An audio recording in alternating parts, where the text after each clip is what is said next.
But enough of this palaver. Let's get the show on the road. Wee!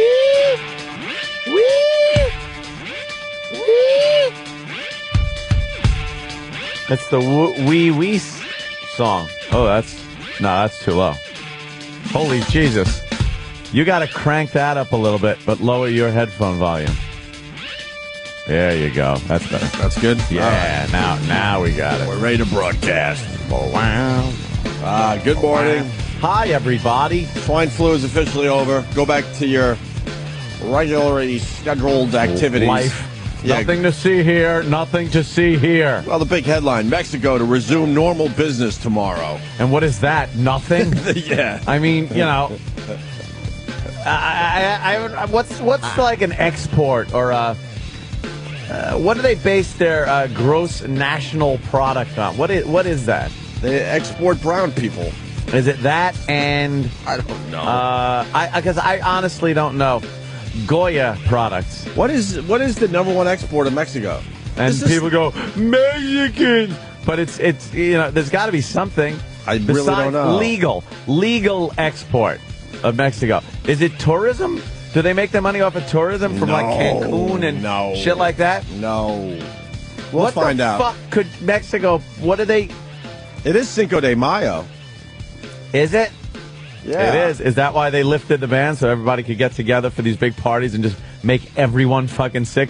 This is the beginning. Like, they finally got it under control, and if they just hang out a little while, everything will be cool. Mm-hmm. But now it's going to be like, oh, fuck, you just fucked it up with these giant Cinco de Mayo parties where everyone's sneezing on each other. Well, you got to have a Cinco de Mayo party in Mexico or the whole economy will shut down. You have to. That dumb swine flu was nothing. I was really hoping for something fun to check out. Yes. I was hoping for 24/7 coverage on TV. Something where you're really worrying. Yeah. Like, if I get this. Well, no. We all want disaster. We just don't want it to hit us. Right. We want to make it through. Or our friends or our family. Most friends and family. Well, there are some family. You know what? Like, you could take. I'll throw that one in as a sacrifice. As soon as you said that, I thought two names. I'm like, you know what? There's a sacrifice. Go get the swine flu, dummy. Yeah, I never liked you anyway. Whatever. Star Trek 5 stars, just kind of throwing the ball around a little bit here. Yeah, very not surprising, but kind of like, wow, that's 5-star rating in the paper. Well, we sort of just amazing, fantastic. We were sort of talking about it. When we get really big stars in the studio, it means their project blows. Yeah. But J.J. Abrams was in yesterday. He didn't have to be here. His movie's getting 5 stars. What does he have to do? No, he should be home relaxing. Yeah, it's one of those things he really didn't have to promote. He just did not have to promote that. But he came in here, and it was really cool to see. Yeah, what a guy. What a guy, 5 stars. What a guy. And he sold the movie on me yesterday. I sort of said it. I want to say it again. I hate Star Trek. I never liked Star Trek. But I'm a big fan. Which is good. I never liked the TV show. I never got the TV show. Yeah. I never liked the movies that came afterwards. Bah. Just wasn't into the whole Star Trek thing. No. And he's like, look, I made this movie for the Star Trek fans, but mostly for people that could carry either way. Yeah, like that. It didn't matter if you saw it or not. Right. It's what it is. Right. Yeah, so now I'm excited to go see it. It opens Thursday?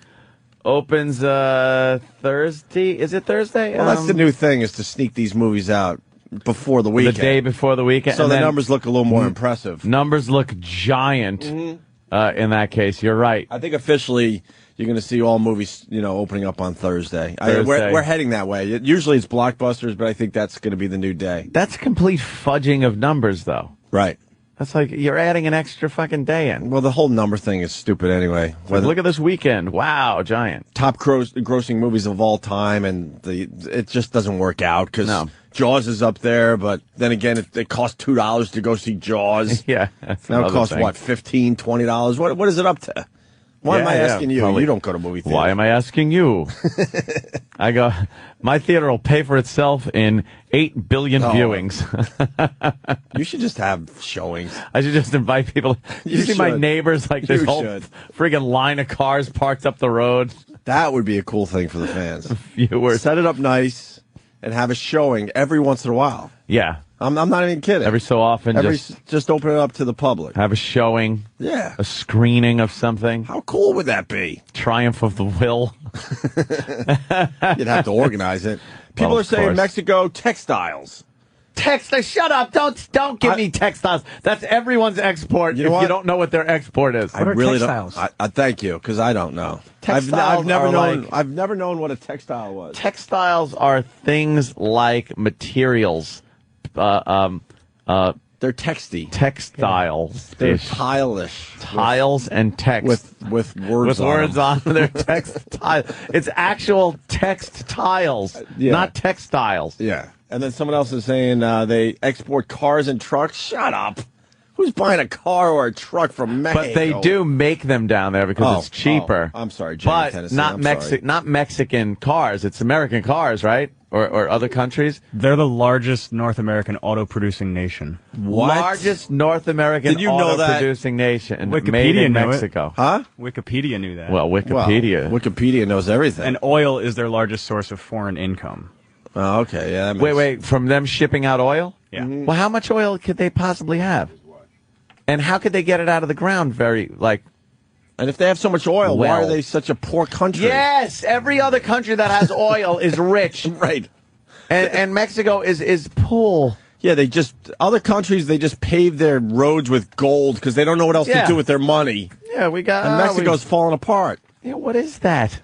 Well, by 2050, they'll be the fifth largest economy in the world. No, they won't be. There's a huge That's drop what Goldman Sachs after says. 3. Yeah, who's 3? Who's 4? By 2050, it'll be China, the U.S., India, Brazil, and Mexico. Brazil?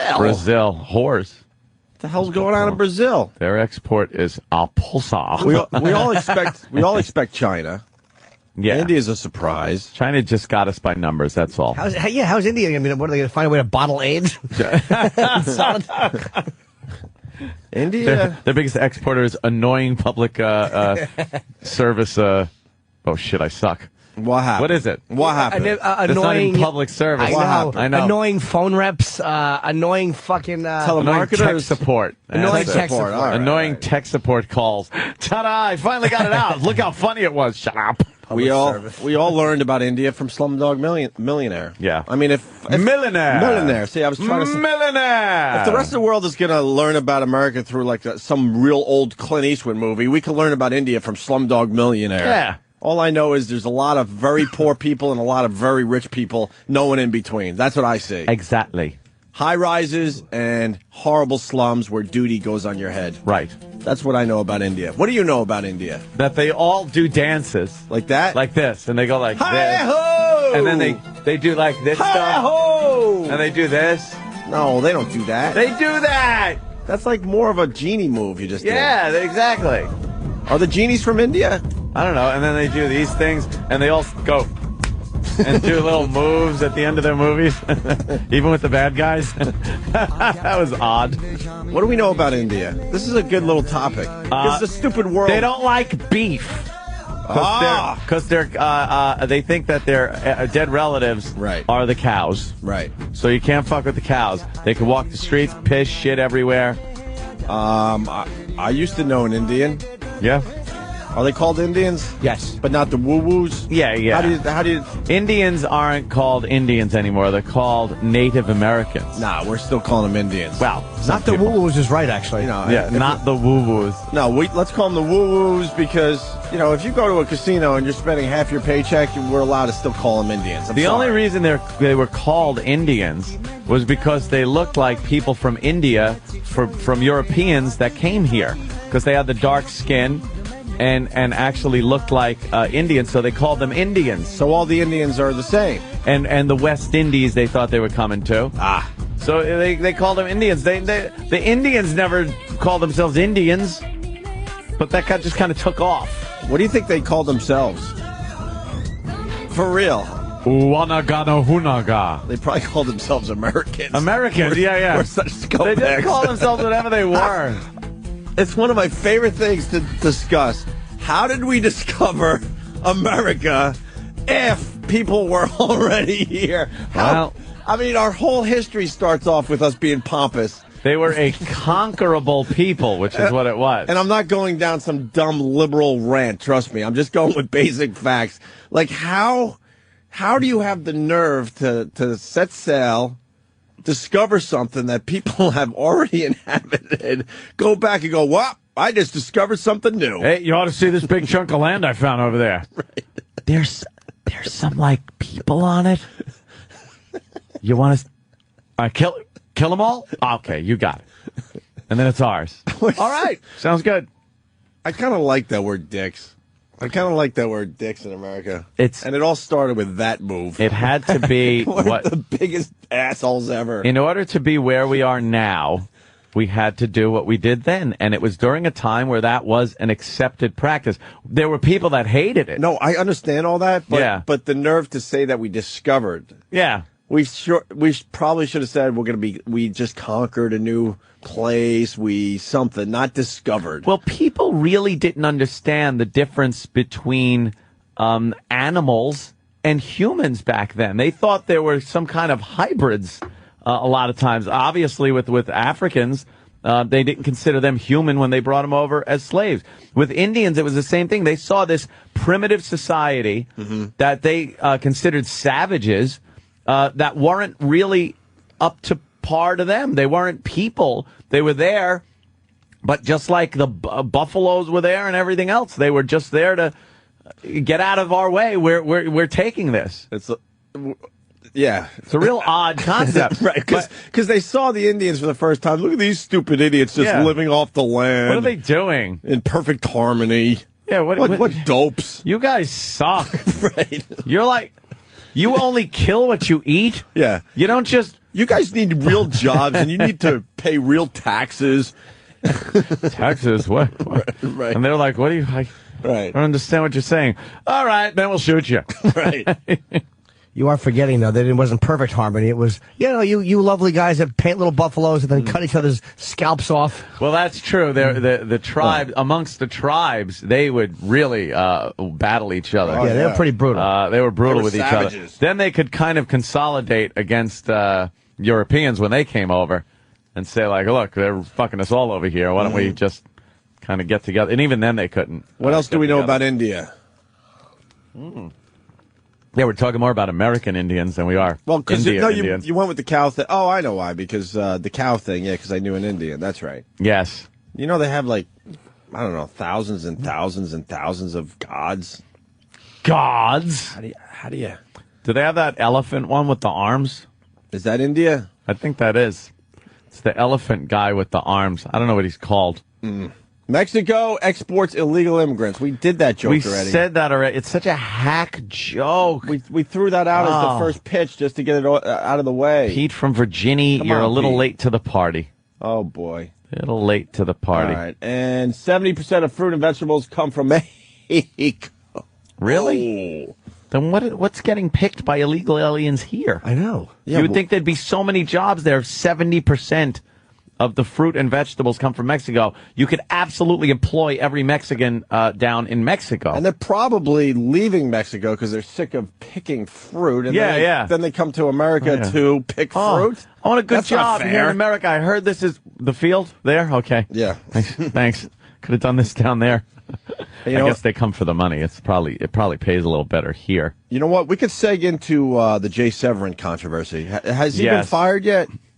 See, our conversation is pretty much facts, and that's it. Yeah. Jay, what did he do? Jay went off at the lip a little bit. Jay Severin works at WTKK up there in Boston, a talk station, I believe. I think he does very well. Yeah.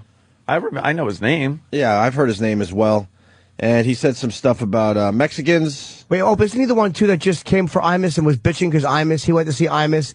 He's like, Imus threatened to shoot me. Isn't that Jay Severin who said Imus? Oh, maybe. Get the fuck out of here. Maybe, yeah. That happened, right? But they were friends. That was like a weird misunderstanding. Oh, okay. And Jay Severin turned out to be just a douche because it was obvious Imus was kind of just joking. Yeah. Imus was only joking. If you know Imus at all, that's a basic Imus joke. Get out of here, I'll shoot you. I'll shoot you. And then next thing you know, you're holding a press conference. No. Yeah, he's a fucking baby. Shut the fuck up. I shot my prostate, baby, just to try to cure myself. How was Imus doing with his prostate? Is that working out? Rumor has it's going to start the chemo. I haven't talked to him in a while. Yeah.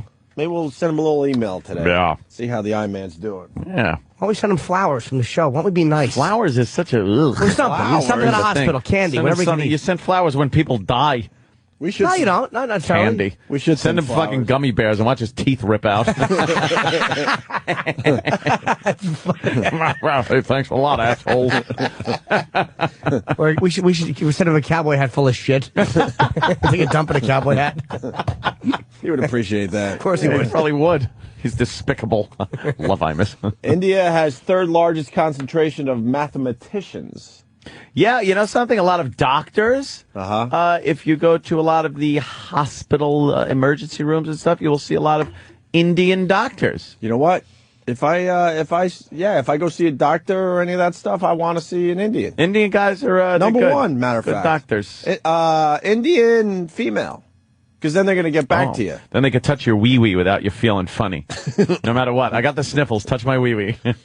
I think I got the swine flu. I kind of love when female doctors touch my wee-wee. It's kind of fun. It's nerve-wracking, though, because you don't want to come off too small, but you're nervous because you're at the doctor. You know what? And it's hard to fluff. What's wrong with you? What? You're in the waiting room or the examining room long enough without a doctor. You really are. They go to the plump it waiting up room a little bit. You squeeze it. Very hard to plump up in that examining you room. squeeze through your jeans a few times. That's all it takes. I need a little more warmth. I get a little shaky at the doctor. I don't like going to doctors. Like, it's not like a phobia thing where I won't go, but I don't like being in that office. And hang some fucking posters on the walls that aren't like decaying lungs and other shit. Like, how about some happy shit at the doctor's office? You go into that waiting room. Now your magazines are taken away. You know, you can't thumb through fucking Yachting Weekly that the doctor has laying around, his shitty magazines. And then you go into the waiting room. To the examining room, and you used to get examined right when you went in. Right. Now that's like, Seinfeld did a whole bit on that where it's waiting room 2. Yeah, of course. Where it's the second waiting room. You sit on the fucking butcher paper table, and now you just have to look around at things and medicine and posters of horrific diseases. Well, the paper thing, first of all, let's slow down. Yeah, the butcher paper. And if Seinfeld said this, I apologize. The butcher paper, Colin, push my call. Oh, it is? He does say butcher paper? No, I don't think he does. I don't know. I've heard it before. Why do we have somewhere. to sit on the same type of paper that they wrap your deli sandwich in? Yeah, because... Who came up with that dumb thing? That's what you can look at this. I don't want to look at organs. Dangers of smoking posters. Right. It's like, here's the kidney of a smoker. And it looks like someone took a bite out of it with fucking licorice teeth. Because you're already nervous no matter what. No matter what. I don't want to look at that. Right. Hang up some fucking Snap-on tool calendars like you get at the garages. How about with the chicks? How about a safe TV show that makes you laugh a few times? TV show would be great to have a TV in how there. How about a little flat screen that's showing Seinfeld or Quincy? Yeah, Quincy, right? It was whatever this guy has, Sam. Wait a minute. How is he that hearing was it? slow and painful. He cried a lot. It started out as a headache. I have a headache. That's why I came here. What? Look at Quincy. He had normal symptoms that everyday cold, and his genitals were cancerous. Wait a minute, but that's what I have. Turn this off. Where's the remote, Doc? He complained he couldn't sleep, Sam. He had botulism. I think I got the botulism. Get this off. I hate Quincy. That's right. He had a little cough. His wife was having sex with non-whites. Doctors, they're a bunch of ghouls. They are ghouls. They hang ghoulish things on their walls. Things up. Happy things. I want Norman Rockwell posters of little kids with stethoscopes on their chest. Yeah. Uncle Paul with little boys heinies. Yes, getting a little needle in their hiney. Yeah, that guy should have been arrested for pedophilia. What the fuck was he painting? I guess if you paint child porn, it isn't bad. Oh, really? I bet you. Yeah, you try to be the next Norman Rockwell. Norman Rockwell, yeah. And see what happens to you. I'm gonna make a painting where I'm gonna pull down a little boy's pants halfway. Yes. And he's gonna be sipping on a little soda pop. Here's a fine painting I made of a young boy being examined in the doctor's office. Right. See, his pants are pulled down so that... What are you doing? Right. Don't tase me, man! Don't tase... Ah! Exactly. Norman Rockwell would be tased. He's lucky he didn't have a computer back then. Oh, look at that one. It's a mommy. Yep. And there's a child over mommy's knee. and mommy has what appears to be a hairbrush in her hand, and she's spanking the young child. Why is she spanking the young child while she reads some kind of... Is it a book? It's hard to see from What's my the angle. title of the book, Dan? I don't know, I can't see. You can't read? What? It's too small. Yeah. Do the tools at the bottom have anything to do with... is that a hammer? Was the child playing with the tools that he shouldn't have been playing with, and that's why he's being spanked? It's the tools of the trade. This has to be interpreted. Of the sick mind of Norman Rockwell. Maybe the mother's going to put down the brush and pick up the claw hammer and dig it into the back of the kid's head. The kid's probably going to be spanked with all that stuff that's laying around the chair. Let's say hi to this dude. I don't know your name, sir. What's your name? Brian. Hey, Brian. What's up? Nothing, man. Hey, I work at off-track betting in Rochester, New York, and there's a guy that put a $1 wager on a horse and won $278,503. On the Kentucky Derby? Obviously. Kentucky Derby. What did he bet the friggin' He did a tri-wheel. tri-wheel? Yeah. Now here's something, Ant. Who won the Kentucky Derby? Shut up! That horse, the one smart river water thing. We didn't know yesterday. Somebody told us, and now we forgot already. I have that. Cinco de Mayo won it. It's It was something with a bird. Oh, okay. What was it? Something with a bird. Something with a bird. Mind that bird. All right. Ah, thank you. Well, I want to see proof that the guy won $278,000 off a $1 A bet. dollar bet. Is it in the if you paper? wheel something, it's going to cost you more than $1, right? I don't know. I don't know. Wow. All right. Let's go back to the Jay Severin thing. So, Mexico, swine flu. Jay Severin does a talk show, so I guess he was trying to entertain his audience. A little outrageous. Said some outrageous stuff, and now they're Outrageous. discussing his future, I guess the paper was saying today. Discussing his future. That means fired, by the way. You think? Well, when they discuss your future, it means fired, so fired, completely fired. See, we hate most radio show hosts, but we support just about every single radio show host when they're in these situations. Yeah, because it shouldn't get to this. And a lot of our fans are like, aren't you excited that blah, blah did blah, blah? I'm like, well, as much as we hated the guy, no. Because it's not good for us or the business in general. I even think stupid hack bits that get DJs in trouble. It's like, all right, the bit sucked. It was hack, but you can't fire him for it. That's what his job is. Well, this is what Jay Severin said. Is he a comic host or serious? I don't know, to be honest with you. He probably tries to throw some jokes in there. Some outrageousness in there. Yeah. Jay calls Mexicans primitives. Really? All right. This is exactly what he said on the air, by the way. All righty. No beeps, no nothing. We're talking about illegal immigration. So now, in addition to venereal disease and the other leading exports of Mexico. Did we get the VD from Mexico? VD? Venereal disease and other exports. How old is this guy? Oh, boy.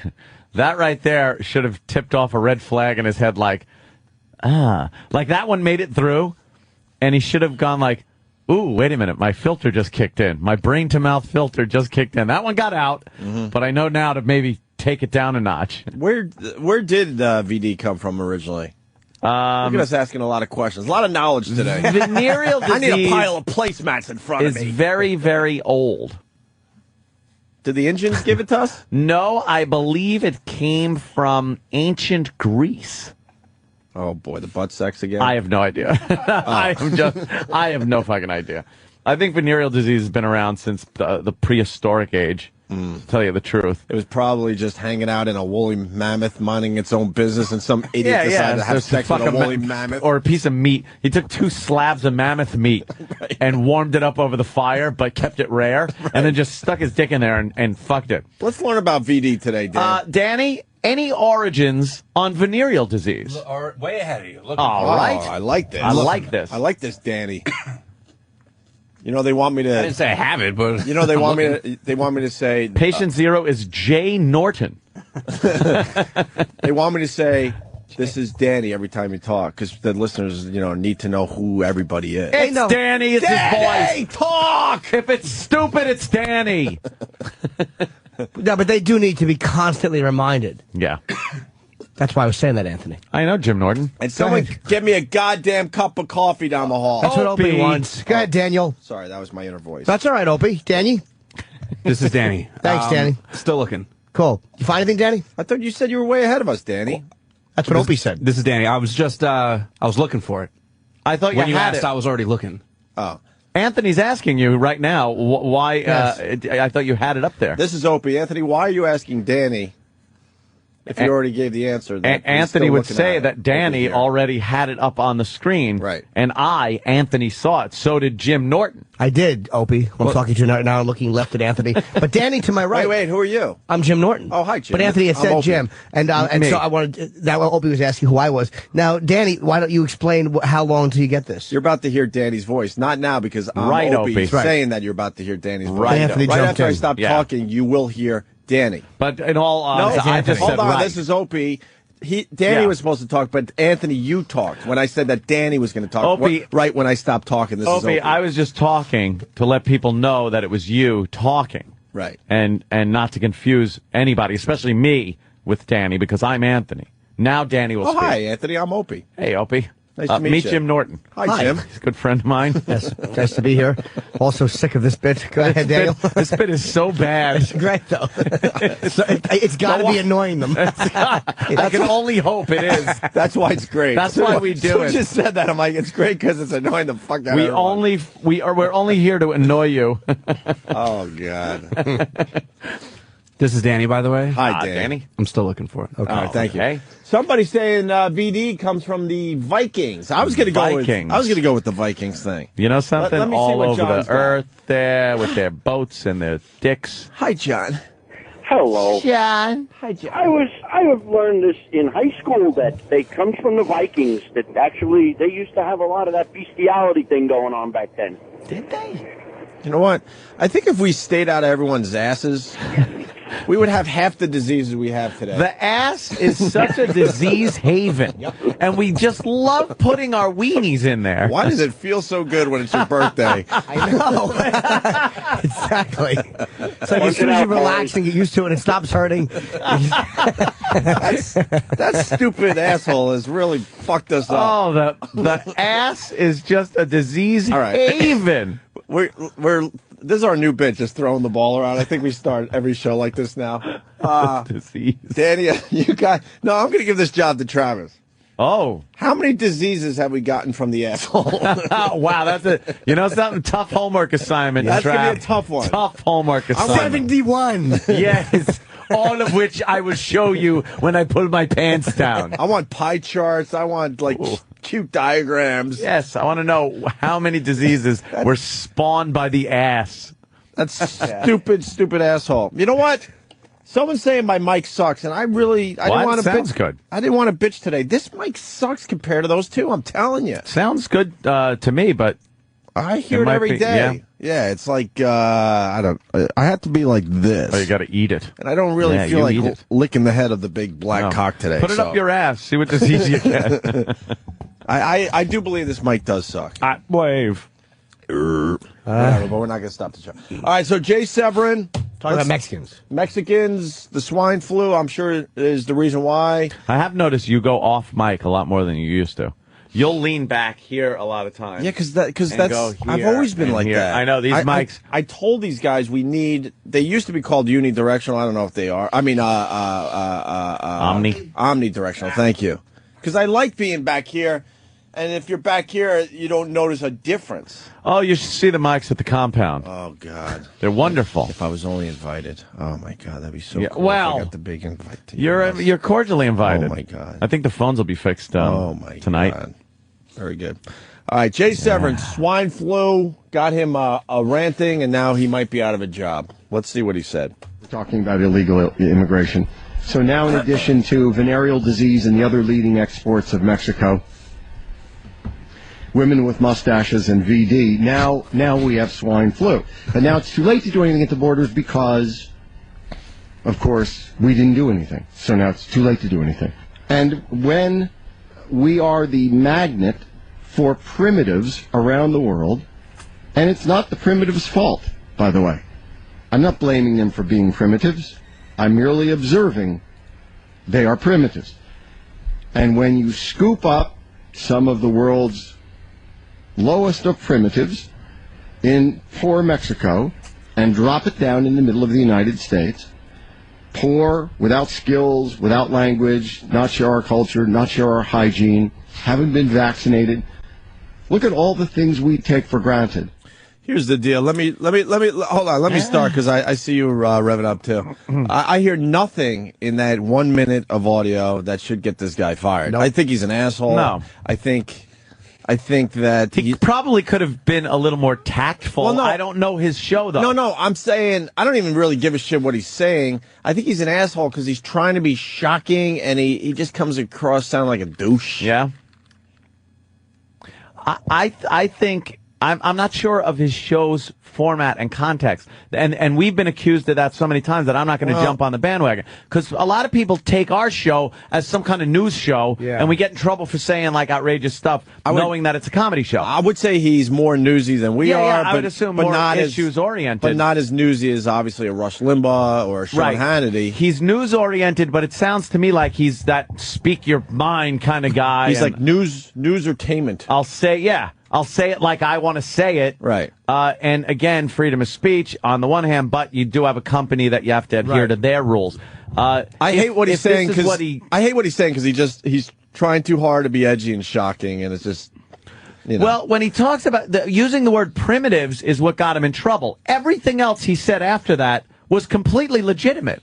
If you take a country like the United States, which is technologically very advanced, the life expectancy here is relatively high when you look at the world as a whole, because of things like inoculations. When the economy, we're in a recession, but good, stable economy. And you take people from other countries that don't have that and don't have the best of health and are carrying diseases, and you open them up to the country because of it's just the basic nature of technology. We have cheap airfare. Years ago, you couldn't just hop on a fucking plane from Ugu and fly to the United States. But didn't we bring the swine flu back from Mexico? Wasn't it tourists that were down there? Well, that's what with they all said, with all the illegals coming into this country, you would think that there would have been a pandemic by now. There were a lot of cases in California, in Southern California. Right. So, those are assumed were gotten through illegal aliens. But the amount of Mexicans in this country, and we barely have any real diseases happening. What he was saying was no different than what a lot of right-wing conservative radio hosts say. But again, he said it with that kind of I'm a man's man kind of hey, I'm talking with my buddies, and throwing in some shit that, he's all about offends. One of his big subjects, he goes after the illegal aliens on his show all the time. So what is there's a regular thing where he's really not pro illegal immigration. Oh, really? Right. Oh, okay. What's the definition of primitives? I know it's not a polite way to reference things, but not. Technically, what is he saying? I think it's a relative term. Primitive, it's true. Depends on where you are. And in the United States, someone can be primitive to what we're doing. I think it's a lack of knowledge, not so much intelligence. I think as far as maybe you're ignorant as far as certain things go with the way we are here in this country. There it is, primitive. Look it up as an Let's adjective. have it, Dan. This is Danny. Spell it. No. Not derived from something else, primary or basic. All right, next one. Of or relating to an earliest or original stage or state. All right, that's tricky. Being little evolved from an early ancestral type. All right, that's a little tricky, too. All right. So you're talking about an evolution, but you know what? Retardation. Here's another. Characterized by simplicity or crudity. Unsophisticated. All right, that fits. Yeah, but you can't go down 3 or 4 in the definition. You can't? No. They always look at the first couple. Once you hit 3 or 4. It's always, it really usually is the You go down one. far enough, it turns into pots and pans. Right. Yeah. Right. You can't. Once you start going, look at the Latin root. Yeah. You're fucking fired. Yeah. Oh, I love the Latin root. You know what, though? All uncut. The guy should be allowed to say primitive as far as talking about illegals on his dumb radio show. I agree. Why not? You should be allowed to say that. He continued with this. It's millions of leeches from a primitive country come here to leech off you. Right. And with it, they are ruining the schools, the hospitals, and a lot of life in America. Now, at this particular moment in history, they are exporting to us a rather more active form of disease, which is the swine flu.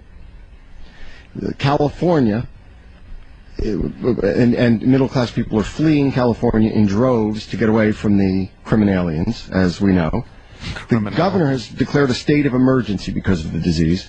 Hundreds of kids are sick. It says many hundreds of students are sick in New York City schools from this, all of them because of Mexicans. We should be, if anything, surprised that Mexico has not visited upon us poxes of more various and serious types already, considering the number of criminalians already here. Wow, regular radio is so fucked. So fucked. The guy should not have been suspended, and he certainly should not be fired. He did paint with a criminalien, he's calling him. It's criminal. Like his little illegal alien and criminal. But he kind of painted with wide strokes when he said that hundreds of children were sick in New York, all of which were sickened by Mexicans. Right. That kind of is like, you know what I think he might be saying is that when they went to Mexico on spring break, came back, got sick, and spread it amongst themselves, and some kids got sick. So he's blaming Mexicans for all of their sickness. I don't know what he's saying there. I absolutely don't think he should be fired. That's ridiculous. The guy is speaking his mind. He might not have facts to back it all up, but there's nothing on radio that says you need them, unless you're doing 10-10 wins news. Yeah, I don't even feel like arguing whether he's right or wrong. You should be able to just be able to say shit like that this. Shit on your radio show. Say it. You should be able to say that and worse on your radio show. There are liberals doing radio who will have the exact opposite viewpoint and talk about how wonderful it is and melting pot, and we should let everybody come in because everyone has something to offer this country. They say that all the time. This is the countering viewpoint of that. So why isn't that allowed? It's extreme, yes, but so is the other side. And what you do is you listen to a little bit of everything and you end up somewhere in the middle, and then you're informed. You could listen to, why can't you listen to someone like that and just go, wow, what an asshole. I hate that guy. Why does some company or the government in some cases have to step in and go, you shouldn't even be allowed to hear this? Were black guys being fired from LIB or from other stations or that station in Chicago, whatever the one that was on Most racist station I heard was WLIB here in New York. Blatant anti-white, anti-European racism. Blatant lies about how melanin is not only in the skin, it circulates through the entire system and actually makes the brain operate at a higher level than that of white people. This is directly what I heard while I was knocking fucking tin and listening to LIB, ready to throw shit off the roof. Were you annoyed? I was so annoyed. But he was doing radio, and I was doing a construction job, so maybe he was right. Yeah, that's right. You lack of melanin idiot. I know. Well, I was so annoyed. I'm screaming at the radio. What? What? And then some epithets. I had to. But we've argued that point. There's obviously a double standard. Sure. A huge double standard. It's so obvious at this point. But there's this guy, Jay Severin. He should be able to say this.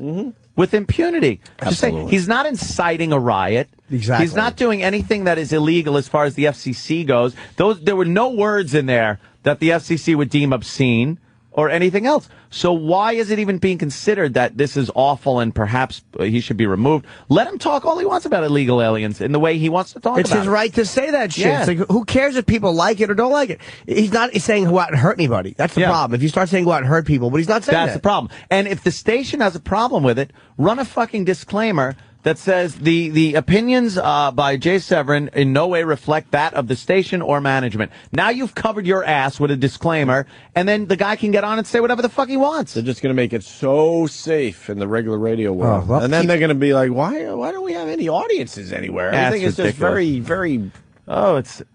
People seem to be listening to iPods and iPhones and their own music these days. I don't understand. Why? Oh, because some guy can't just chime in with his own idea without worrying if he's going to lose his goddamn job in the middle of some records. Ugh. See, a guy like Rush or Hannity, when you're on that level, like, Yeah. those are guys that the president knows who they are. They would have to fuck up so badly to get fired because they can get a TV show. It's dangerous to fire them for their ideology, because then it really looks like you are taking someone's political ideology and trying to silence it because you oppose it. Someone like Rush and Hannity. It's very dangerous to fire them. Someone like Jay Severin, you could look at and go, oh, look, he's a racist. Right. You put the racist friggin' moniker on somebody, and it's so easy to throw them out of a building. Goodbye. Goodbye. Is that all he said, Oprah's or more? No, that's it. Oh, he drops the N-bomb 15 times and sings it. condones the pre-slavery, the pre-emancipation proclamation dates. That lousy 2 minutes will most likely get him fired. Yeah. That dumb 2 minutes. Who's he work for? I don't know. TKK is whatever. Up in Boston. I don't know the company. I'm not really Who went sure. after him? Was it Media Matters or Who knows? who pursued it? Do we know? I don't know. I don't know. Some idiot usually sends something in, and management's got to look at it. That's but all it takes. I hope they. Here's what they got to do. Management's got to do. Ignore it. You just sit and let the guy continue doing his show, and you know what happens to the complaints? They go away. Well, look at the New York Post cartoon. Front page news. That was, if I may speak like Yoda.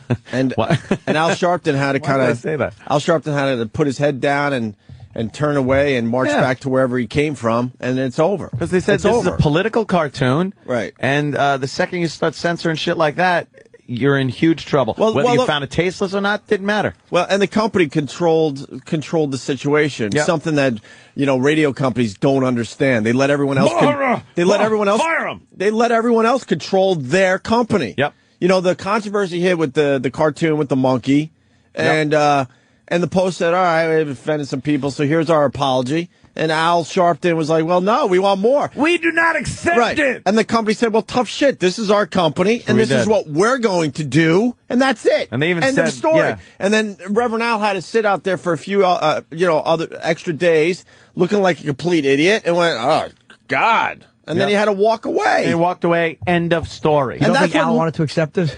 Hell no, and that's no. that's what radio companies need to start doing. Al Wake up never. and control your own company. Don't let others control your company. Al uses the apology as the foot in the door, by the way. He demands an apology, and then once that comes, he doesn't go away. Then he's like, I don't accept it. Right. I want him fired. Right. And then the wheels are in motion, and the pussy companies wind up firing people. If he wants an apology, do it like that. Yes, and they even said if it offended people, then we apologize to them. Yeah. And they attacked Sharpton in their apology. Yeah, good.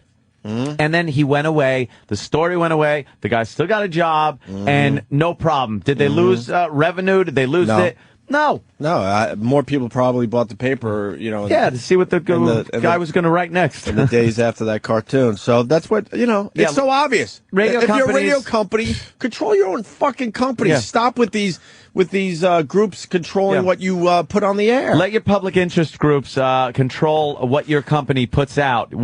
Let them control your product and see how much further in the shithole you can end up. There you go. Because that's what they're doing. It's just unbelievable. Hey, I want to move on because we're heading toward a break, but we got another jock story. Oh, is he in trouble or is he? Well, he shot his dog and his wife, so I would say right. yeah. That's trouble. It's Shannon Burke. I guess we had a little thing going back and forth with Shannon Burke. Did we battle it out with I him? remember the name, but I don't know why.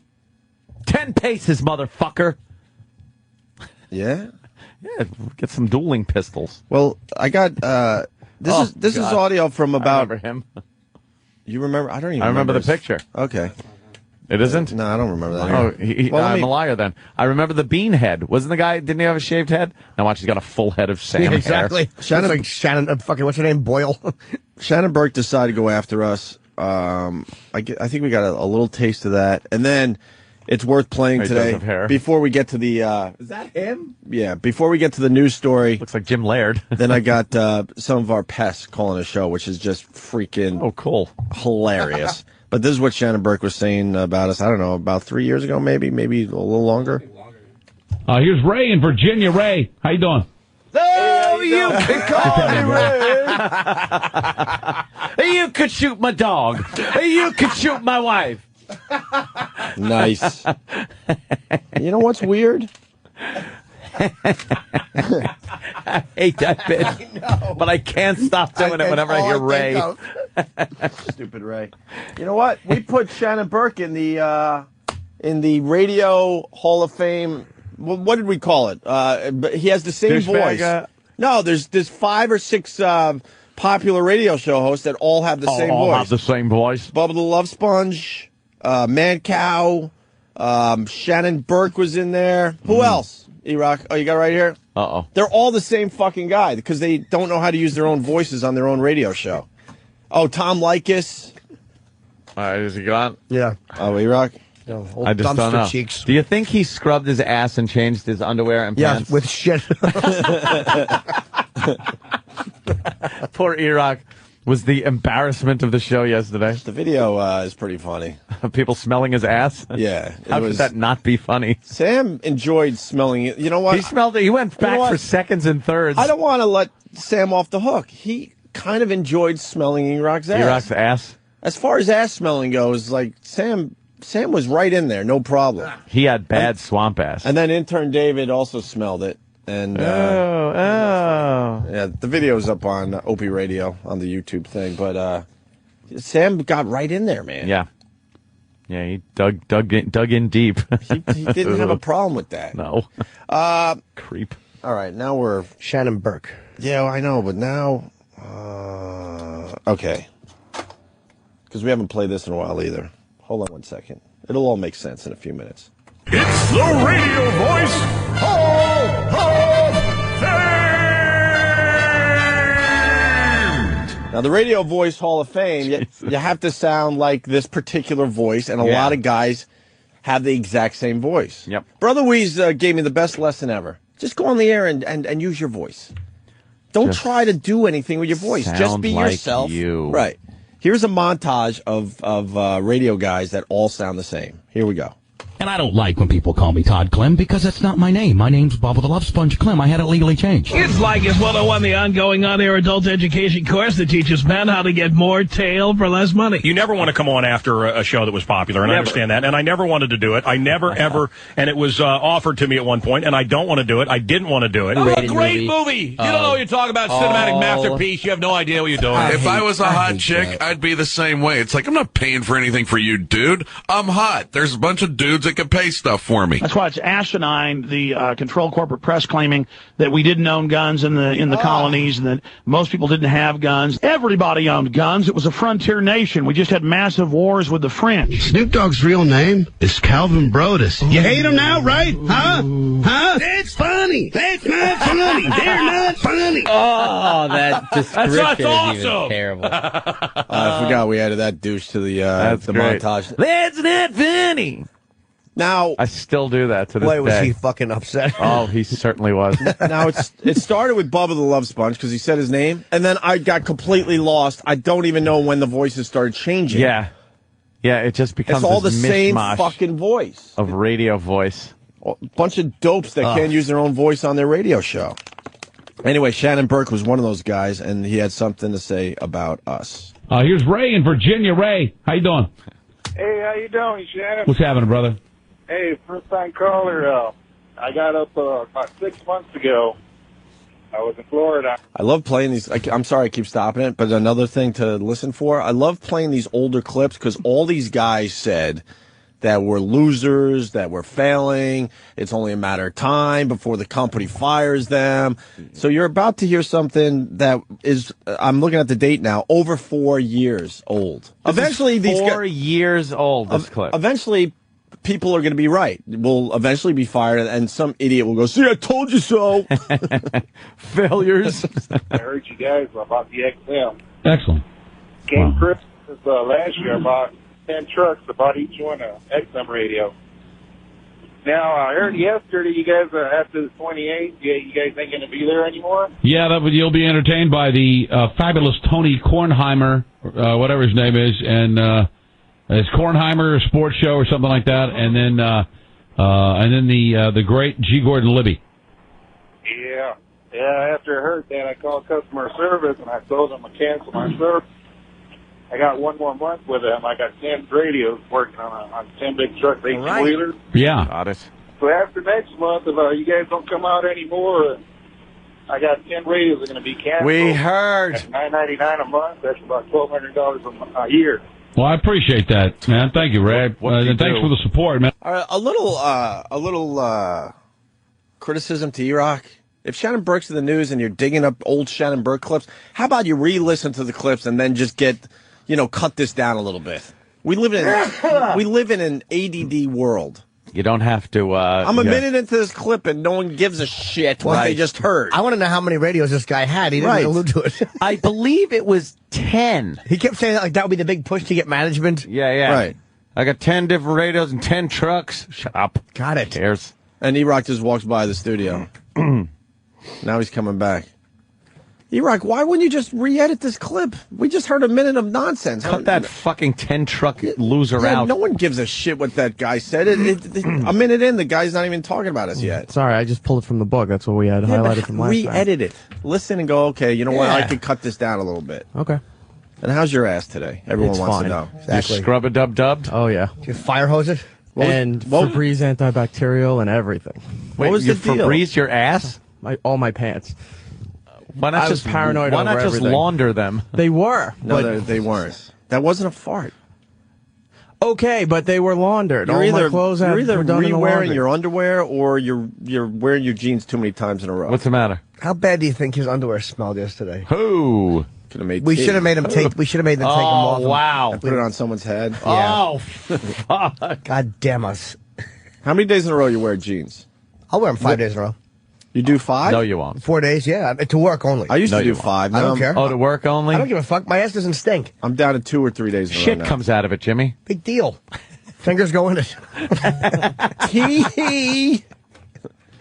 And all we can do is just, call XM, be nice to them, and they'll, there's a chance they might move it. Let it be known we're a minute and 10 seconds into this clip, and it still means nothing as far as today goes. No. Thank you, E-Rock.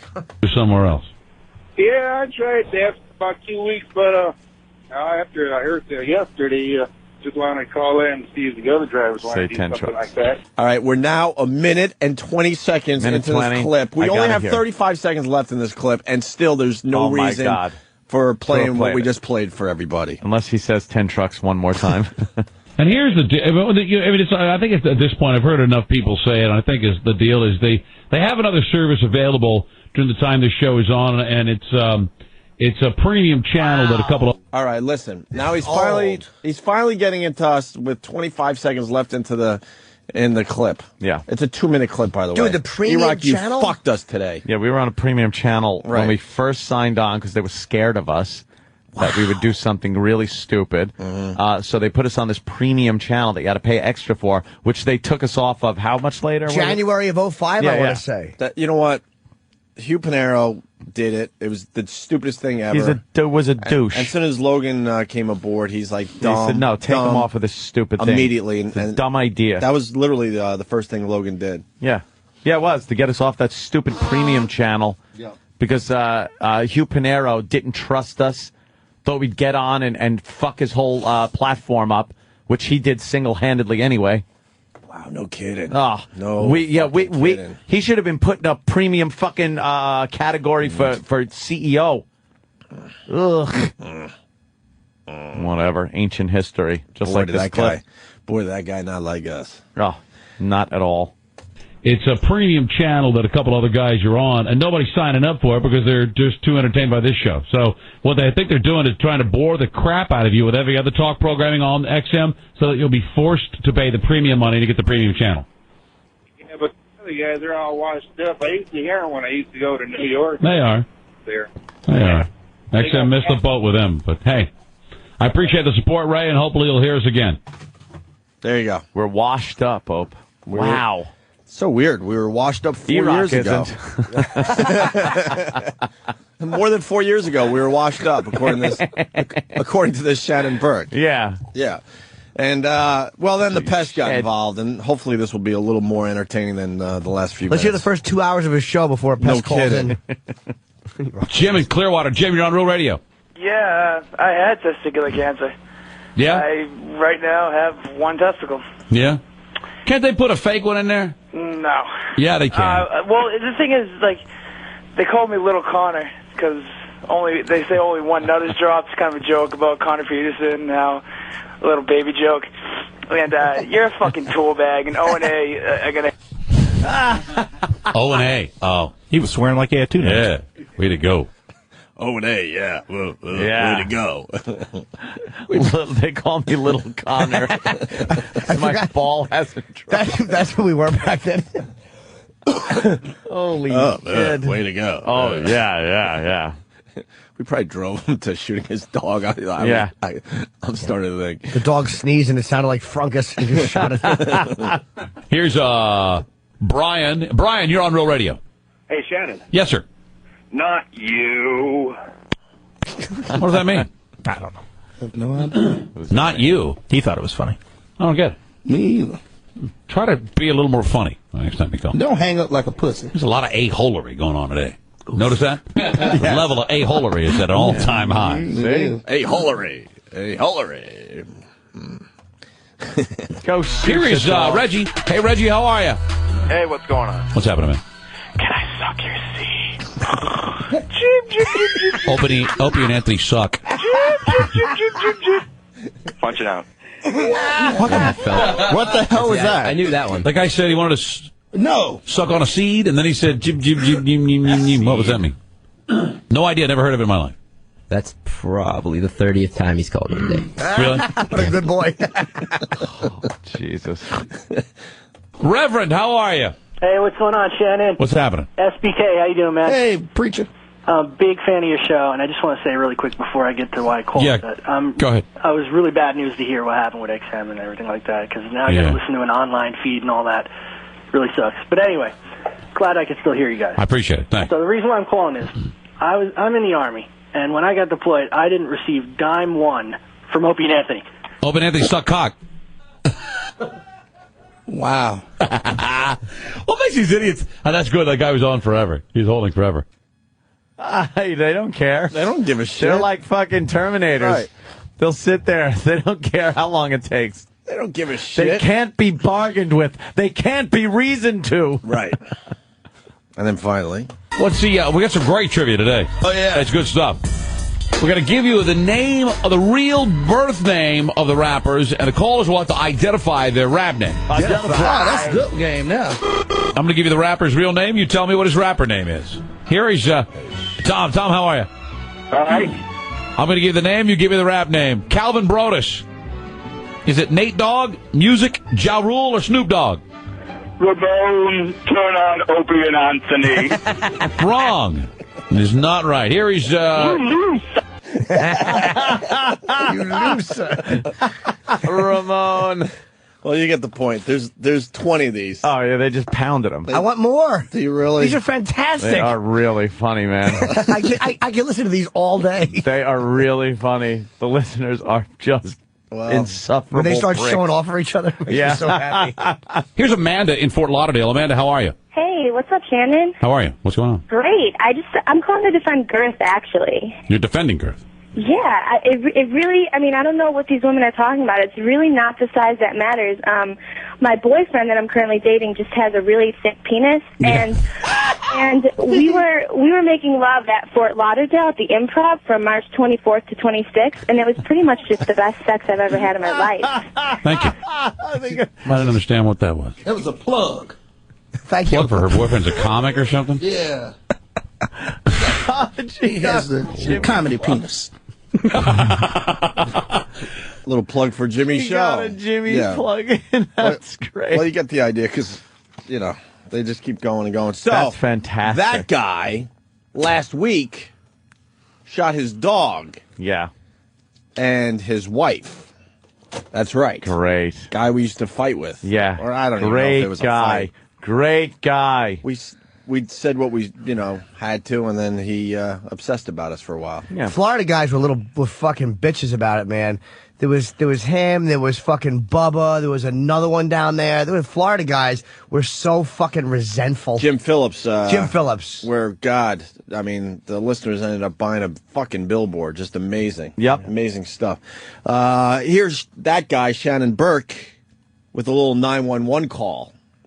911, you need police call. Yep, I need an ambulance right away. And what's going on there? I was playing with a gun. I didn't know it was loaded. It went off, and I've hit my wife. Okay. She's in the head. She's all right. It just cut her skin, and she's bleeding really bad. Okay, hold on. Let me... Hurry. Ah, you fucking idiot. I was playing with a gun and didn't know it was loaded. Famous last fucking words. You should have been looking down the barrel of it when it happened, dummy. It's people like that fucking piss me off. It's people like that just fucking piss me off. The gun control advocacy groups latch on to these fucking idiots. But he wasn't playing with the gun. But that's what you got to tell the authorities. No, of course. But regardless, someone got hit. And it wasn't somebody that he was, trying to hit. What a fucking idiot. Mm-hmm. Good. I hope you go to fucking get fucked up the ass prison. Federal fuck up the ass prison. Don't call anybody. Don't. Seminole with a medical. We're on the way. What's the emergency? Yeah, I need a... Wow, what did douche. he say? I think what he's saying here is... Don't tell anybody? He's telling his wife not to call anyone. She just got shot. Don't call anybody. I shot you in the head, but don't call anybody. Because he's probably going to try to get his story... get the story straight. Straight with her. Don't call anybody. Don't. Seminole with a medical. We're on the way. What's the emergency? No, what you probably don't see, and this is just... He probably has the gun pointed at her and goes, Don't you fucking call anybody. Don't you call anyone. I nicked you the first time. Don't call anybody. Don't. Seminole with a medical. We're on the way. What's the emergency? Yeah, I need an ambulance. What's the problem? I was playing around with a gun that I didn't know was loaded, and it went off, and I skimmed the side of my wife's head, and she's bleeding really bad. Are you with her right now? Yeah, we're with her right now. She's all right. She's conscious. She's good, and we need somebody here. Get him on the way. How old is she? Thank you. How old is she? She's 47. Just leave her there. Hello? Yeah, I'm here. She's conscious right now. Yeah, she's conscious. Breathing right now? Yes, she's breathing. She's making a phone call. All right. When did it happen? To a divorce lawyer, I hope. Just now. When did it happen? Just now. We need the news story if you could find it. Oh, you got it right there. What a fucking lose his job after arrest. What happened? He lost his job? Oh. Can you read that from there, Ann? I don't... What happened? What does it say? It says a Central Florida radio talk show host has lost his job several days after being arrested for allegedly shooting and injuring his wife and dog. Officials at Clear Channel Communications terminated 43-year-old Shannon Burke's contract on Monday. He had hosted a show on Real Radio 104. Authorities say Burke was at his Monte Springs home, whatever, Thursday night when he fired a shot that went through his dog's leg, then grazed his wife. Burke told deputies that he had become angry with the animal and began waving around the gun, which he thought was unloaded. That turned out not to be the case. Burke's bail was set at $10,000, but he was still being held on Monday for an Orange County probation violation. Oopsie. Well, how about that? You fucking asshole. You shot your dog and wife. You're an idiot. You're still in jail. What waving around a gun he thought was unloaded? That's what he's... You fucking lying sack. Yeah. That's what I think. They're on with medical right now. Is the bleeding serious right now? It's pretty bad bleeding, but it's I think I've got it under control. All right, she's completely alert? Are you completely alert? Right. Yes. Are you completely alert? She's alert, but she's getting woozy. Please hurry. There more than one wound. No. Just one wound. There will be two if she keeps this phone call going. If she picks up that phone one more time, she might need a kneecap surgery. He's a little too calm. Yeah, he's a little too calm with this whole thing. He really looks like a fucking bruiser. I'll tell you one thing. I wouldn't want to tangle with this motherfucker. He looks like a psychopath. He looks like he would be a problem. He looks like a problem. And what's his probation violation for? What was that? I'd like to see what his past charges were that he's still in jail.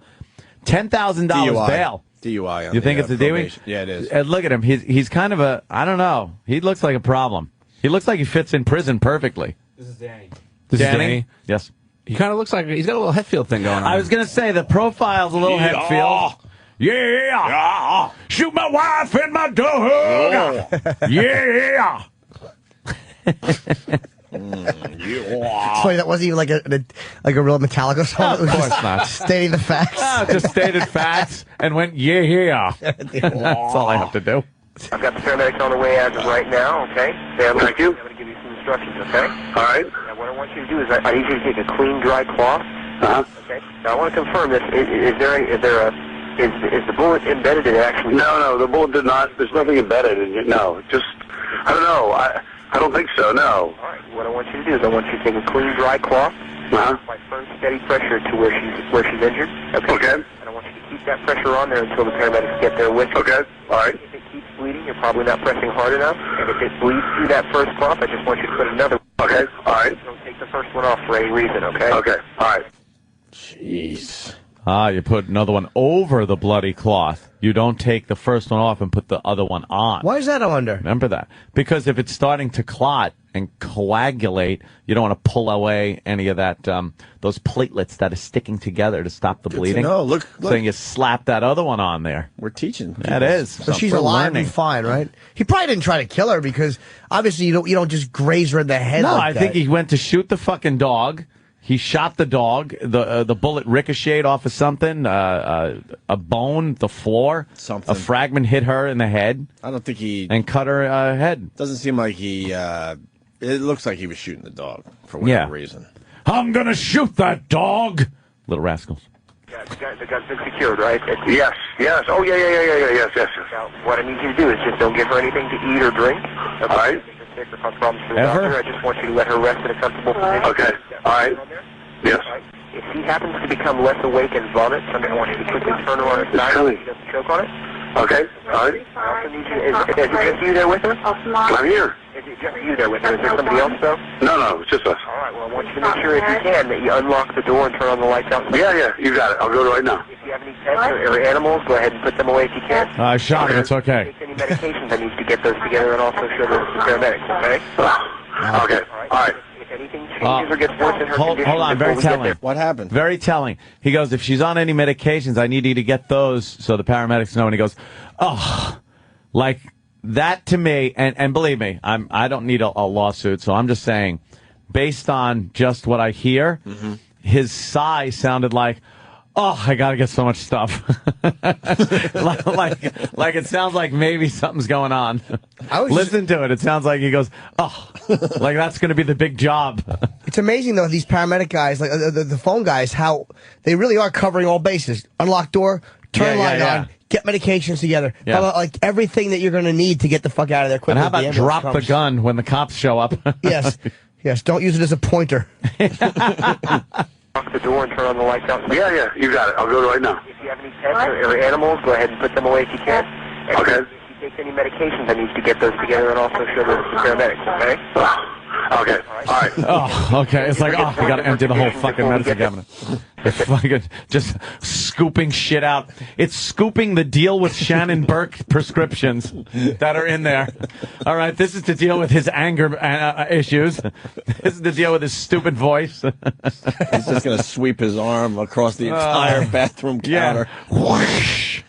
If anything changes or gets worse in her condition before we get there, if she passes out or anything, just give us a call. All right. Thank you. Okay, what's your All name? right. Bye. All right. What? Yeah, he didn't give his name. There you go. They fired him. I wonder if that's because it came out that there was some anger involved with it. Like it wasn't just a mistake. probation violation, arrest on a fucking shooting, weapons. Oh, fuck. Yeah. Keep him on the radio. You'll get a nice audience. Yeah, would have been a rating bump. Why would you fire a guy for that? It had nothing to do with work. I think it's an ethics clause that you have in there. They snuck the whole ethics thing into radio. Yeah, they got like an ethics clause in there. They snuck all this regular shit into radio. If you shoot your dog and wife, they can fire you. But this was never supposed to be a regular job, but they snuck all that crap in. Human resources. When I started, there was no human resources. And when I started, if you did drugs, then they really wanted to hire you. You know how now there's drug testing, there's human resources, there's ethic clauses. You know how you know a gun is unloaded? You check if it's loaded at least 3 times. At least 3 times. When you're handling a gun that, let's say, has a magazine in it, you pop the magazine out, you pull the slide back, and then you do it again, and visually inspect the chamber every single fucking time. And then you do it again. And then you let the slide loose. You point it in a safe direction, and you dry fire it. Knowing there's nothing in there. Knowing it's empty. Then you go, click, and now the gun is fucking empty. And then when you hand it to somebody, they are to assume they are being handed a completely loaded gun. And they go through the same procedure, whether they watched you or not. Open the fucking slide. Visually inspect it. And that way, you don't go, I thought it was fucking loaded. Owning a gun is exhausting. I know. It's a great responsibility. One of the biggest responsibilities, I think, as far as owning a material thing you could have. It is absolute power over life and death in a split second. And in the right hands, in the right situation, it is a savior. In the wrong hands, in the wrong situation, it's another tool that could be used to fucking destroy and kill. And this fucking idiot has no idea to check if his gun's loaded or not. That's why that's bullshit. He knew it was loaded. He pulled it out, went to shoot the dog that was annoying him, probably pissing the wife off. And then it goes through the dog's leg, and then took a dog leg right. You're guessing. I'm guessing, of course. It's speculation here. What am I? I believe the bullet went through the dog's leg and then hit the missus in the head. And this asshole winds up having to put compresses on it. She's got a subdural hematoma. The head has got a little bit of flawed linoleum on it. It must have ricocheted, Sam. It has a little doggy hair on it. I have to disagree with you, Quincy. I believe the shot hit the dog and a piece of dog bone hit the woman's head. That's not the bullet. preposterous. How could you say preposterous? It is exactly what happened. I saw Martin Landau shoot the dog. Yeah, well, I was talking to Johnny Cash. You smoke so many cigars, you got cancer in the mouth. My Asian friend disagrees. He cuckolds me with my flat-ass girlfriend. I service him. Quincy servicing the bull. I have to prep the bull. Sometimes Lieutenant Monahan will come over and fuck my mouth. That paper ass she had. He took coroner notes on it. While Sam fucks his girlfriend, he sucks Monahan's dick. Oh, shit. And then fucking, what was the guy's name? His boss with the cheesy mustache just jerks off watching the whole thing. Go ahead, Quinn, slick it. Quinn, suck it. Oh, that's terrible. We gotta take a break. Oh, shit. First time we've ever been told we have to take a break. Wow, damn. Could do another 20 minutes here for everybody. I don't know. I read a few things about how lazy we are starting the show. And shut up. You blow me. That's not what Jimmy meant. Do we have she enticed me my entire life? She enticed me. Still the greatest 911 call. By the way, yeah, how does he have a gun if he's on probation? That's a good question. Yeah, and on the phone line, more, it's like more he wasn't a felony. More shit's going to be coming out, obviously. Yeah, well, all right, we're going to go to break. Probation and firearms and where was this? Where did this happen? Orlando, Florida. Florida's one of those states. Yeah. Do anything you want. Yeah. Well. All right, we'll take a break. We'll figure it all out next. Opie and Anthony. Yeah, the Opie and Anthony show. We got Jose. Is it Mangin or Mangin? Mangin. I'm going to go with Mangin because that's how it's spelled. Jose Mangin. He's coming in to help us out with Cinco de Mayo. Oh, yeah? We're actually trying to do a Cinco de Mayo bit finally after all these years. Oh, finally. I think he's a host on Liquid Metal, Sirius 27, XM 42, weekdays 4 to 9, and he also does Hair Nation. I know Jose. Yeah, I've heard him on Hair Nation. I saw him backstage at the Metallica concert. I know who he is. Cool guy? Yeah. And he's going to come in with some, like, Cinco de Mayo foods and things. Really? Oh, good. I'm and hungry. Maybe just hang with us. Yeah. He's only hosting...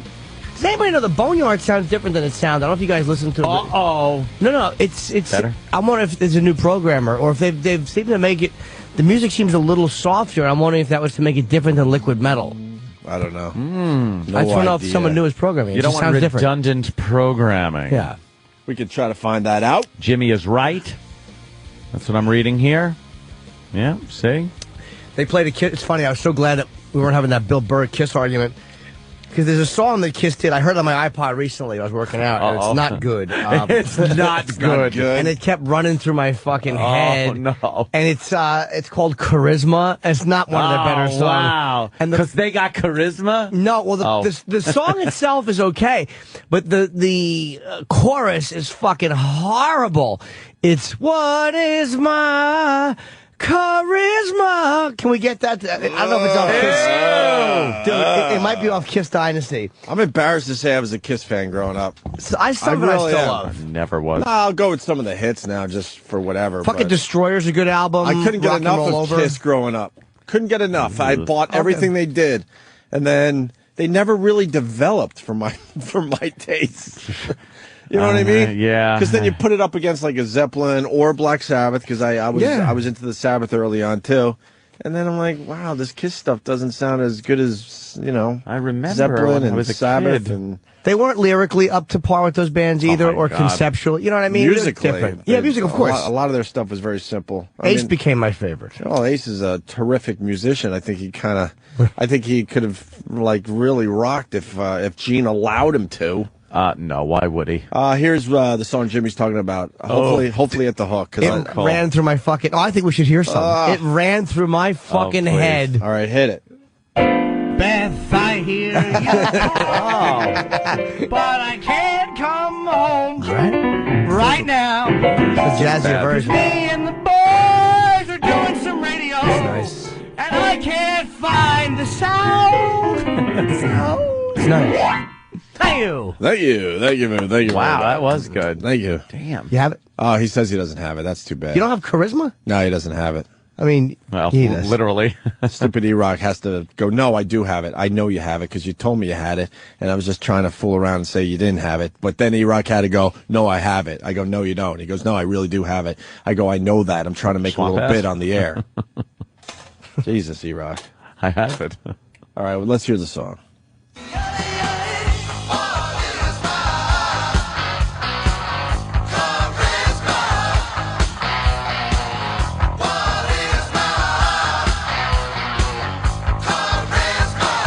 Ugh. Why were they ever popular? Ew. Listen to the music part. Could have been. What is my charisma? I don't like this. We're gonna get you off your Kiss. Never. Kick. Yeah, we're gonna. That's our new goal. Never. Make Jimmy hate Kiss. Never happened.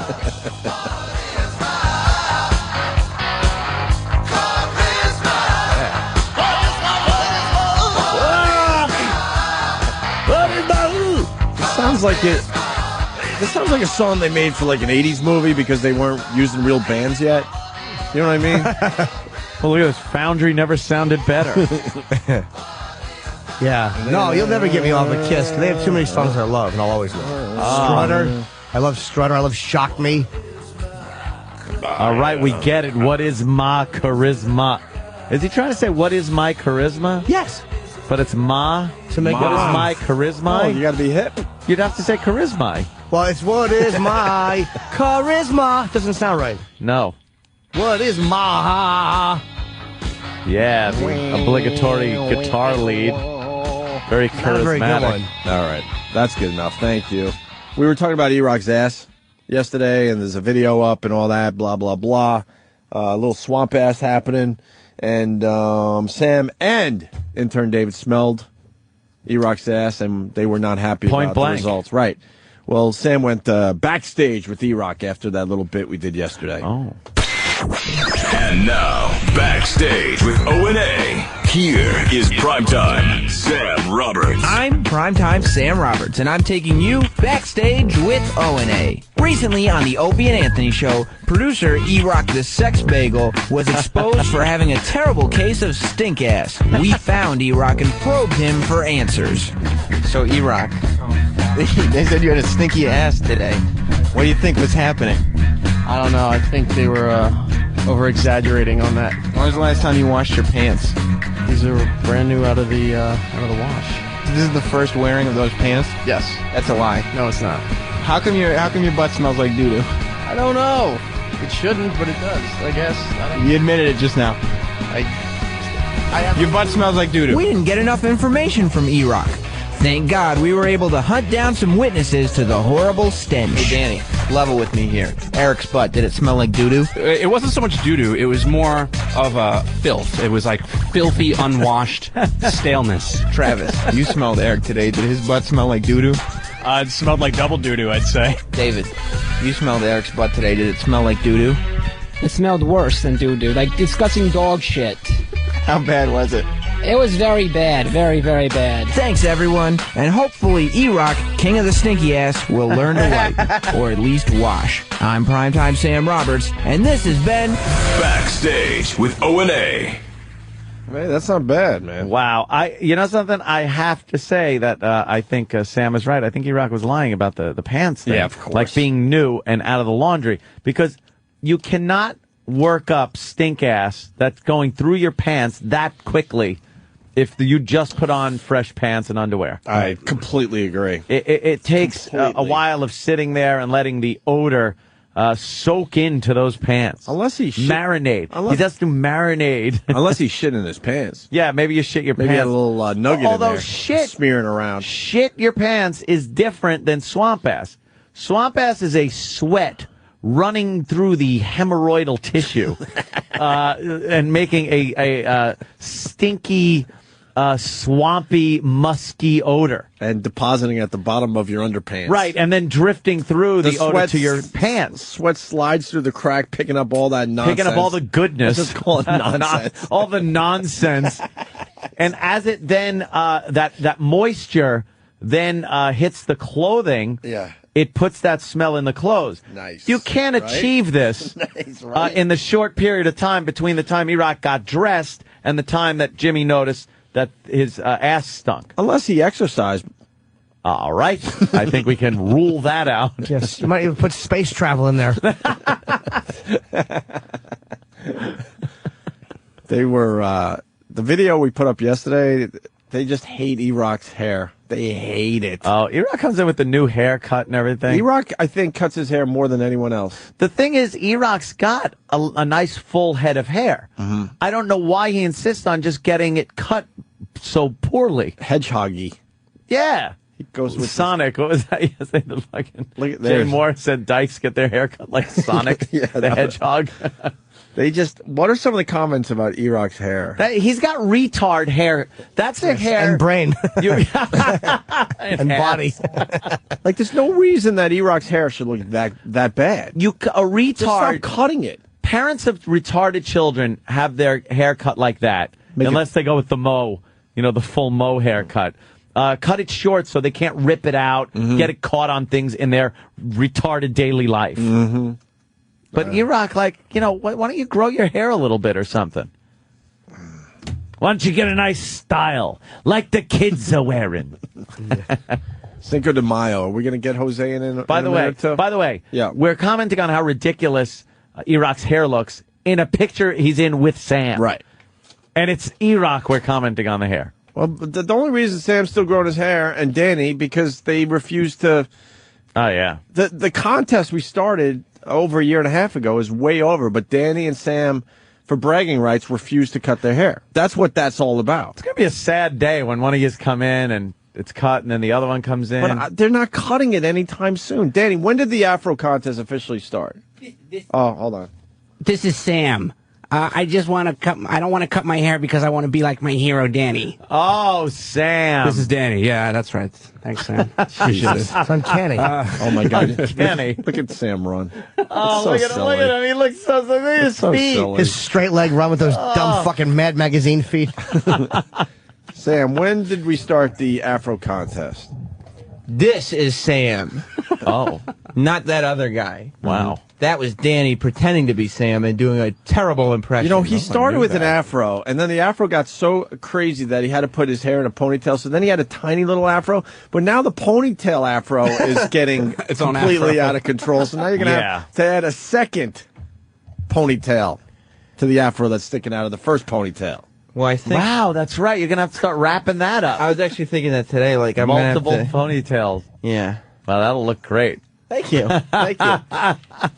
I think, let's see, it wasn't 2007, so it would have been, I haven't gotten a haircut since October 2007. I have a video. A year and a half. That was taken at CBS.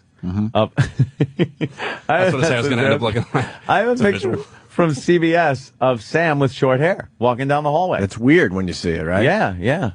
So when are you guys cutting this? Well, how does this end? I've looked better than I've looked in a long time. I'll tell you what it's probably going to end. When? Probably when I get married. Right. Because you know what?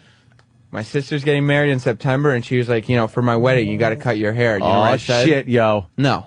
I like no. that. Thanks. Nice. No. How are you going to wear it? Like this. Just up like that? Yeah.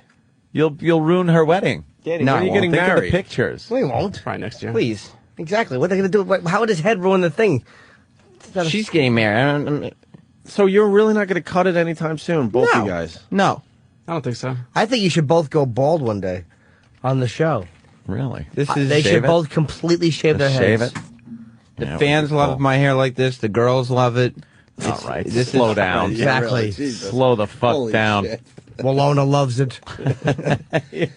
All right, well, This there is you where go. we're staying. And Danny will get his haircut before me. You know, unfortunately, I think it might turn out that way. Wow. Because Eastside Dave from Ron and Fez was in this competition, and he got knocked out real Please. quick. He was gone very, very quickly.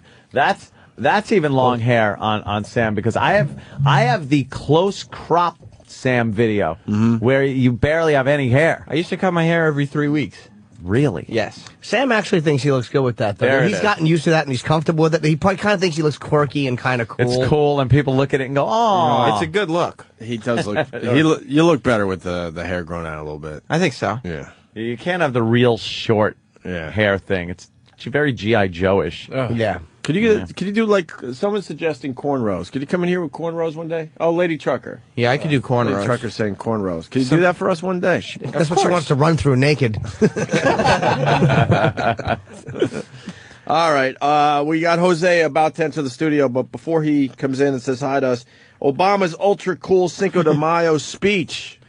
Oh. Yeah. What's this about? Well, Making the market crash? he just Did it crash yesterday? No, it did very well yesterday. They're very scared about the NASDAQ doing so well this year. Very scared. The market was very good yesterday, as a matter of fact. Don't they And think it might there be was good past? news on housing.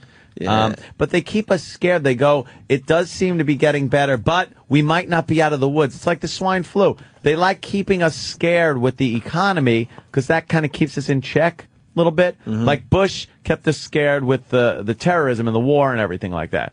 I think that had some, was validity, but, it was constantly being pounded on us. Yeah. Now the economy, it's constantly, oh my God, I'll freak out. And it keeps us, we always need something to worry about, so we don't think too much about other things, like taxes and how the government's up our ass. So, it kind of keeps us in check as a nation. Doing well. Well, they want to keep us scared about the swine flu. Now they're saying, well, the threat is over, but now it's going to just hang out until winter time. You hear that one? Stop it. So next winter, Winter. Yeah, it's called a winter cold. But now they're saying next winter the swine flu could be completely out of control. Don't we have to have a summer before we get to winter? This sucks. Dude, it's going to be June, and we're going to have like this shitty When fucking... is it going to be June? No, a month. Oh. But like, we haven't even had like a spring. We sort of had a blast of summer, though. That 2 was nice. days of fucking nice weather. I like it this way. The last few... Go outside. Oh, no. It's raining and windy. I'm not a fan of the rain. I'm a fan of the cooler temperatures. No. The last few years, we went from winter to summer. Dude. So maybe this year we finally get a little spring. Hanging out in the fucking backyard on a chaise lounge, nice drink in your hand with the sun beating down on you. It's fucking great. I can't do that. Beautiful, right? I'm cold. Well, it's only May Cinco de Mayo. Right, Cinco baby. equals 5. It's May 5th. All right, here. Wait, when are you opening the ice pit? Like a spot show. Yeah. Today, the pool gets uncovered, but I put my foot down. The pool company is coming over today. There's water. The pool is about half full. Half empty. Drain it! Yes. Why are you saying I'm drain an it optimist. again? Drain it. I want that fucker acid washed, because last year when they installed it, the marble coat on the bottom was kind of fucking discolored. Oh, boy. Acid wash that bitch today. Today. I want it today. All right, kid. All right, I'll acid wash your pool. It's okay, kid. You gonna talk to Anthony Cumia like that? So what did Obama do with this silly, ultra-cool speech of his? Well, he was just saying stuff that if President Bush had said it, they would have crucified him. Oh, okay. Nice. Welcome, the Cinco de Cuatro. Wait, did he mean to say Cinco de Cuatro? Because he did it yesterday. I think he meant Cuatro de Mayo. What? The 4th of May. Oh, okay. Welcome, the Cinco de Cuatro.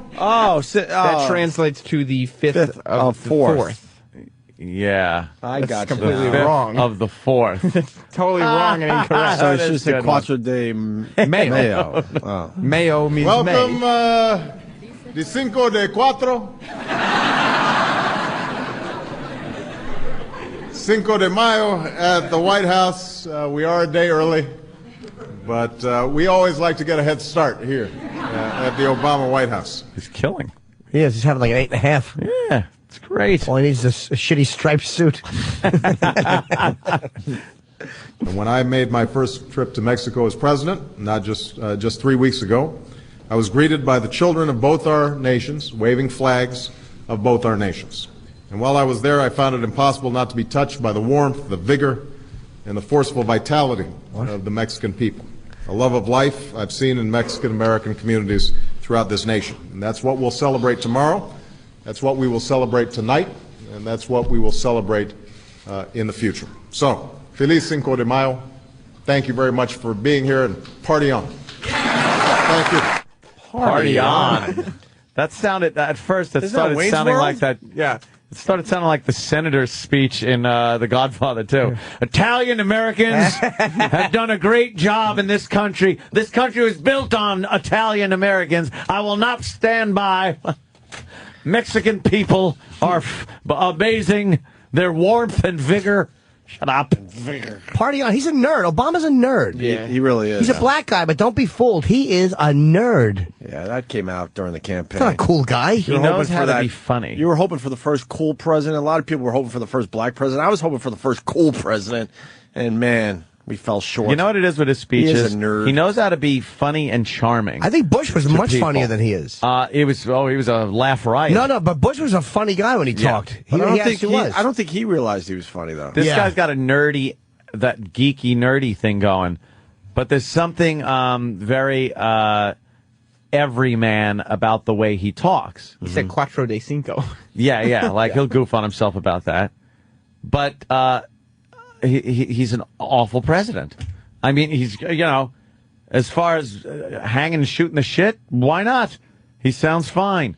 But I don't find him a very good president, that's all. But a lot of people find him a good president. Mm-hmm. We'll see what that... we'll see how it plays 100 out. days in. That's We'll see going how it quickly. plays out. I asked last night at the cellar, what do you guys feel 100 days in? Maybe one person, clip, clap, clip, Yeah.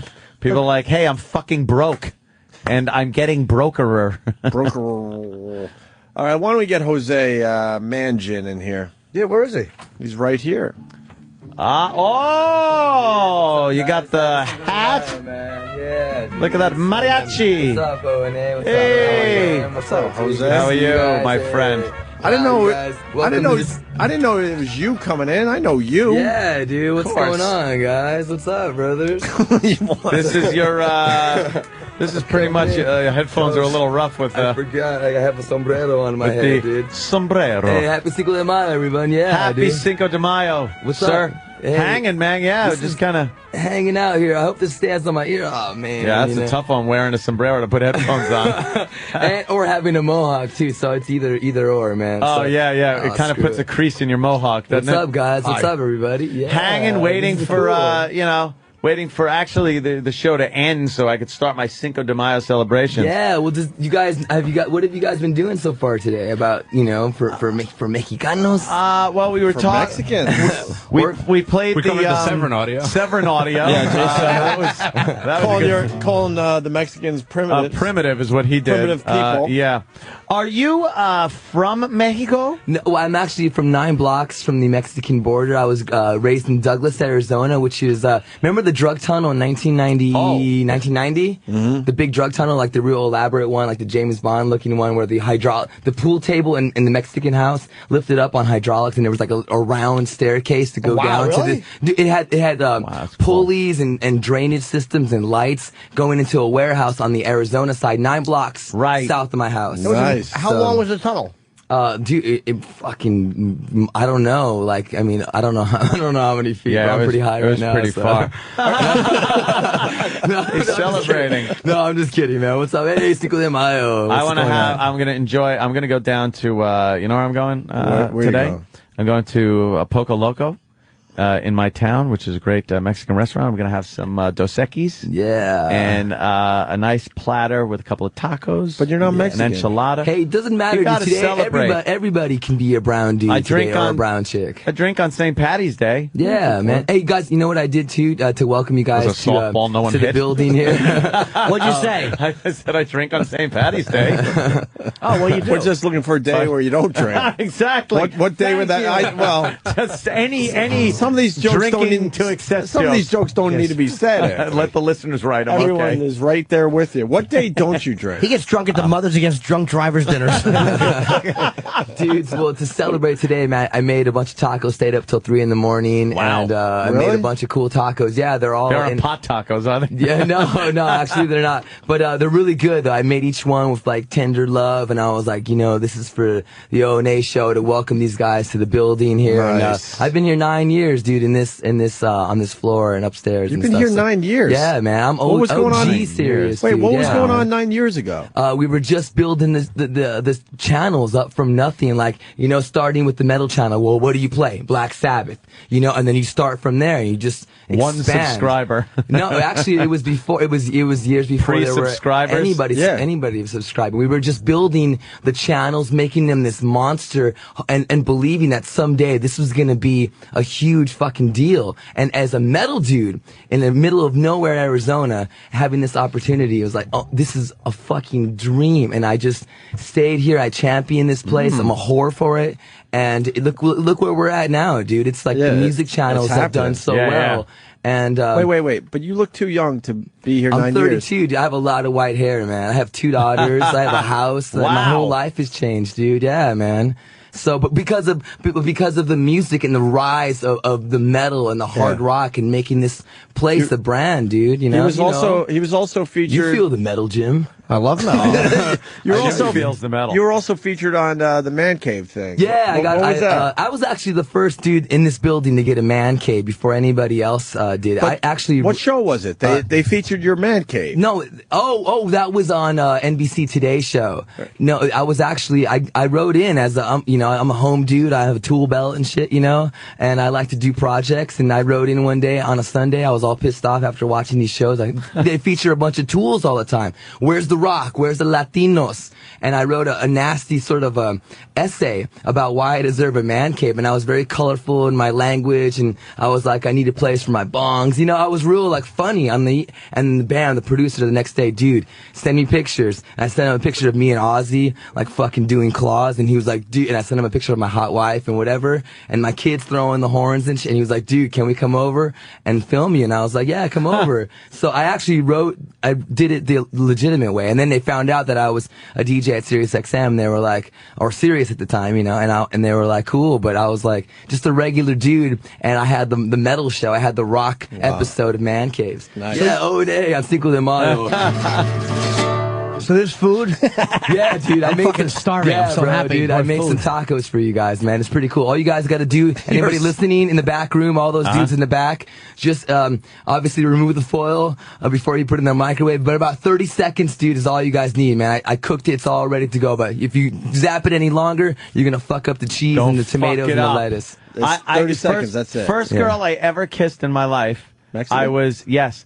She was a Mexican girl. Denise, I believe her name was Yonki, with the J, Yonki. And that's what she called you. And her mother actually taught my mother to make tacos. This is back in the 70s. And she didn't buy the fucking shells or nothing. No. She bought corn tortillas in oil, fried them, and then you got to fold that shit over. That's what I did all night last night. No way! Dude, that's authentic shit, bro. I don't F around when it comes to tacos, bro. I think I have panty melting skills with tacos, and it's like one of the things that I can do is like that and metal, and give good foot massages. But I think for me, what a big submissive he is. You can wash your hands before you make the tacos. Yeah, dude, I'm a big hand washer, but that's how you're supposed to make them. Yeah. So everybody, Cinco de Mayo, dude, do not go out and buy those Taco El Bell Paso crunchy fucking shit cardboard tasting crap. No, grab yourself some corn tortillas and a pan, some vegetable oil, fry that shit up hot. Bam. And the tricky part is making the bend and then holding it there. Take your time. You got to hold it there and then take it out when it cools. Yeah. You got the bent taco shell. Yeah, and then my mom would make tacos. And this was before eat these fucking tacos. Yeah, dude. I made a few vegetarian, but I kind of made them too late in the process. So I was like, hey, what's the best Mexican restaurant in the city? Dude, really, I can say hands down for food, I'll say Florencia 13 on Sullivan and Bleecker. It's the city's first Chicano restaurant, and that's what I am, a Mexican American. I like to eat beans, and Florencia 13 and take Spanish and get a B. And hang out with Jim Norton and Opie and Anthony on the Cinco de Mayo. You got a guitar. Can you play something for us? Yeah, dude. You want to hear some Metallica? Yeah. You want to hear some Metallica? Yeah, of course. Yeah, I want to do a little. I feel like now having Robert Trujillo in Metallica, Mexicano. I heard you guys mention that we saw each other at backstage at the Metallica show. One of my favorite bands. So this is a cool song. Ready, you guys? Oh yeah. I forgot what I was gonna say, but here's the song. Ready? Here we go. Ready, Jim? Yeah. Are you ready, Jim? Let me take out my ring. I didn't know Robert was Mexican. He's fucking phenomenal. Robert, you didn't know Robert was Mexicano? I knew he was Latin. I knew. Yeah, dude, he's Mexicano to the bone, dude. That's why it's so cool. It was so victorious for us, man, when he joined Metallica and he became this member. Holy shit, a Mexican is in Metallica. He made everyone forget Jason Newsted. Well, dude, Robert Trujillo, hands down, besides Les Claypool, is the best bass player in music. So there's nobody better to get than Robert Trujillo. But Jason Newsted's an awesome dude. Yeah, he is. But I I think Trujillo's better. Yeah, you should audition for every Robert Rodriguez movie. You look like a guy that should be in every single Robert Rodriguez. That's a compliment, Desperado. You look like you could be a villain in that shit. Well, I keep on telling Dee Snider when he does Strangeland 2, I want to be a victim, and I want to fuck a girl, smoke a joint, and die. And that would be so cool to be like in a horror movie, like who cares, have some cheesy role, like, yeah, baby, let me, squirt, and then like die, and then, but Dee's like, bro, nobody dies in Strangeland, they only suffer. I gotta say, I like our new Mexican friend. Remember our Mexican friend from XM? Oh my God! Fucking, what the fuck was his name? A dog named Chicago. The Mad Mexican. The Mad Mexican. Yeah. Is he fired? I don't know. I liked him. Dude, he's got to be long gone. The Mad Mexican got fired. I just heard. Yeah. That's a shame. A little Metallica for Cinco de Mayo. All right, this one say.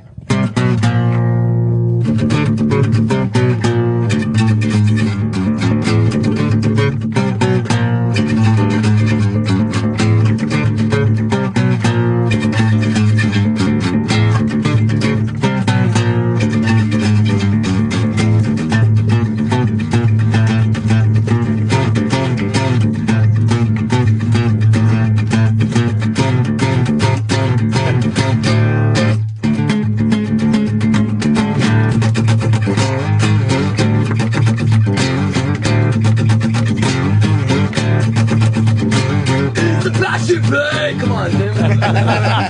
Oh, sorry, did I scare you guys? Oh, shit. On an acoustic guitar, you gotta be kidding me. Master Puppet's very nice. Yeah, dude, thanks, dude. You know what I do for my daughter's kindergarten class in April? Yeah. I went there, I'm losing my breath, and I went there and I did a guitar lesson. I took my Guitar Hero guitar, I took an acoustic, this one, and I took my Dimebag Dean guitar, and a little Marshall micro stack, and the crosswalk lady came by, some other teachers came by, a couple 6th graders, and the kindergarten class, and I did a whole lesson on guitar and where it came from, and the differences, and I jammed out some La Bamba, I jammed out some freaking, like, you know, A, B, C, D, E, F, G, H, I, J, K, L, M, N, O, P, Q, R, S, T, U, V, W, X, Y, and Z. Now I know my ABCs. Next time, won't you sing with me? You know, things like that, and the kids were flipping out, dude. I was like, yeah, and then I did some Megadeth and Pooping Pantera. their pants.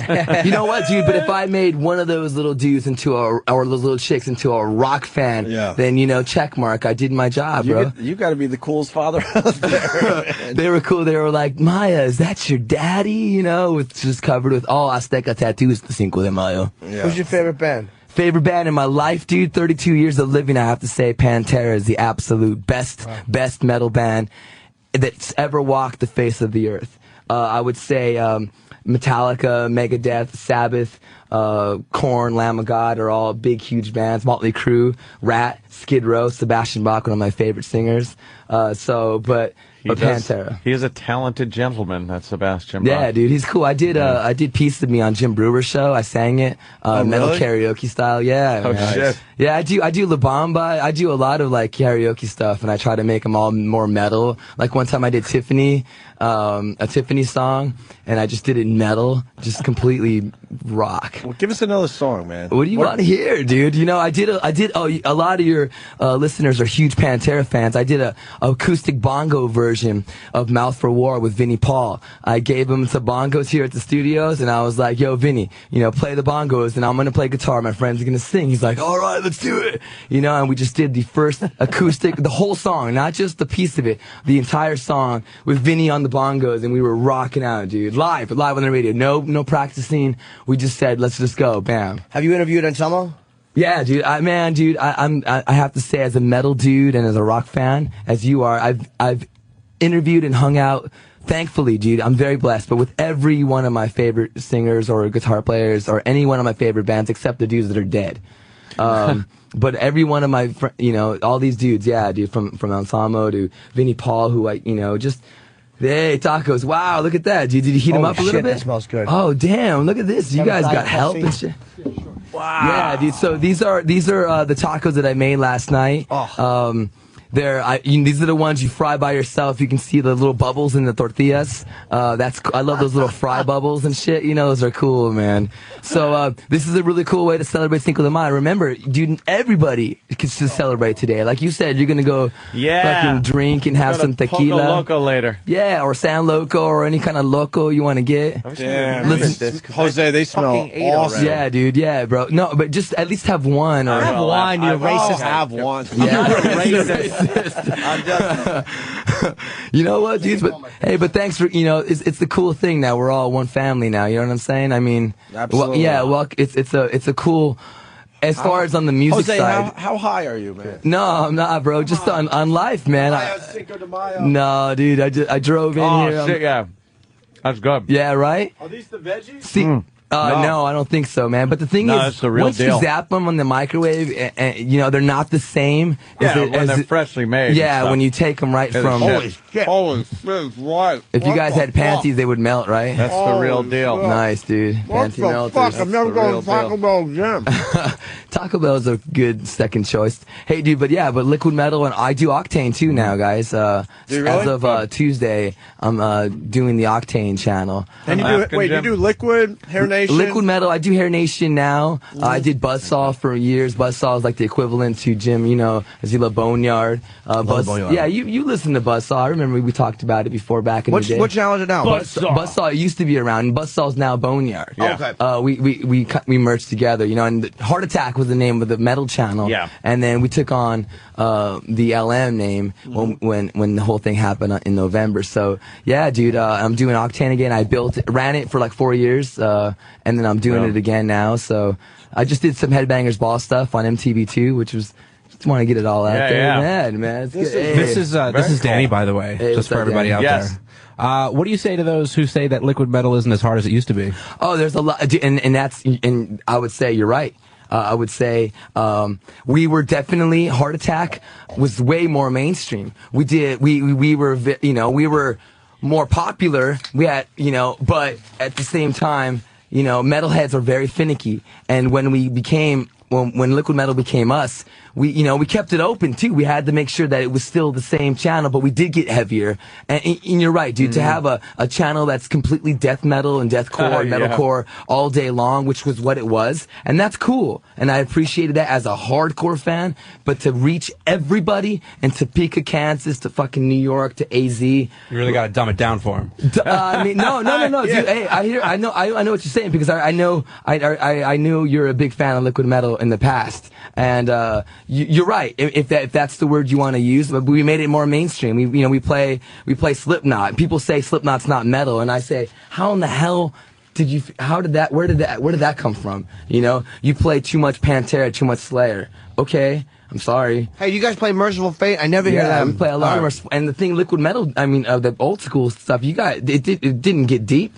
It didn't play the classics, the old school stuff, and we have a great pride in playing everything from the old 70s to 2009. So, dude, and people sent me emails that wanted my family to die. They wanted me, Jesus Christ. They were like, I want your house to burn, I shit apologize like that. when I wrote that. I was just, and angry. Those emails were rough, man, and I took Ziggy S from Brooklyn. Yeah, hey, what's up, Ziggy? I know Ziggy. No, I talked to Ziggy. I've known Ziggy forever. Jose, listen, we gotta take a break. Yeah, brother. Enjoy the tacos. Are amazing.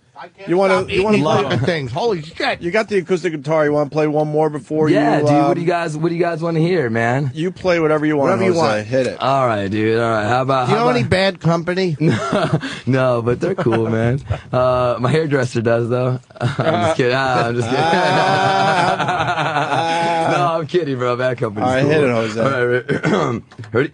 Yeah. Ooh, ooh. Wait, here's the mic. Ready? Yeah.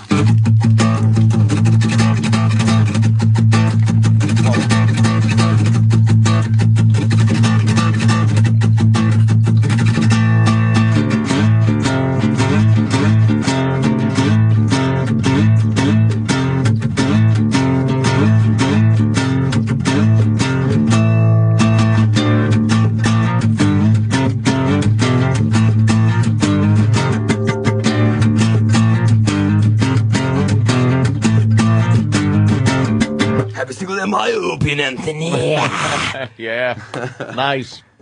Awesome. Thanks for the grub, man. Absolutely. Phenomenal food. Let it be said, best taco I've ever had. Unbelievable. Just went down my gullet. This is my third dude, one. Thank you. They're ridiculous. Well, there's more, and I made stuff for the crew and stuff. So yeah, man. Have a good one, guys. Jose, you rule, man. Yeah, Come back thank anytime, you, man. Yeah, Mexican metalheads today, everybody. What channel is Liquid Metal? What channel is Liquid Metal? Oh, Liquid Metal's Sirius 27 XM42, and I'm actually hosting a Latino comedy special on Raw Dog today. Okay. Sirius 108 XM150. Jesus, how many channels do you do? Sorry, XM Sirius 104. But I'm doing every year I do a Latino comedy special, and I'm doing a live show from 5 to 6 Eastern today, where I'm just kicking the piñata, having some friends in, just playing some metal, some Mexican stuff, mariachi music, whatever.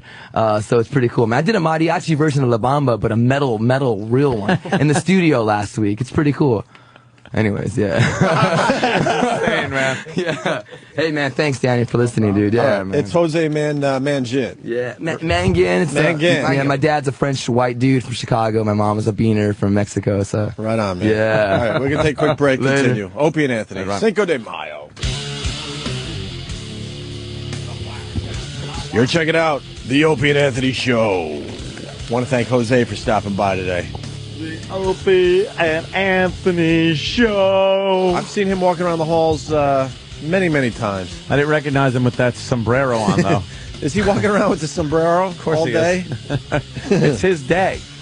Hey, we upgraded our Mexican. I like this. Yeah. I like the Mad Mexican. Worked well. He was all right, but... He was crazy. He's a nice the guy. Mad Mexican. He was a little nuts about his dog in Chicago. Yeah. Nice enough guy, but that Mad Mexican guy was He would give us crazy. shout-outs in Spanish. Yeah. LeBron James MVP. Good for him. Good for him. Yeah. Oh, he kicked everyone's ass, too. Wasn't even close this year. And LeBron James, 24. He's got a son that's like 4 or 5 years old already. Man, he started everything just way too early. Well. I'm just going to go another way. Well. That well said a lot, okay? I just say well. He was 18, said, fuck college, I'm going right to the NBA. Fuck marriage, I'm just going to have a kid. He's just doing things his way. Yeah. Well, maybe not his good. way, right? Doing it the way that... Bye. What were you getting at with your well? Bye. And happy birthday. Oh, thank you. Opie. I can't believe you share your birthday with Bill Ward. Oh, is it Bill's birthday? Let me guess how Bill old he is. Ward. Is he 60? Wait, hold on. Is he 63? No, he's not. 61? No. 40. I'm 57 years young. You got to be 58 by now, I'll be Uncle Paul. 58 in March. Uncle Paul. No, that means you just turned 58 then. Yeah. You've been No, 57. next Or you month. just turned 57. I'm 57 years young, Greg. I used to babysit you. Oh. He was a fresh boy. And Kurt Loder. Well, how old's Bill Ward? I'm not telling you. Opie. No. You should know that. No, I only know, Now he's 60. The big 6-0 for Bill. And then Kurt Loder from MTV. Yeah. Want to feel old today? Do you? What's about, how old is Kurt? 64. Maybe there's another Kurt Loder. No, that's him. Is there another Kurt Loder? Wow, that, you know something? He can't be 64. But he was considered the old guy on MTV. I understand back that. when he was on MTV. he was 50 and 48 back then? I didn't realize that. Wait a minute. What is he, 64? They're saying he's 64 years old. I I think if we want to double check that. Did I see the Capitals? No, he could have been in his late 30s. Huh? No, not that long. It wasn't 30 years ago. MTV? MTV is getting up there. He was on until recently. He did the breaking news that Kurt Cobain shot himself, and that's how many years ago now? What are we up 5. to? 14? 15, something like that, I think, right? Yeah, 15? 7 years older than So he me. could have been 49 when he was doing that announcement. And I did not watch the Capitals-Penguins game. Someone's asking. Playoff hockey does rule, though, but maybe I should watch. How are the Devils? Devils are out, Jimmy. They're done. Rangers are out, Jimmy. No local teams. Nope. For New York. Nope. Oh, that's what I wanted to say. Chris Cornell coming in. Yeah. We like Chris Cornell a lot. Yes, he's very talented. You think he'll say anything about Rage Against the Machine? We could ask. I mean, it was Audio Slave, obviously. Audio Slave. I wonder if it was because Tom. What's the guy's Tom? What? Morello. Is he too political? Well, I don't know. I guess we could try to ask him, but when he came in with the Rage Against the Machine guys for Audio Slave, it seemed like he was doing his own thing, and the rest of the guys were doing their own thing. I didn't see any major problem, but it looked like they were very different people doing very different things in the same band, if that makes sense. Mm-hmm. You know what? I don't think he's going to say anything bad, though. Hey, how many guys are in Audio Slave? Was 4? 18. I thought it was 4. Wow. I was off by 14. That happens a lot. There were 37 people in this fucking band. I would guess 4. Do we have the whole band in on XM? Or was there someone missing? Did we miss 1, 2? No, I think there was somebody missing. Chris Cornell was late, right? We had him. How many were there? 18. I told you that earlier. No, but I'm looking at E-Rock. He's holding up. Possible. Huh? All right, E-Rock. E-Rock. When E-Rock talks in your ear, it's like a verbal fist. It's like 4. It's like, Jesus. Is he throwing his hands up in the air right now? Yeah, he put his hand up with the 4. Hey, a lot of people graduating, and you go up on stage and you shake the president of the university's hand. Yeah. because you're all excited. You know, you just gave this university, you know, your life savings basically, and you're going to have student loans for the next 20 years. The least the damn guy could do is shake your hand, right? Yeah. Well, this university president did not. Why? Additionally, graduates are greeted with their degree and a hearty handshake from the university's president. Oh, Laurel, but at that venue's hearty commencement ceremony, handshake. I'm going to guess that this asshole has a germ fetish. Yeah. I'm going to guess he's one of these self-centered fucks. Huh? You're warm. That is a germaphobe. Swine flu. Give yourself a bill! All right. Swine flu. Give yourself a bill.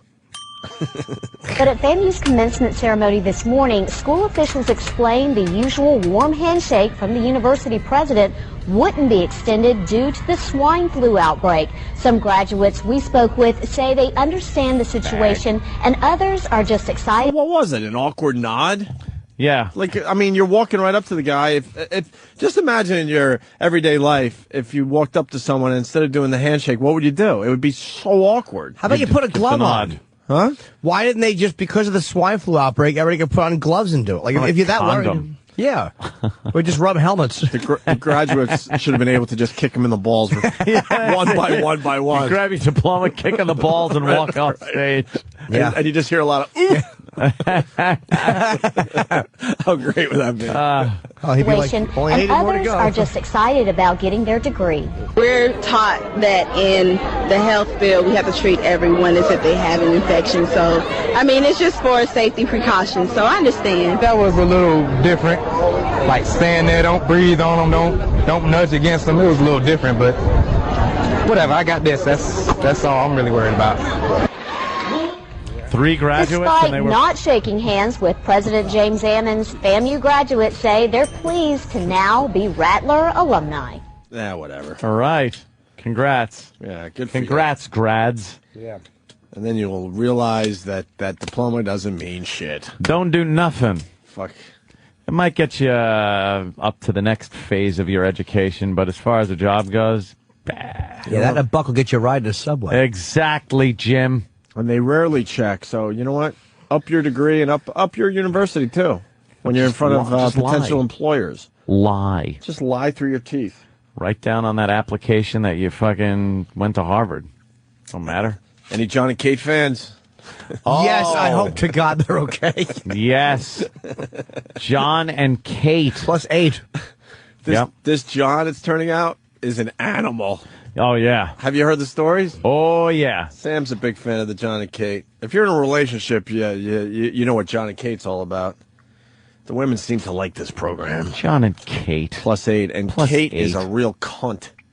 Yes, she is. She is the worst. She's a domineering fucking bitch. So when I started hearing the rumors that he might be cheating on her, I was like, you go. Yay. You go, John. You go. But I don't know. Well, we'll play the audio and try to figure this whole thing out. But he's got 8 kids at home, and he's out there trying to get laid. Jesus. I think after you have how many kids, you probably shouldn't be going to try to get laid anymore. You know what, though? Good. It's fantastic. Isn't it great? Well, you know what it is? He's probably got to stick it in her shitter, because there's no way she feels him in the puss. He's got to go. He's got to go in the shitter, and he's probably tired of it. That fucking mess. She won't stop. Kids pouring out. She won't stop eating egg salad, so he's always pulling out questionable things on his helmet. Oh, God damn. That's what happens on the show. He's like, look, I have to stick it in your shitter. Can you at least fucking hose it out first? She's like, I'm busy with the kids. Could we work shitter into the title of the TV show? Right now it's John and Kate +8. John and Kate, or John gives it. John and Kate +8. John thinks Kate shitter is great. Okay, it's got a rhyme. Shit. So it looks like John Gosselin of TLC's hit reality show John and Kate +8 is in the doghouse again. I don't even want to play the rest of the story because I just heard doghouse. In the doghouse. I fucking hate that. Are they in the? Is he in the doghouse app? Have you ever used that? Oh, Have you ever used the term "I'm in the doghouse"? I sure have. That's where I fuck most of the girls I pick up because they're ugly. that's what I call their pussy. I'm going to put a couple of fingers in the doghouse. If you don't mind. Did you guys get the picture? Fuck, I should have tweeted it too. Oh no, I don't think you really can. There's a picture going around. It says something about the swine flu, and then it's the big, fat, ugly chick naked. Oh, yeah, I've seen that. Have you seen it? Yeah. Danny, could you find that? I know that's a little broad, but it's been making the rounds, and man, it makes me laugh my fucking balls off. Don't get the swine flu or something like that, and then you click on it, and it's this mess on all fours naked.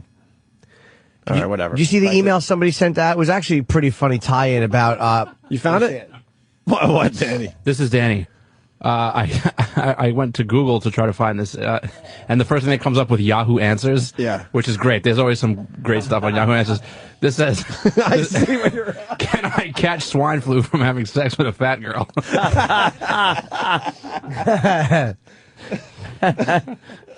Somebody put an email out about, like, a lot of people said that we wouldn't have a black president until pigs fly. And then 100 days into Obama's presidency, swine flu. Swine flu, yeah. I thought that was clever when I read that. Yep. It was kind of, it was cute. My father would tell that as a joke, and then when no one laughed, my dad would go, it's just kind of cute. Again. John and Kate Gosselin seem to survive his last tabloid scandal. You know, the one about the late night partying with the college co-eds. But it looks like he's done it again. The dad of 8 was snapped recently by Us Magazine with another woman and no wedding ring. A clubber who saw John and the woman leaving a bar around 2 a.m. tells the mag he could barely walk and heard him yelling, "Hey babe, give me my jacket." When he saw the camera snapping, he jumped in the passenger seat of his car and yelled to her, "Get in the car." Then they sped off. Where was Kate? Across the country in Washington promoting her book. Can't imagine she's going to take this lying down. She's pretty rough on the guy. Now would you like to speak?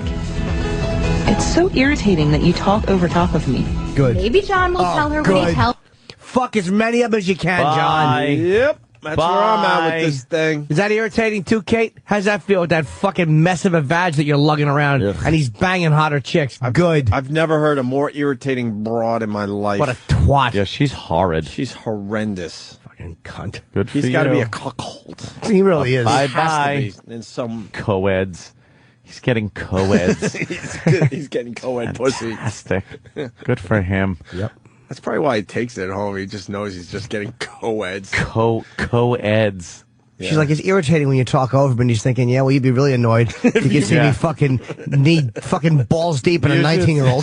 You should see what I'm up to. Yeah, you'd be really annoyed if you knew what I was up to while you're promoting that dumb book of yours. That'd really get your goat. Right. She saw me eating the ass of a fucking mixed-race teenager. Oh, shit. Irritating that you talk over top of me. Maybe John will tell her what he tells celebtv.com. Like most people, I have male and female friends, and I'm not going to end my friendships just because I'm on TV. However, being out with them late at night showed poor judgment on my part.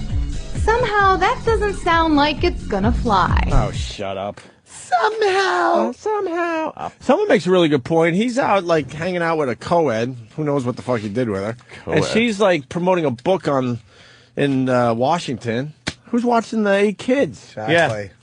Who's watching all those kids that fell out of her water slide? I was. Oh, Uncle Paul. Yeah. No, you are. What a smorgasbord for Uncle Paul. John's a friend of mine. I'll take care of him.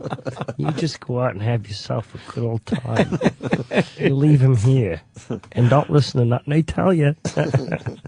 Don't be a tattletale. Yeah, 8 tattletales.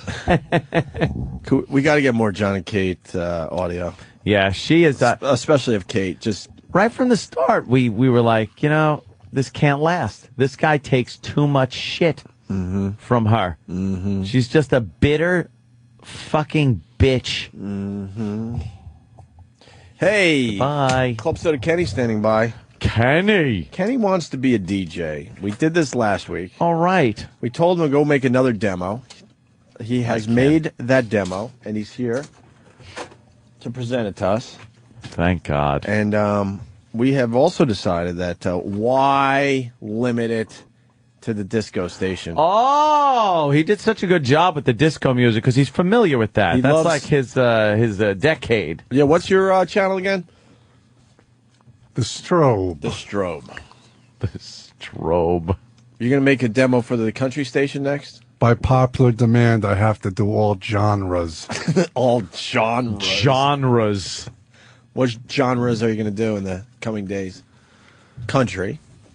Yeah. Maybe Jose could get you a little liquid metal action. Yeah, I do it all. I'm going to do chill. Ooh, you can do like chill or spa? Yeah. Let's hear your spa voice. I'm touching myself. Let's all light a candle. Why would you be... Why would you Oh, because it's like a spa. Yeah. See, the spa channel on SiriusXM has nothing to do with Yankee Crankies, you sick fuck. I'm touching myself. It's legit spa music.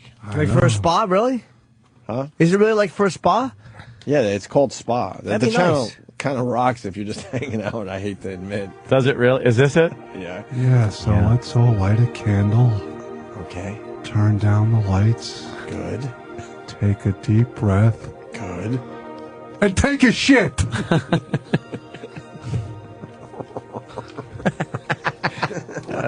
Kenny. All right, let's hear another one for spa. And you need a name, remember? You need a name for all these channels. I have a new name. For spa? No, I got to think of a spa name. You got a new name for the... Maybe I can be... Hi, this is Kenny Cool. Ah, Kenny Cool. Kenny Cool Kenny. I like that. Kenny Yeah, good Cool one, Jim. Kenny. Thank you, Jim. Calm Kenny Cool Kenny. Thank you, Anthony. Big long name. Thank you. Yeah, but you got nothing but time to kill when you talk over this shit. No rush. Yeah. Take your time. Yeah, Take we your just time. chill. You know, not enough people stop to, I don't want to seem cliche, but smell the roses or E-Rock's ass. Yes. No one takes time to smell E-Rock's ass. Why pass that up? Fuck. Can you do like a little home? It is a spa channel, a little home. Yeah. Let's do it in unison. Ready? On 3. 1, 2, 3. Perfect. Was it? Now, on the spa channel. Now you start a chant. You know, ah, da, da, da, you know, make one up. I'm not that creative on the spot. I know it. All right, well, Kenny. Yes. Kenny made his demo, his second demo for the disco channel, the classic disco, classic dance, whatever it's called, the strobe. Yeah, the strobe. And I'm trying to emulate my hero, Joe Causey, who's the king of the strobe. Have you talked to Joe Causey yet? I say hello to him here and there. I'm a secret admirer. He don't know. Really? The king of the strobe. Is he here right now? No, I didn't see him Where yet. is he? He comes out there on the computers to prepare Holy sometimes. shit, you're a fan of Joe Causey. He's Brooklyn's own Joe Causey, the extreme cuisine. Oh, shit. He's a super fan of Joe. Yeah, he's a good guy. One day they're going to find Joe's body with just Ken standing over it with a pistol. You're dead, fucker. You're dead, fucker. All right, here's Club Soda Kenny trying to get a job on the strobe. That song made my asshole itch. Hey,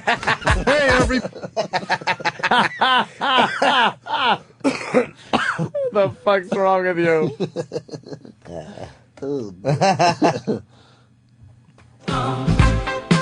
That song made my asshole itch. Hey, everybody, it's One's own Clubby, the disco baller, on the strobe, XM 83, Sirius 81. This song really cracks me up. Just listen and you'll see why. It's Mandu the Dingo and So Makosa for no reason. Oh, yeah. You did pretty good on that one. I do really good. Oh, yeah. Yeah. Well, yeah. We got a lawyer on the phone. Hell they want. Chip from sir. Virginia. What's up, Chip? How, Chip? How are y'all doing? Hi. Good. I love that Kate's getting her just desserts, but the problem is the law's going to support her with those 8 kids if she can prove John's out there. Oh, hell course. yeah. We know that. No surprise there. We all know that. I mean, but when are we actually going to do something about that bullshit law? It's all over the place. Alec Baldwin's trying. Yeah, it doesn't make any sense. Women cry about the glass ceiling and everything else, and I'm discriminated against. I get less pay. I get this. Fuck you. You make out like bandits in divorces, so go screw. John's not going to see the light of day if he has to pay for 8 kids the rest of his life. Mm-hmm. You know what, though? The other side of the equation looks pretty good for John, though. Oh, no shit. Well, at least he's getting the fucking pussy. Can you imagine having to support 8 fucking kids and that fucking twat of an ex-wife? Oh, yuck. You think she would let him off the hook? No! And I need pamper. And Horrible. Can you imagine it? Horrible. No! Oh, God, that would be That's what I'm fucking saying. petrifying. Can you imagine? Not at all. Ugh. Oh, I get quite fearful just thinking about it. See, you're almost done. And I know you don't talk about it, but you're almost done. Can you imagine if you had the kids, then you're not done until at least they're, 18? So you'd still have, a lot of time left. Dude, so much time. I couldn't even, it's frightening to think about. If I would have fucking impregnated her, holy shit. Yeah, because your kid probably, give or take, would have been 7 or 8. Now, no. Yeah, about. What? No? Now? Oh, wait. You've been, dude, you've I been could have gone a long time have a ago. 7-year-old kid with the girl I took off with. Holy shit. I could have a fucking 10-year-old with the. How long ago was your divorce final? I could have. Let me be realistic here. Holy shit! I just lost a few years. I could realistically, Right. if I got her pregnant right when I had gotten married, so no bastard child, I could have a 19-year-old right now. Wow. No shit. But you get divorced. No, I'd rather have a 19-year-old, but in different circumstances. Wait, you get not related and female. When did you get divorced? You're allowed to say that. 1999. That's when it started. It didn't end until fucking, well, it's still going. So you've been. Well, the payments. Oh my God, it's been 10 years. Yeah. 10 years. And if you had a kid, then it would be longer. A lot longer. Yeah. Yeah. I could have a 19-year-old kid. Imagine that. Hey, Dad, you're an asshole. Go fuck yourself. Get out of my house. You'd be a good dad. Leave my house. You don't want to be a dad. That's cool, but you. I hate you. I hate you. You would be a good dad. I'm just having horrible conversations with my imaginary 19-year-old kid. You would probably you'd be the cool dad hanging out with your son. My kid that did end up. I did have one kid that ended up in ectopic pregnancy. You know when it goes into the tube, the fallopian tube, and blows up. Oof. That was my kid. With Congrats, who? kid. With who? The ex-wife. Boy or girl, you don't know. What was that? Oh my God, that was at the beginning, right at the beginning. That was my 19-year-old son. My 19-year-old son ended up getting fucking sucked out. Is that what? Do they have to suck you out when that happens? Oh yeah, it ruptured and everything. Yeah, that's How really, old was the kid? That's really It was dangerous. pretty- The kid can only be a month old or something. No, not even. Yeah, See, what happens is the egg is coming down from the ovary to the fallopian tube, through the fallopian tube. The sperm cell swims up the fallopian tube and impregnates the egg. And instead of the egg going down the fallopian tube into the uterus and attaching itself to the wall, it starts growing in the fallopian tube. So as it starts dividing and growing, the fallopian tube is like a hose, and it gets a big bubble in it and then bursts, and you get internal bleeding and pain like ridiculous. So I had to go to the hospital. And So wait, by the time you notice it, usually it's already burst. Oh, yeah. Well, no, there's a pain. Yeah, I guess they usually burst at that point. It's And extremely dangerous. It could be fatal very quickly. Absolutely. Can they go in there if they catch it before it bursts? and push it down onto the wall? No. Why not? Because it's not attached. It has to attach to the. It's just everything went wrong. Why too can't soon. they just suck it down gently? No. They cut just in stick and it they to the wall? They actually they open up Like the a Post-it fallopian note? tube and pull it out, and then sew the fallopian tube shut. And you were that close to being a father. Yeah, it was pretty. You were one jumping jack away. I was pretty fucking close. Wow. Holy shit. Let's go back to Kenny's disco demo. Yeah. I love that song. Hey, it's the Strobe XM83, Sirius 81, and I'm O&A's own Clubby, the Disco Bowler. Here comes Michael Jackson with Don't Stop Till You Get Enough. Hey, does that refer to his 2 court cases? Just kidding. Get it? Just kidding. Get it? You're a pisser, Clubby. The disco baller. Yeah. Yeah. He changed his name.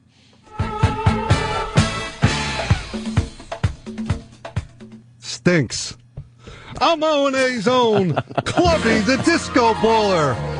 I'm on the Strobe XM83, Sirius 81. And according to Wikipedia, disco originated in the Afro-American and Hispanic communities. Apparently, no one told Casey and the Sunshine Band. Let's give this white boy a listen anyway. Here's Get Down Tonight. Nice post. Would you look at the post in your rearview mirror as you sped past it? I gotta change it up a little. Yeah, you don't like hitting the post? Yeah. That's a good song to hit the post on, though. Yeah, you don't like the annoying lyrics, I understand. You know? Yeah. Yeah. Oh, yeah. Yeah, people want to listen to me, not the song. Is that what it is? Yeah. I hear you. Johnny K plus 8, someone's suggesting that they do another reality show. Where they have, like, John as a single dude hanging out with the co-eds while Kate is dealing with those 8 monsters at home. That would be a show. That everybody would watch. And I'm not even kidding. You go back and forth, like, this is what John's up to. He's at sorority houses doing cake stands. Yeah. And then you go back to Kate. That would be with good, the 8 man. screaming kids. That would be a good show. Who wouldn't watch that? He's doing cake stands, yeah. Who wouldn't watch that? We used to do cake stands. Oh, I did with one cake stand. Dude, you know, that was at the very, very beginning of my radio career with you, and I felt like the old guy at the college, because I was. And that was at the beginning of this fucking journey. I ended up at Framingham State College some night. I don't even remember how. Well, it was me and you miserable, so we would take our time going home from gigs. We certainly would. I was not a happy camper going home. Almost went skinny dipping in the pond. The next time it was the Kahlua girls. It was a sorority house in Framingham. It was a mess. And there I am. They're like, Anthony, yeah, you got to put your footprints on the ceiling or it doesn't count. And I'm there doing a keg stand, getting beer shot into my mouth. Fantastic. Well, your wife's at home. Or with the mother-in-law, who knows? Yeah, probably with the mother-in-law, or whatever. What exactly? Whatever. What the fuck ever? Oof. God damn, man. Nope, can't go skinny dipping with you girls. Can't go with you girls. Nope, can't do it. Oh, did I grab that fucking girl with the braces, though, at that fucking party? Holy shit, did I grab her? Oh, yeah. You fuck her? I was just, no, unfortunately, because I was like, nope, I gotta go home. But we were getting pretty hot and heavy, as they say. Put it this way. I had heavy petting. I had braces marks on my gums. You had some heavy petting. Was she sexy? Yes. Oh, yeah, she was cute. It was Kahlua girls in little outfits. Yeah, look at that. That is a great shot, Danny. Thank you. Wow. Oh, and we got to remember some of the other ones. There is something about braces. We tell they can't run as fast. Oh, teeth. Fantastic. Oh, shit. I like girls with polio. That's just great. Well, what are you going to do? We tell the same stories. I know there's a few more, though. Yeah. The time we said no to the girls that wanted a skinny dip with us. Skinny dip. Because we were taken. Fuck. And then there was the time. The keg stand at the sorority house. Then there was the Show Us Your Quack episode in the parking lot of the what was that? Yeah, whatever. It was like a strip club, and then it was another country bar. Yeah, and then it was a strip club for fucking like Chippendales. I'm trying to come up with new ones though. Yeah, there were a bunch of them. Oh, the headstand pictures. Yeah, headstand girls, rock bus girl. Well, the underage girl in the studio. That was Rocco. That was Rocco. Yeah. But at one point, I had her topless, and I was giving her a piggyback ride. She was on my shoulders. She was on my shoulders. What a creep. You know that girl is now. She's pushing 30. Well, 90. When did we get fired? 98, 11 years ago, probably 12 years ago then. So she's should be about 27, 28. 28 now. So people are doing math and going, "Oh my dear sweet Jesus." Come on. Yeah. Lighten up. She was very hot. All right. More Kenny. Too fucking wow, where are we? Oh, we're doing a radio show. All right. Kenny and his second disco demo. I'm coming out of the closet. Hey, it's One's own Clubby, the disco baller, on the strobe, XM83, Sirius 81. And this next one reminds me of the movie Boogie Nights. You know, I'm hung like Dirk Diggler when he was 8. Wow. You sexy thing. Oh, then chocolate. Then you fuck it up. You fuck it up. You hit the post perfectly, by the way. Right. That was a perfect post. And then he jumps back in. Hold on a minute. I'm coming out of the closet. Hey, it's One's own Clubby, the disco baller, on the strobe, XM83, Sirius 81. And this next one reminds me of the movie Boogie Nights. You know, I'm hung like Dirk Diggler when he was 8.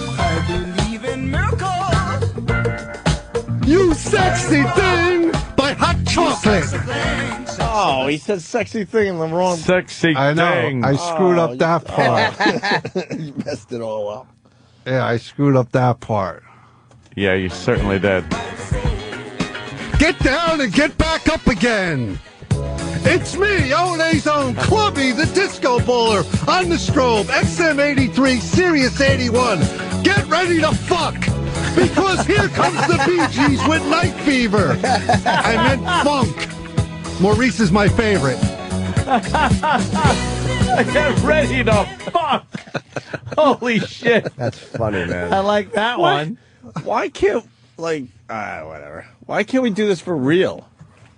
If there was a channel like this on Sirius, I wouldn't listen to anything else. No. Why do you always have to play it serious? Oh God, is that great? One more from the disco baller himself. Oh. Love blue suede shoes. It's Clubby, the disco baller, here on the strobe, XM83, Sirius 81, and this nun can really belt out a tune. Let's all get jiggy with this holy person. It's Sister Sledge. 5, 4, 3, 2. What the fuck? 1.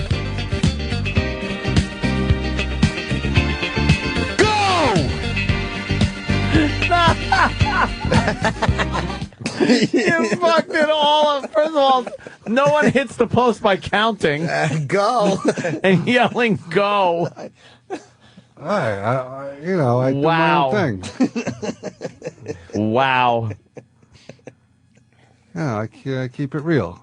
You keep it real, all right. Real stupid. And then why are you saying getting jiggy with it?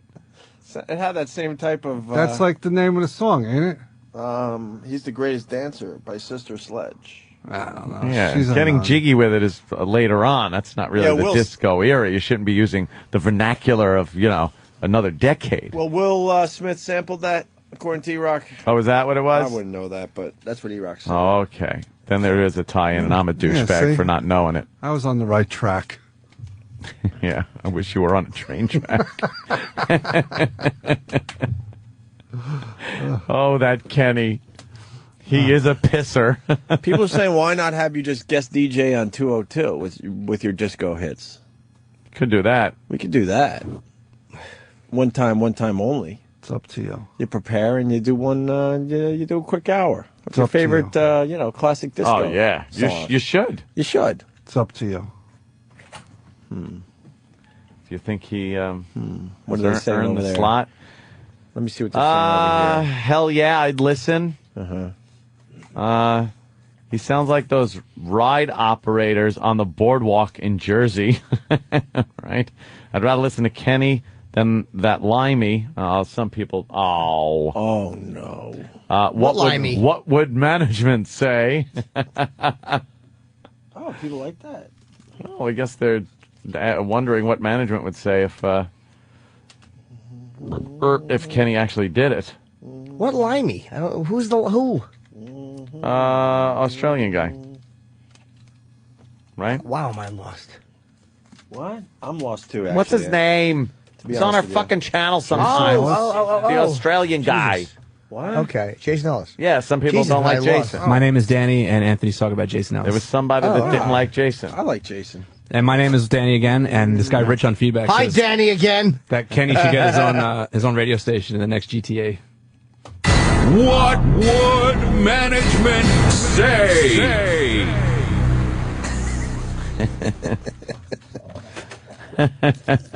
All right, maybe we give Kenny like 1 hour. One lousy hour, Kenny. You can say that again. One lousy hour. Where's Chris Cornell? I don't know. We're getting ready for Chris Cornell. Did you hear yet? Pete Dominic's here. There's Chris Cornell here. I didn't see him. Oh. Let's say hi to Marcos in Yonkers. Marcos? Hey, what's up, boys? What's up, Marcos? Come on. Going on? No, you guys were talking about, you having a baby earlier. You dodged the bullet, man. Because when you break up with a girl, you don't have no kids, you don't have to see their fucking face again. But when you got a kid with a girl, she's in your life for the rest of your life, bro. Yep. How about that shit, right, yo? Oh, man, I regret it, man. I love my son, but I regret it, man. So you dodged the bullet, bro. I just wanted to tell you that. Bet you do. And it's not like you guys put the kid in the middle of anything, right? Nah, but still, man, you always have to see her face. You always have to deal with her. You always have to talk on the phone. It's ridiculous. Yeah, you got to talk to your ex-girlfriend or ex-wife forever. Even after you're done paying at 18, you still got to talk to them. It's seeing them at the wedding and the seeing fucking... them at like events. Yeah, it's just a constant attachment to someone you hate. And it's like, oh, the baby needs this. Oh, my light's about to get turned off. Can you send me some money? And it's like, oh, you got to do it because if not, your kid lives in the dark. Yeah. Yeah, wonderful. Thank you, sir. Just get your kid a flashlight. Fuck the mother. Let's go to Angie. Angie, Pennsylvania. What's up, Angie? Not much. The John Gosselin partied with some of my friends here at my college. Really? Seriously. And? Not much happened. I mean, he played beer pong and posed for pictures and bought a bunch of people drinks, especially even like guys. So they made a lot more out of it than it actually was. But it was kind of funny. Yeah, I'd imagine that nothing was really happening. Yeah, they were trying to track down one of my friends because she was in a picture with him on Facebook, and Oh, really? it's funny. Oh yeah. You know, it's so easy to be like a TMZ star. Just give him a call and go, look, I let him, pop me in the shitter. Pop me in the shitter. And the only way I'll give you an exclusive is if you say exactly that on your TV show. He popped me in the shitter. He popped me in the shitter. I guess my roommate was watching John and Kate Plus 8, and they mentioned his indiscretions with co-eds, and Kate was like, well, he's not going to do that again. Okay. Bullshit, because his mom lives in the town where our college is. Right. I think he's just having a good time. Yeah. He's enjoying his celebrity. A little fun. Yeah. All right, Angie, thank you. Thanks. We're going to take a break. Thanks. And hopefully... Oh, he's here. What the fuck? He's here. All right, we'll take a quick break. We'll talk to Chris Cornell next. Opie and Anthony.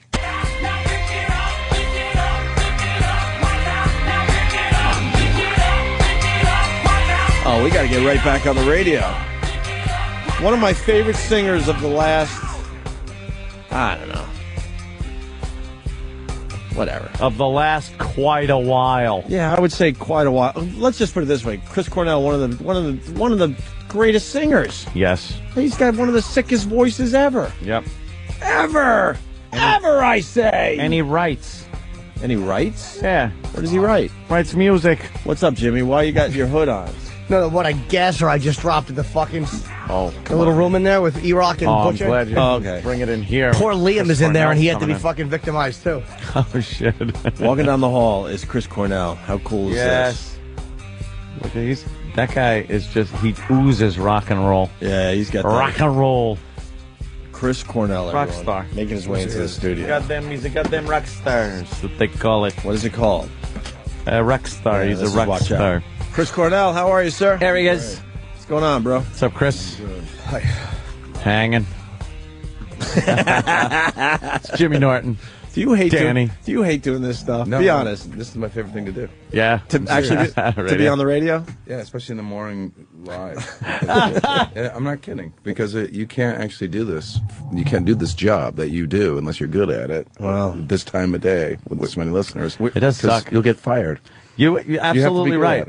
You know the worst part? Be funny, you know. As long as you're either smart or really funny. You can be a funny idiot. That's great. Yeah. Or you can be really smart. That works. Would you ever do radio or podcasting or any of that stuff? Not really, no. You don't want I to just figured some type of compelling. Oh, my. You got to be kind of compelling in some way, whether it's funny or an asshole or whatever it is. Something, yeah. Yeah, just something. Exactly. Just be something. The hardest part of the job is getting up in the morning and coming in. Once I'm in, I'm like, all right. But when I first wake up, it's just like when I was in construction. I go like, oh, motherfucker, I can't get out of bed. This sucks. Fuck. And then you get up and you're like, okay, now I just get to hang out and talk when does badmouth people. I remember my first day of kindergarten.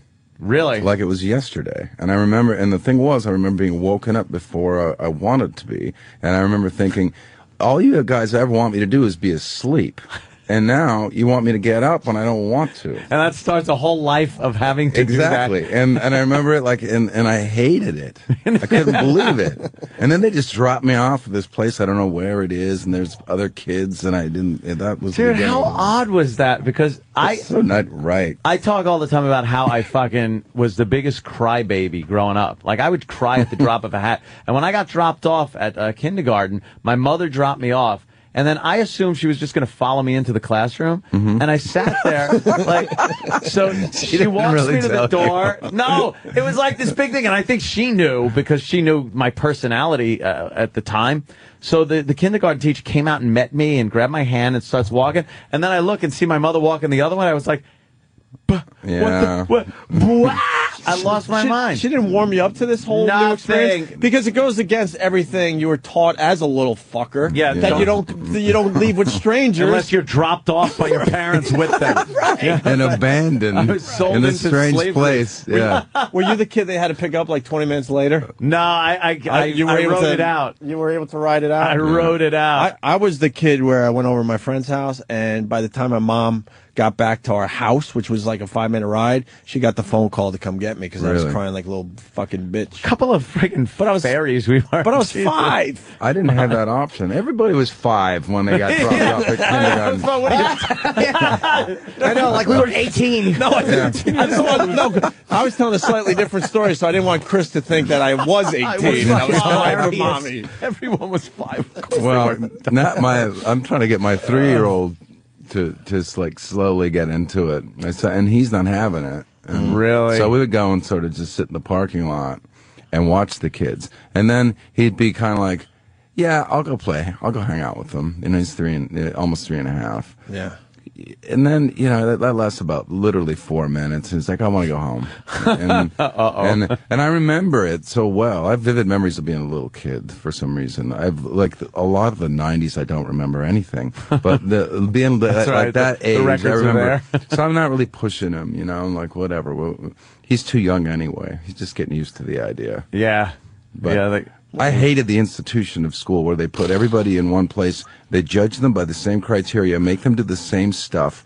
I went to Catholic school, so you have to wear the same clothes. Everything was the same, and that was like I realized that I hated life then. I didn't know that I would end up doing the job that I do, but it's the perfect job for me. Yeah, it's exactly what I should be doing because I hated everything about school and everything about institutions. Mostly from the first grade. Kindergarten's cool because you did the cut and paste. There's nap time. you get to play records. So you're pretty much writing off school after kindergarten. By first grade, my life sucked. Kindergarten wasn't that bad. You get to bring in like your own records. Everyone brought in kids' records. I brought in the 45 of Hey Jude. No way. Really? That's my famous kindergarten story. I brought in Hey Jude, and they would not play it. Wow. Why? And I didn't understand. I don't know. Maybe because it's long. Maybe because there was some screaming. Because it wasn't a little kid record. I didn't know xylophone in it. Exactly. I didn't know what little kid records were. My kindergarten memories are from fucking being yelled at from Mrs. Slavic, from picking my nose and eating it, and for making other students listening to Teddy Clouser go to the bathroom. I'll be like, look, he's going to the bathroom. We don't put our ears against the bathroom door and giggle. You were a deviant even back then, man. Yeah, you were bad. That's why kids like me hated fucking school. Tortured. Did you make it all the way through the 12 years, or did you say no? Point? 7th grade was the last year I finished. Yeah. And then I went to 8th grade sort of a couple times. Wait, over a couple years. Can I just, how do you get away with like dropping out of school in 7th grade? Well, I went to 8th grade and didn't finish. But did your parents, were your I parents? left home, kind of, and then I tried 8th grade again the following year. And I started school a year early, so like psychologically, I could talk myself into it's not so hard on my ego. Like I'm not an idiot. I started a year early. And the second attempt at 8th grade didn't go that well. Jesus. And where were you living if you left home? I was living with my grandparents, who I pretty much run the show. They were old enough where it was pretty easy. I became like Kreskin with my grandparents. Pretty much anything could appear and disappear at any time. And they're on lots of medication, so I would take their prescription Benadryl and take it to school and trade it for real drugs and stuff like that. I was running the show. Yeah. And once you get a taste of that, even if it's at 13, you kind of are going to run the show after that. The same thing happened because I went a little further. I think I went to like 11th grade, and then I was fucking up so bad, and the dean of boys, whatever it is, told me, look, why don't you just take the year off and come back next year and, do whatever you want to do, but come back and finish next year because you can't. He goes, there's no way you're passing this year. I go, okay. So I went out and I worked, and I'm making money. I had fucking money for cigarettes and a little whiskey in the Jack Daniels in the woods with my friends, on the weekends and you shit. get a taste of that. There's and then, I went back to school, and I'm like, great, now I'm fucking broke again. I got people telling me what to do. So I just said, screw it. And once you get a job, because that happened to me. I started working full time, I think before you're even legally supposed to. Yeah. And then I could pay for everything. I didn't have to take anybody's crap. And, but that, obviously, at some point in my life, I wished that I would have finished school. Yeah, don't you kind of, it hits you at one point, you're like, I would have liked to have been a fighter pilot. Well, I wanted to be an astronaut. I actually write for a living, writing song lyrics, and I can barely spell my own name. So that's been a problem. Yeah, but it's kind of like, it's you were kind of right to not like the institution because, I didn't graduate high school either, and it's like, not that you don't need that if you want to be a doctor or a lawyer, but you've made a great living being creative. That's true. And despite what they would have taught you, what they would have taught you would have meant nothing. Yeah, I think there are things about it that would have been helpful.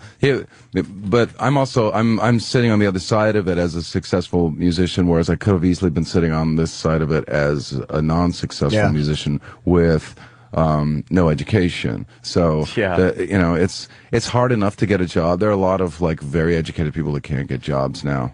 So you don't want to be on the list of the guy that doesn't have it. No, you realize the element of luck that's involved also in getting to where you are. If you're lucky enough to do radio or be a musician that's successful and shit. Yeah, it's rare. For the most part, you're just some guy that's working a shit job because you didn't finish high school. Let me ask you this: now that you're a parent, if your kid came to you and said, "I'm dropping out," I would say, "You see that tree out in the backyard? I want you to go break off the longest, thinnest branch and bring it straight to me. You'd want him to at least try to give school a shot, right? Yeah, definitely. I mean, there are a couple of ways to look at it. One of the things is it's a little bit like you're dean of students in a way. It's sort of like they kind of make you feel like you have to graduate in the same time frame as everybody else, and you're judged by the same criteria. I think, I encourage the educational part of it, and the time frame part of it. I don't know that I would necessarily push as much. I don't think any kid really belongs 2 grades behind in school. But in terms of like going into college or getting more education, I don't think, it has to happen within a very specific amount of time. I can go to college now. Yeah, no one taught me that. Right. I didn't know that. I thought if you don't graduate high school by 18, you're going to live under a bridge for the rest of your life, and that's that. You only have one shot. Yeah, that's a great point. Yeah, but and there it's is a lot of pressure on people to graduate and get right into college. Yeah. Get the whole life thing started. On the right track. And it is kind of bullshit because people, they progress at different speeds. So why, shove somebody into college if they're not ready for it? Exactly. And especially with the attention span part of it. Because I feel like right now, at this point in my life, I could take any course and learn anything and be totally focused on it, and it's no problem. I have no distractions. I was super ADD in high school. That's why I never really finished anything. I would just find myself staring out the window and wanting to do other stuff. Yeah. And then drawing. over time, I kind of, that changed. Didn't you find, though, that by being a dropout, like, I kind of figured, like, if I don't make it, I got nothing. Like, it kind of made me, I left no safety net. I'm like, I either get where I'm going to go, or I am fucking in deep trouble. That's true, yeah. Did everyone in this room drop out? Yeah, we're all Opie's the only one. Incredible. I know, we're terrible. We're all a bunch of dropouts. Yeah, a room full of millionaires and me. He's got to be doing all right by now, right? Yeah, Jimmy's all right. Oh, God. Musically, I wanted to ask you about the James Bond theme. Did you think that was just another gig or something, or was it cool to you? Like, oh, that's kind of, because there have been some really good James Bond songs and some really shitty ones. Yeah. And it kind of does put you in the position where the song is judged separate from the movie. It's true. It's part of the movie. It's true. It's like, wow, if you put out a shitty Bond song, you're like Madonna. She put out one, and it was terrible, and she caught a bunch of shit for it. But I gotta tell you, hers wasn't really a Bond song. I know the inside information. Yep. It was just it was like a song that didn't make her last record. Yeah. And so that she just changed the word, put the title of the movie into the song. There's a sound to a good Bond song Right. I can't put my finger on it, but it's a fucking Bond song. Exactly. And yours was one of the best, and I'm not just kissing your ass, it was one of the best Bond songs I ever heard. I actually downloaded it and have it on my iPod as just a fucking great song. Cool. It really, it's a good song. Did you, you co-wrote it? I wrote most of it. Most of it, yeah. I actually wrote an entire one, and then I was working with David Arnold, who does the score for all the Bond films, and he'd kind of wanted me to get involved with him in writing it so that musically we could use the basic melody as a recurring theme throughout the score. Which was cool. It went through the whole movie. The melodies that I came up with, he did do that with. But I had a whole song finished, and I played for him, and there are parts of it I didn't really like, and he really didn't like the same parts I didn't like, and so I thought, you know what, I'm gonna let this guy in, and we'll do this together. And no one made me do it. I liked him. David Arnold's a brilliant guy. He's a genius musician, and we just kind of finished it together. We produced it together, played all the instruments, except of course the orchestra. We didn't. Yeah, the orchestra. We weren't running around doing that. We played the orchestra. Yeah. Oboe, right? How do you play it? Let's do this. But the funny thing is that they told me we don't want this to really sound like any other James Bond song. And you can do anything you want because we got this new guy, and I already knew who he was, and I'd seen part of the movie. I knew it was going to be great, and they said, "So do whatever you want." And so I sort of went out of my way to try to write a song that wouldn't sound like a James Bond theme, and then it totally ended up sounding like that, which I think is really great. I got lucky, but I kind of looked at it like Live and Let Die. When I was a little kid and I heard Live and Let Die, I didn't know that it had anything to do with a movie. I just thought it was an amazing song. It was a cool song, It's one of the best Paul McCartney songs solo ever. You really do forget. But did he write that for Bond? Yes, for the movie Live and Let Die. You just forget that. I didn't know because my parents didn't take me to the theater to see Bond movies when I was 10. So, but yeah, it was the song. It lived independently of the film. Yeah. The film lived independently of the song, but they worked together. I was an idiot though at first when I first got the call and they said, they want you to do a song for the James Bond movie. Me being American, I didn't understand what that meant. I thought, because I have lots of songs in lots of movies where they're just kind of in there. And I thought, oh, okay, that's whatever. Sure. No, it's like, no, this is like a big thing for James Bond movies. And I didn't get it until I got on the phone and I talked to the people that you talk to, and I said, I'm not going to get in a songwriting contest. So if you want me to do it, I'll do it. If you don't, no, but it's not going to be, you're going to wait. I'm not going to do all this work and then have you, have it be part of a list of songs and then choose. You either choose me and I'll do it and I'll make sure it's great, or go to hell. And they're like, no, we want you. And then I still was kind of not getting it. And then then I started doing, interviews, and it started by phone, and I was at home and they're like, so, tell me, how does it feel to have been chosen to write the next James Bond? You must be 10 feet above your chair. And I'm like, wow. And I kind of had to make it up, like, sort of, it's really amazing. I guess Americans don't really get this, do they? And then I did this press junket, and it was like that. People from all over the world, like, weeping about the next Bond thing. Nice. What pressure, though, man? Like, they're already saying, like, how amazing this is. Oh, yeah. Write a great one, and you're like, on great works, usually you kind of stumble on them. It's been like Goldfinger was a song years ago that got very popular on the radio because of Goldfinger and stuff. So Bond's songs are either hit or miss. Duran Duran. They had a huge. They were the last one that really had a big hit. And there was a bunch of them that. There was the one with the dance into the fire. That one. Isn't that it? Was the Spy Who Loved Me? View to a Kill. I had to get to the chorus in my head. View to a Kill was there. They did a great job with that. Which was another really good Bond song for the time, especially. For the time, it was a big hit. And I think that was like the last one that was like a That was a big one. Hit. You know what was good with your song was the way, and you were saying it earlier, the orchestra used it throughout the entire movie, so you'd have like a mysterious part of the movie, and you'd hear the melody of that song, but done in this very moody, kind of thick, mysterious way, and then an action sequence would have part of the song on it too. So to have it run through the movie like that was very cool. And that worked out really well, and that was I hats off to David Arnold for just putting it out there, because he didn't know me, and we met, and he just kind of said, I'd really like to work with you on this if you'd like. I know you don't have to, and he didn't know who I was or what I was going to be like. How'd you get picked? Like who? Someone?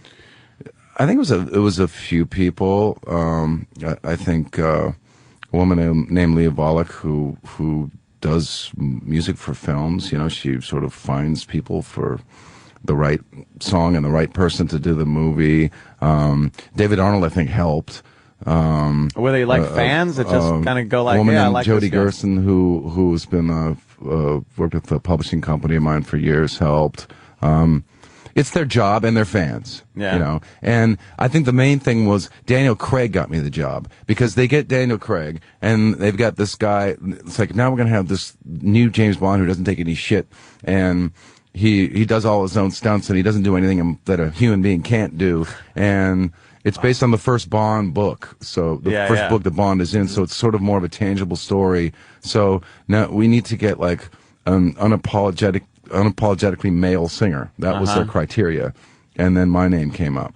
Cool. So it's like, let's get a guy who's a guy, and he'll sing it like a guy, and he's not, and it'll be okay. And no one's gonna get mad at that. And that's how I got the job. Hey, did you submit it and go like, this is it, or do they have a part of the creative process? Were you like, this is the song, or they go, hey, we like it, but I played a demo for David, and then we demoed the song together. We did a second demo, and gave it to them, and they're like, we love it, we love it, we love you, we love it. And that was great. Yeah. And there it is. Perfect. And they also said, this doesn't usually happen this easily. And I said, well, for me, this is how I like things to go. I don't like I don't like the rewrites. I've never scrapped an album and then gone and re-recorded it, or I'll try to make sure it's what I want at the time. One take, cut, print, perfect. Yeah. Exactly. A man his size would have trouble writing a James Bond theme song. I love that fucking movie.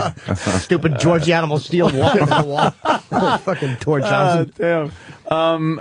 Audio Slave. Now, when you're working with Audio Slave, you would come into one of the other studios we were at before. We were, summarily thrown out, I guess. Kicked out of there. As it happens. There's less security there, though. Yeah, definitely. Yeah. Here it's like... You seem more important here. Yeah, we seem more important. That's good. It's good illusion because it certainly is not the shit. Certainly isn't the shit. What happened with Audio Slave? It was just time to move on. Yeah, we did. I mean, we don't have to get too crazy. We did a lot. We made 3 albums in a really short period of time. Got to play Cuba. We got to play Cuba.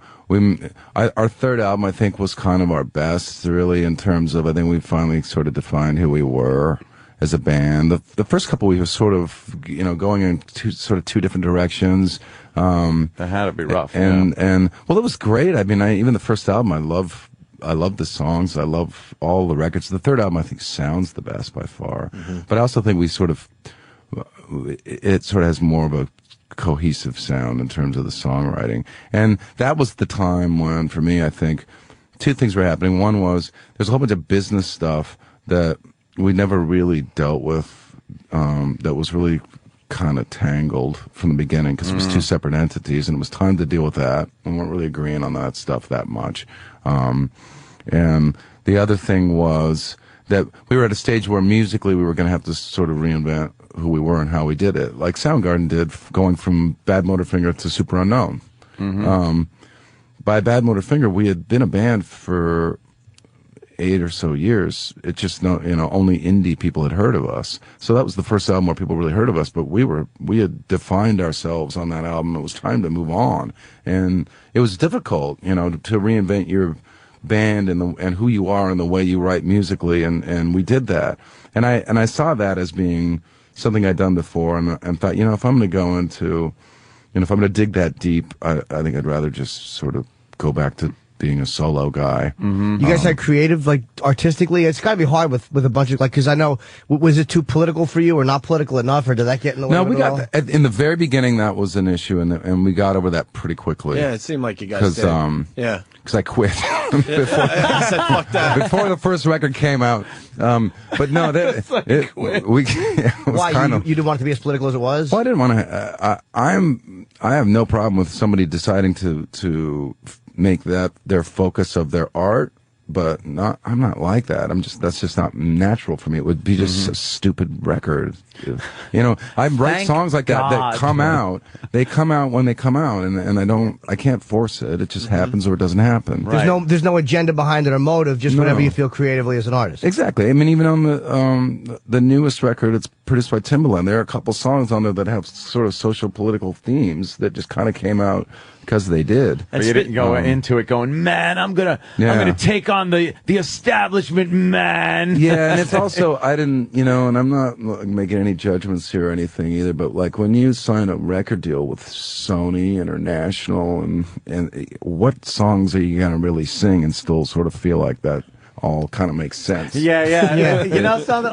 I've always thought that it's like you're working for the man. Yeah, and it's who you bashing? It's a weird thing, and I've had that issue. That was a big Seattle problem. There was oh hell yeah, and it was a problem I think with Audio Slave as well, and probably a problem with Rage Against the Machine, which Morello referred to as the punk rock guilt, which is we came from the punk rock school of things, which was anti-establishment and anti-corporate. But at some point you're thinking, here we are doing all of this. We're working our asses off, writing all these songs, making these records. We want as many people as we can to hear them. Why shouldn't we be Led Zeppelin? Why shouldn't we have as many people listen to our songs as them? There's no reason not to. Mm-hmm.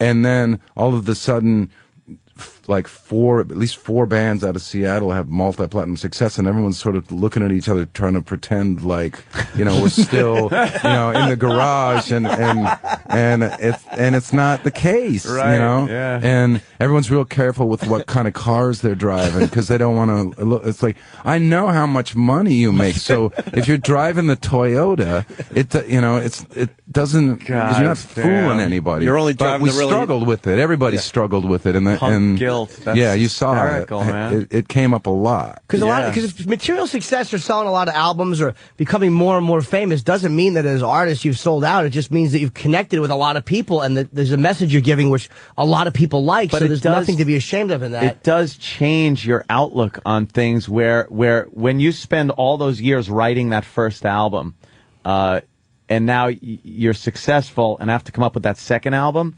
First of all, you could have been 15 when you started writing your first album. Yeah. And you have all this emotion and stuff, and the album's great. Now you got, a year to come up with the next one. Not even a year. I mean, back in the day, it was like if you made an album and it took you 5 years and you got a record deal and they put it out and suddenly it's the biggest thing since sliced bread, you got like 2 months. Yeah, put out They're it now. running after Now you. do it Let's again. go. It's Let's like, go. wait, that was my whole life. Yeah. That's and now I got to come up with a whole new life. But again, your outlook gets different, even though you want to keep thinking the way you were thinking and stuff. Just the thing of, I need a corporate name. I need to make a corporation, and I gotta sign forms from a lawyer and do that. Your outlook on things change. You're not the same. Yeah, you have to be aware of a lot more. Yeah, things. you got to kind of keep an eye on things and an eye on people, and it changes your outlook. Is so it hard when you're it's going gonna to be fuck different. society and then society goes, but we love you? We think you're terrific. For Soundgarden had that was a crisis actually for us, a legitimate one, which was we were used to having to prove ourselves everywhere we went because we were an indie band for a long time. We'd go to the club in Houston and the club in New Orleans, and you play, and first in front of like the bartender and the janitor and some cross-dresser, and then the second time through there'd be about 40 people and some of them wouldn't have your first record, and then the third time through it would start to get kind of full, and you'd go on and like that, sort of slowly but surely, and it's a long process, and at some point you get this it's us against the world, and then all of a sudden you're playing a hockey arena and everyone's there to love you. We didn't really know how to deal with that. Yeah. We were it's like us against you kind of thing, and now it's like, now you're singing our songs and you love us, and we didn't really know how to deal with that, and we didn't know how to be who we were, how we had learned to be, and share the love. Now I have, as a solo artist, I have the opposite thing. The first Audioslave show was really weird because I remember sort of approaching Tom on stage and approaching Tim on stage and smiling and seeing like these stern sort of looks, frowns back at me, just because they'd never done that before.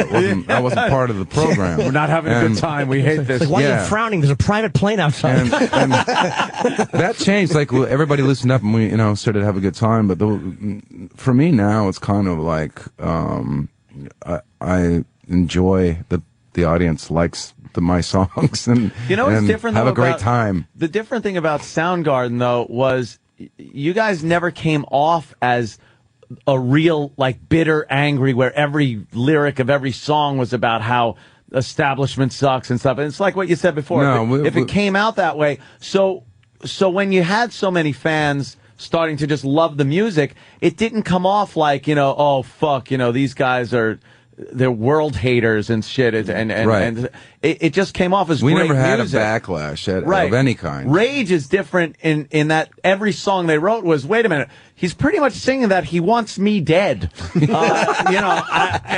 I love the music. I love this band. So that came across as almost hypocritical on their part, that they embraced the corporation and the money that they were making and everything, but yet on stage singing against all that. It's kind of like, all right, I get it, I enjoy it, but don't try to tell me that you're really into this and tooth and nail. You're actually going down Rodeo with a shotgun. Well, I think that that's something that's like a monster you build and then you have to struggle with it. Like I know only personally know about what Tom does, and Tom does spend a large part of his life giving back.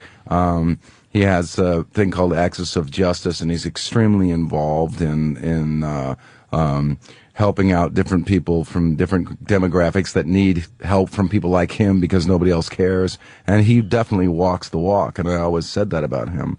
But at the same time, you know, you're still having to kind of be in bed with big scary companies. You're shaking hands with certain people that you're like, ugh, I know you're a scumbag. Yeah, and you know, I guess there's a certain amount of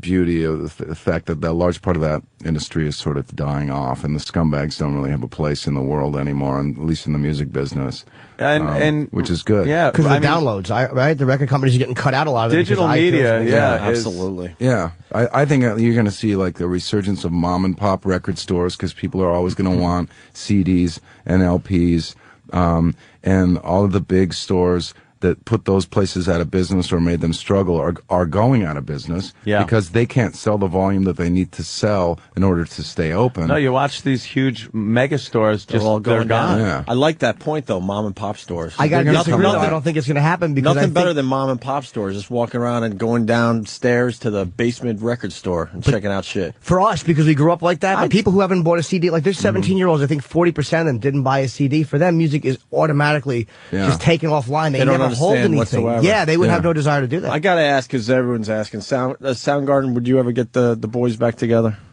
for something? We've never really talked about doing that. So when it was done, it was you done. never know, because you never do know. Anything can happen. Yeah. Does it bother you? I'm sorry, man. I was saying, I saw the Trent Reznor badmouth, and I'm like, as an artist, as a radio show, we get like if a radio show attacks us, it's like doubly fucking aggravating. Does that happen to you? Yes. Really? Right. I didn't know it happened to me. I mean, I know there's radio wars, sort of, but you guys, it's bad. They get really bad sometimes. So really? Yeah. But it's like we get angrier at another radio show than we would at somebody who's not, and it's like, and then Trent Reznor, who I don't know if you're friends with him or not. I always thought he was kind of a jizz bucket. That's just my take on him. Wow. I never really liked him. Jizz bucket. That's just my take on him. Fuck him. Right. Never liked him. We get it. You never liked 9 Inch Nails? Never. But he's shitting on your new thing. It's like, for what? Yeah, I don't know. I never met him. Soundgarden was, we were a fan of his, especially his video, but his video and had like a whole song. Yeah, it's very I heard that. creepy. I love that. We hired the same guys that did that video to do the Jesus Christ Pose video, based on that. And then, you know, that was kind of it for me as far as being a fan. But I liked that. I never met him. I never read what he said about my Timbaland record. Making a record with Timbaland and me being me, I knew there was going to be people who were going to talk shit. That's sort of that's like a script someone wrote for you. It's kind of not fair because what Chris does a lot is you try to come up with new sounds and stuff. You're brave enough to try different things. Well, I have a lot of musical influences that can't really get completely exercised in certain formats. And like on the Timbaland album, I was like huge into late 60s, early 70s R&B, funk rock, soul music. And like, I got to do a lot of that on this album that, you know, I'll never be able to do like that again. I was never really able to authentically do it before. And now I get to go take that out live. I'll always get to take that out live. And it's great. I love playing the songs live. They go over great live. Awesome. So for me, it's been a huge success. But like he said something that's like on Twitter, which is like you can basically put one paragraph, and so I added him so I can see what he says, you know. And he doesn't like bring it up anymore. I think he said one little thing, and then it was sort of repeated over and over and over. Sort of just like a mental kind of I'm just going to blurt this shit out and then leave it alone. But what I do see is he does talk about Star Trek a lot. which is he's got opinions about a lot of stuff. But he talks about Star Trek a lot. Wow. And that right. I don't know what tale that tells, but it tells some kind of a tale. Fucking nerd. There is a group that talks about Star Trek, and maybe he gets a little preoccupied with it. And in fact, I see it on the cover of the magazine here. The new Star Trek movie is out. He was talking to people about that. I think everybody's happy about it. 5 stars. Yeah, 5 stars in the paper. Yeah, in the paper. You know, I don't like Trent Reznor because years ago I dated a girl named Liz who had a thing for him, and she goes, he's bisexual, and she said she masturbated thinking about me and him fucking. Jimmy. And it always annoyed me from then. I was like, that was it. Yeah, because she thought he was like really deep, and I was like, all right, now at least we know why. Yeah, that's why I kind of disliked him. As part, you brought up the videos just before.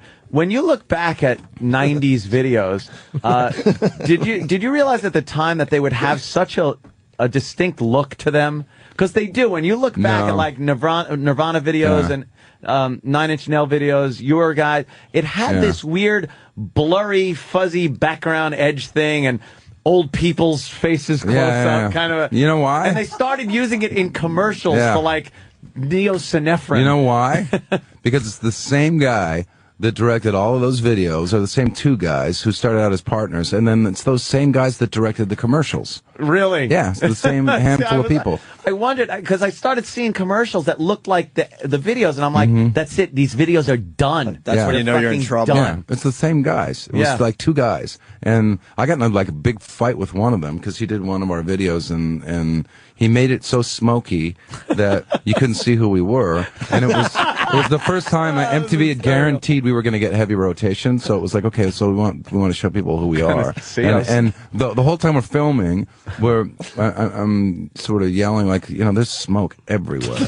And he's like, no, don't worry, it won't show up on camera. And like, what do I know? I'm not a filmmaker. I don't know what's going to show up on camera and what isn't. And we get the first cut. You can't see anything, It's your Spinal Tap moment. Yeah, and the same guy was doing that 17-minute long Metallica video with the old man's face. Right, the old man's face. And so he wouldn't clean up the edit, so we had to reshoot it. And then two months later, he sends us a new edit he does just to piss me off, where actually he did do it where you can't see any of the smoke and you can see all of our faces.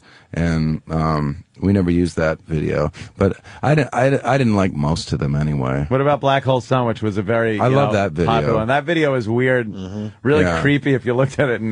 That video was Howard Greenlaw, and that was us like basically saying, look, we keep trying to sort of come up with all these images and these ideas, and we can't find directors who will do it right. So let's just pick a guy that has a good idea, and we're just going to show up and pretend to play like you're supposed to, and let the guy do his thing. And that's what we did with Black Hole Sun. That was cool because it was kind of the first real public display of morphing. Yeah, I think really. And I remember him telling us. Yeah, he's British, and he was like telling us when you get the final version, it's going to be weirder than this. The first one was really weird anyway. Yeah, so it didn't matter. But then the first time I saw it, and you saw someone smile, and then their mouth got really strange. I was like, hey, what's that? This video's scaring me. Exactly. Was that before Michael Jackson's Black and White? I think I don't know. And it was different. It was like that was a morph, kind of a face-to-face change morph video. Yeah. This was a face where all of a sudden the eyes would get like distorting and disturbingly big, and the nose would twist, and the smile was weird. It all worked. It's a freaky video, man. That's really another cool thing that I saw in commercials. To this day, I see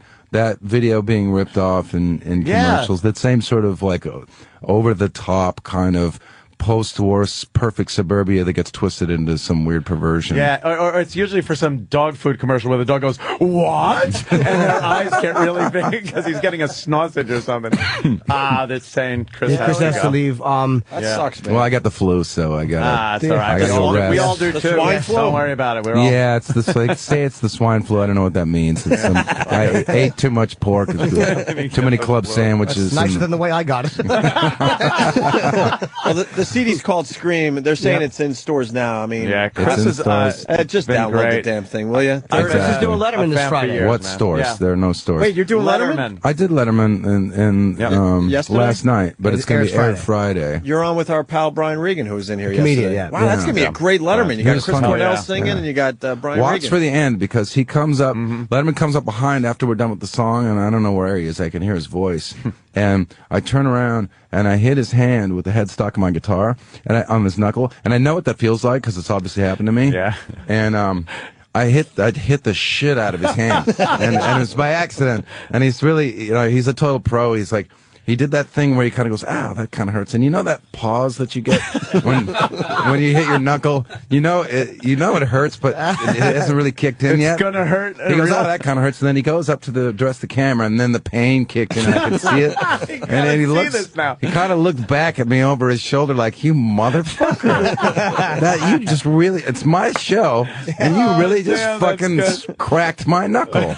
How funny if tonight Letterman has a cast on his hand. That would rule. He was very cool about it, but it was watch for that. I hope it shows up on camera. Well, Chris, a pleasure as always. We love when you come in. Yeah, man. I'm a Thank huge you. fan of your We're all your work, huge man, fans. definitely. I want to get into Mother Love Bone stuff, but next time. Next time, anytime you're in town, you want to promote anything or whatever. Stop by, definitely. I'll be here. Why don't we play some Chris Cornell off Scream? Yes. What do you want to play? Let's see. What should you I don't play? even know what we have in the master computer. What does the master computer have? Is Iraq in there shitting himself right now? It's better be in there, Although a lot of people want to hear "You Know My Name" from. I love we that. talked Play about Watch Out. You got Watch Out. If you got Watch Out, let's play that. It's off Scream. It's Chris Cornell. Motherfucker. Third solo CD. Cool, man. We're gonna take a break. Uh-oh. They're panicking in there. What? Now I know this is they the are. You got it? You got it? Because I heard it already. All right, let's go. Chris, can I get a picture?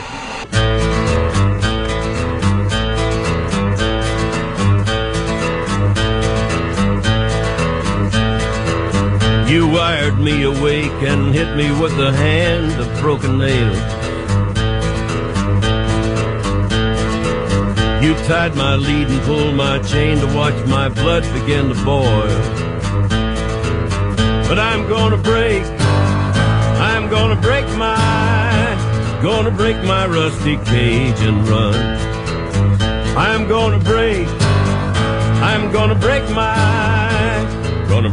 rusty cage and run. How cool is that? There's Johnny Cash covering one of Chris Cornell's song when he was in Soundgarden, Rusty Cage. We forgot to ask him about that. That had to be an honor. He's dead. Not Johnny, Chris. Oh, I thought you wanted to ask Johnny Cash. Who's next, Pete? Oh, look at Danny's very proud of his new picture of Chris Cornell and rocks. Danny. How cool was that? What's up, Pete? What's up? That was great. Are you mad? Danny. Don't be mad at us. We're running late today. Oh, God, Jimmy stinks. Are you Jimmy mad, Pete? farted. You smell that shit? I am only, first of all, what a buzzkill to have Pete Dominic in after Chris Cornell. I mean, let's be honest. I hope that he was extremely uninteresting. Oh, and wow. stunk. Yeah. No, You know something? he was great. The guy hit a home fucking run. Did he really? Yeah, he was really... Think the complete opposite there, Pete. Really? Put it this Damn way. it. When he sat down for the first part of the interview, if you want to even call it that, I call it conversation. That's right. It wasn't even talking about music. I like that. It was just talking we were talking about being high school dropouts and all kinds of shit and just nothing. And then started talking about music. I don't like, adult comedians, I don't like it when athletes and musicians are interesting. Yeah, because you feel like they already have something on us because they're either athletes or musicians, and then when they're interesting, the one thing we feel better about than them, they can match us on. They can do it too. As long as they're not funny, then I'm okay. Well, he was talking about how hard it was to write a song for something, you know. And as a comedian, you could never talk about how difficult this bit was to work on, how we struggled and slaved over trying to. Shut up! You made a joke. Shut up. Yeah, right, that's what people say. we can't talk about how that bit developed really very well. By the way, I did my show in this studio, and it was much nicer then. I don't know what they did, but we had a 6-inch black and white up in the corner. We demand television sets. That's what I do. A political show. And I need to know all this stuff that's going on, except for the Tyra Banks show, which actually is pretty relevant. Yeah. But I have no TVs, none. So you wing it. Granted, we have 12. I have 14 listeners, by the way. That's why I'm pissed, because I twittered that I'd be on at 9. And my listener is going to be disappointed. At 9 o'clock? No, we had it down for 9:30. I know they knew that I last love how night. we're trying to explain that to him, because it's now 10:15 and he came in. I know. We had you down for 9:30, which means he's still 47 minutes But late. say this though, Chris Cornell was 9. Chris came in probably quarter hour. He was a few minutes late, so we're backed up a few minutes. But the only thing that I did get mad, and I got mad because they knew last night, and I would have twittered for my my listener, and I would have gotten up an hour later slept. and slept. I have 2 kids. Sleep is of the utmost now you're not import. supposed to. Hey, we're not why- supposed to talk about our kids as an excuse. Why does Or I'll Brother get punched by why other did- comedians. Why does Brother Weeze want to call the show? He heard you're coming in, and he's like, I got to talk to Pete. I don't know. Have you been on his show? I've been on a show. I haven't met him. He speaks obviously very highly of you. I know, but I didn't know who he was. He just called into my show when I first started doing it. I really and love you, as a dude. listener, and I didn't say who he was or that he was in radio. And he's been emailing me. He's kind of been mentoring me, to be honest with you. And he's just been really, really cool, man. Really cool. Well, he thinks completely different than you, right? Which way are you? No, Pete's fucking. You kidding me? You're liberal? Oh my God. I don't know. Well, I gotta go. Let's go issue to issue, and I'll tell you exactly how I feel. I try not to be tribal. Well, Jews is easy, but let's do something difficult. That's in the news today, as a matter of fact. I feel like an idiot now. I got to listen to Pete. No, I haven't heard you, Pete. I'm not gonna front. You really But should. now I'm gonna listen to you. You really should block out 3 hours in the afternoon, Opie. I don't know Why what you're not? planning on doing. Why I know the you've fuck got a pool to clean, but my show is groundbreaking. I listened. Oh, that was you. Last week I listened to Jay Thomas for a little while, so I think I can make time for Jay's Pete. good. Okay, Jay's good. I can make time for you. I did a show on the Comedy Channel for 2 years here, and I loved it. I got to interview all my favorite comedians. Jim came in, and the one thing that was frustrating. Air Raw America? Do we have Air America? No, I don't know. I was just talking about that. We got POTUS. POTUS is the name of the channel I'm on, and it's also a terrible disease. Yes. It sounds like. You have the POTUS. It's a weird. Yeah. It's weird when I have to do the line or like, you're listening to POTUS. Yeah, I never knew that meant until somebody told me it was an acronym. Well, it was huge on XM for the campaign, and they wanted to keep it going because it did well. And then that's when I switched over when we merged. But I was on Raw Dog, and the thing that was frustrating is that I wasn't really like allowed to talk about Jim Norton. No, because we were competitive. I mean, they didn't tell me you can't. But when people would call in to talk about Norton, and I always speak very highly of Jim, but I couldn't say, you should hear him on Opie and Anthony. He's not only a great stand-up, he's great on the radio, too. Yeah, on the competing company. Yeah, I hated that I couldn't do that, though, because I've always been a big fan of Jim's, as most comedians with any self-respect are. Well, it's weird. It's the companies merged. Comedians with self-respect. Integrity of about comedy, perhaps. I don't know. Well, there's Voss. I'm sorry, Rich Voss? Whose clothes I'm wearing, by the way. Right? I think these are his jeans. He gives me all his old stuff. Rich. I twittered a picture of Voss. There's nobody. I mean, Voss is a dummy, as we all know. But the fucking look on his. I took this photo a few years ago. It's something him and Bonnie do. I'll show it to you. He is as dumb looking as they come. The drooly face with the eye closed. He looks like he has fucking Bell's palsy. He doesn't open his eyes in any pictures. It's so bizarr. It's very rare if you get a picture of Voss. Looks with like his eyes everyone open. caught him in mid-sneeze during a picture. That's like any political ad. Oh my God, look at it as a picture of him. They always like there's awful 30-second ads that Democrats, Republicans do. Yeah. They always take the worst possible photo of their opponent, like Worst picture. Covered in blood and sneeze, and like, this is the man you're going to elect, and he's vomiting. They also have to zoom in on it, slowly zoom in black and white, and then put scan lines, like over scan line it. And don't forget, and it looks very evil. Don't forget the music. Boom, doom. It's the most evil Ominous. music that you could ever hear, and it's supposed to scare you. The context is always, if you elect this person, you're going to die for sure. Yes, absolutely. If you vote for this person, you will definitely die, and your kids will die. And I wish they would just be honest, and then at some point be like, "Are you dead yet? Are you dead?" It's over. And then bling, ding, ding, ding. Piano music starts, flowers and color, like Dorothy just walked out of the fucking house. It's all in color, and there's the candidate that they want you to vote for with his family. And it's like, I'm gonna, and then his bullshit. The liberating thing about, I think, what I'm trying to do is that I don't belong to, I don't buy into any party politics. One party line or the other, yeah. I think they're two heads of the same beast. They're both, the two most capitalistic political parties in the world, and they both have a lot of the same ideas. And I love to just go after both of them, and I support the president on some things, and a lot of things I hate hate what he's doing on, and I love doing that because that way.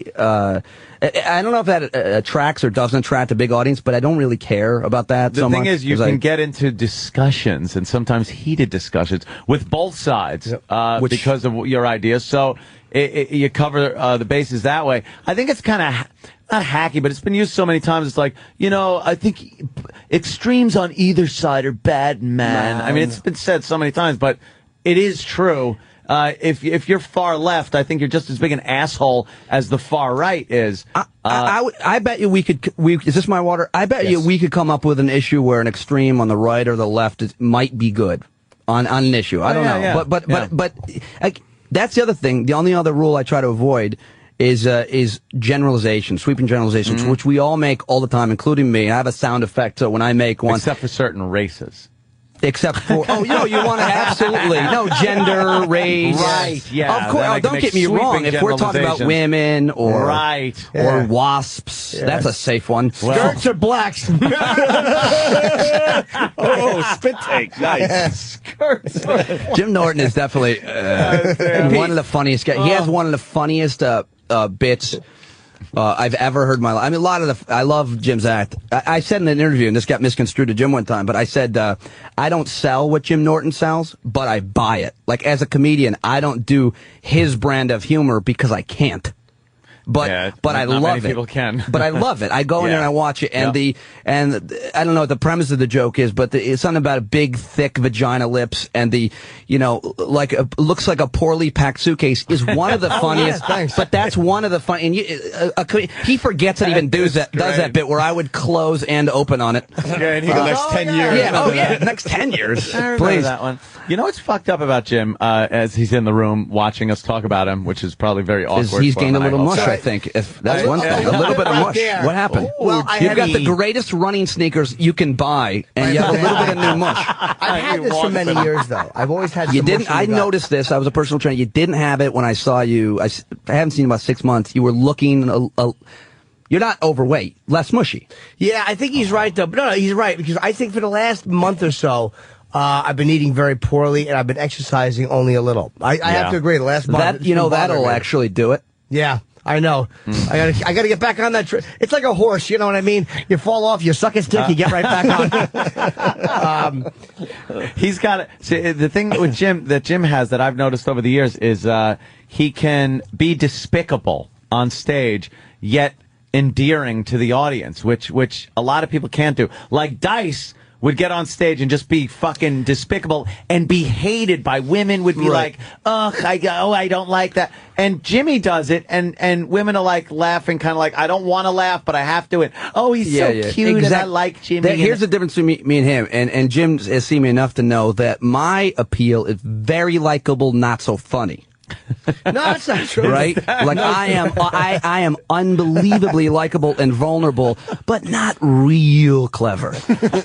No, you had a very funny line about, and I know I'm going to fuck this one up. It was about how you can always tell how you look to the world by the way a kindergartner draws you. I have one joke. That's the funny. Only joke that I've had in a decade that other comedians have complimented. That's a very funny joke. If you want, when I was losing my hair, you're in denial about the way you look. If you really want to know what you look like, because I was in denial about losing my hair. I went through puberty late and started losing my hair early, which is a horrific overlap.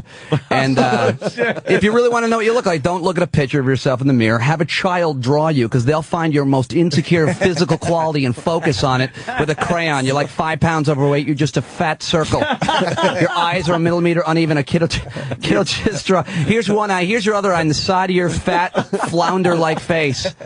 We should get kids to draw us.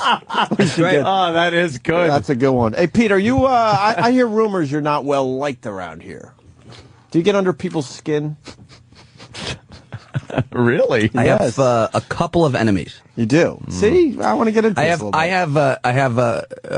I'm sad to hear that, but I have in comedy, comedians. There's only I have no comedians that I had Bill Burr was one of my closest friends. We had a falling out. Me and him have a mutual respect now. He was a very good friend of mine, and that was probably my fault. Sherrod Small and I got in a fight one time. He kissed me on the lips after, which I enjoyed. And there's one other guy whose name I won't mention. Yeah, me and Sherrod are great. Yeah, I mean, that happened right after. He kissed me. Because Sherrod's one of those guys, he has retard strength. Like, he knocked some guy out outside the cell. Sherrod's a fucking animal. Like, that big He wanted to knock me out. He did scratch me with his unnaturally long fingernail. But here, at Sirius, I'm trying to think. And the comedian whose name you don't want to mention, you don't have to say who it is. Yeah. Why don't you guys like each other? Like, what is it? He actually has no problem with me that he knows of. I despise him and wish horrible things on him and his family. Wow. Because he tried to, there's comedians, like you mentioned, Brother Weeze. There's very rarely in this business whether radio or comedians, and maybe you guys can attest to this, but I know exactly what you're about to say. Help each other or encourage each other because, and frankly, it's okay because you really are in direct competition. Although Jim and I would never go on the same audition because I'm more of a soap opera extra, and Jim would, work the lighting.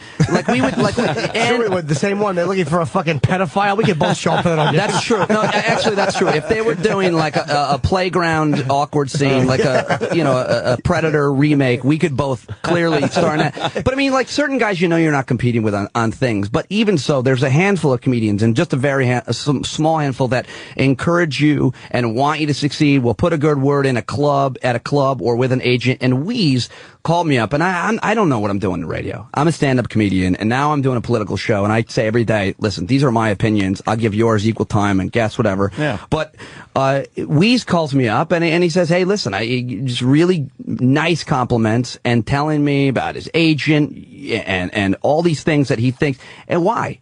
He owes me nothing. I've never met him. There's no reason at all for that. He just thinks... He just likes me, and I that kind of thing is rare with comedians or in radio, and so to me, I try to do that.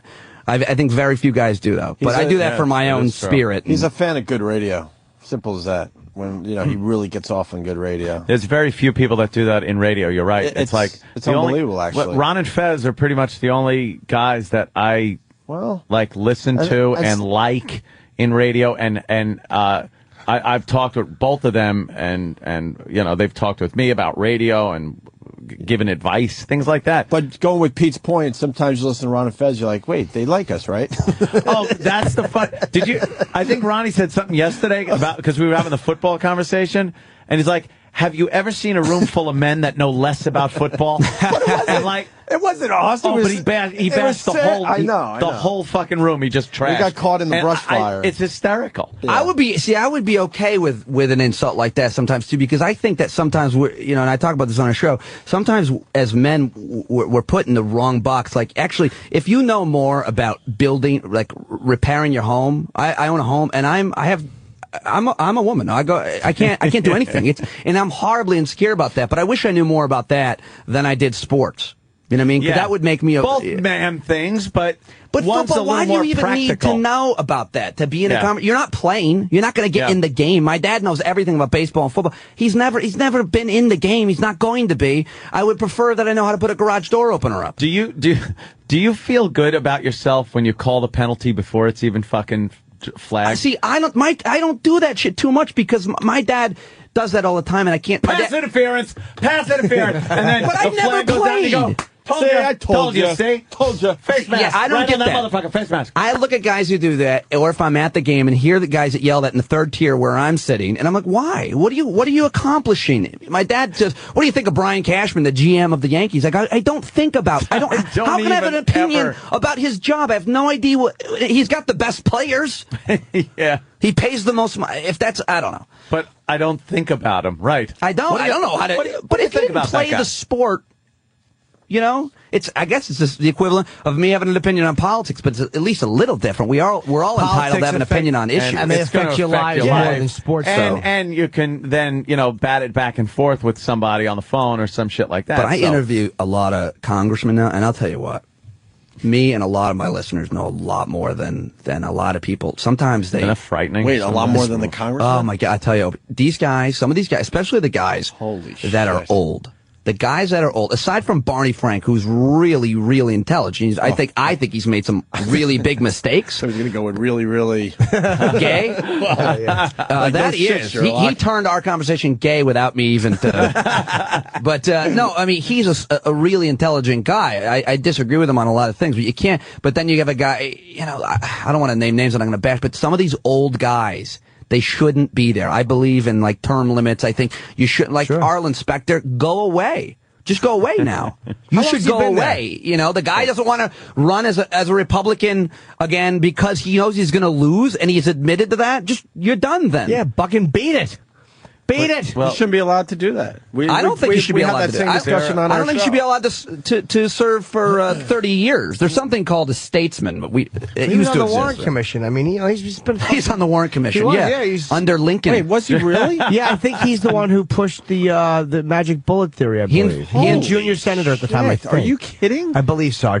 He investigated John Wilkes Booth. Yeah, he was an old man. There are people. I think.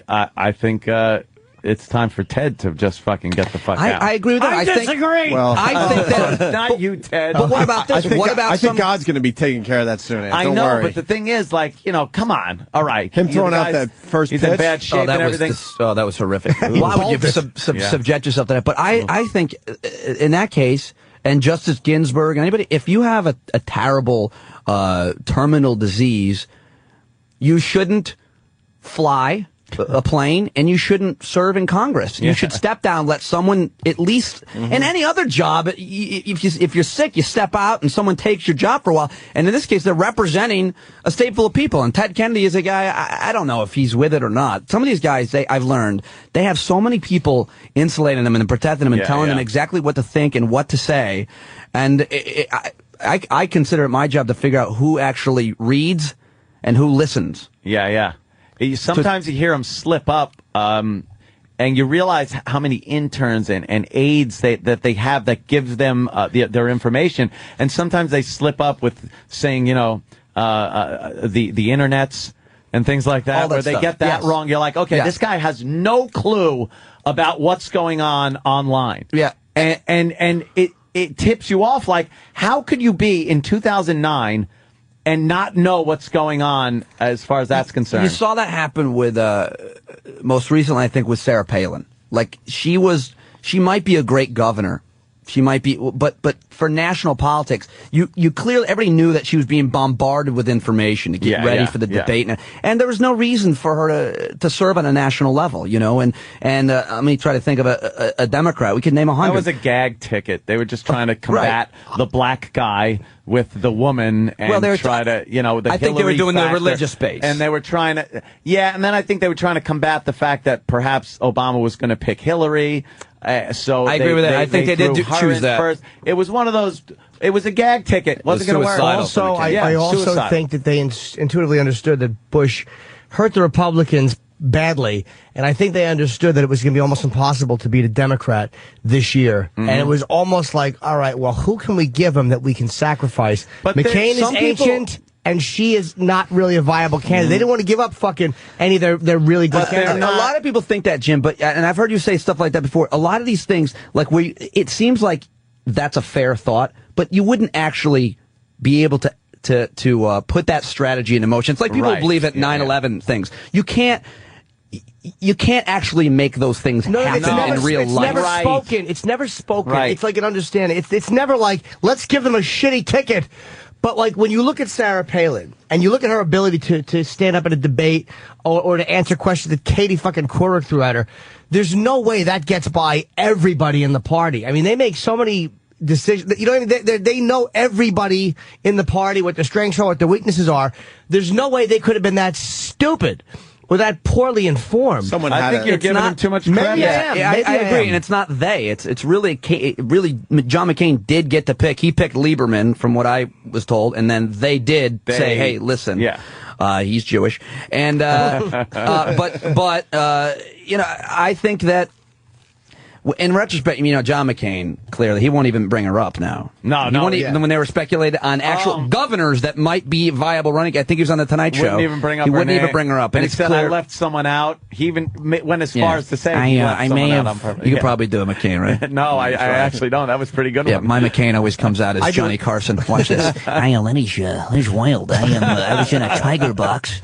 He doesn't sound like that. What do you think of Joe Biden? Let me do my McCain. It's really good. Yeah.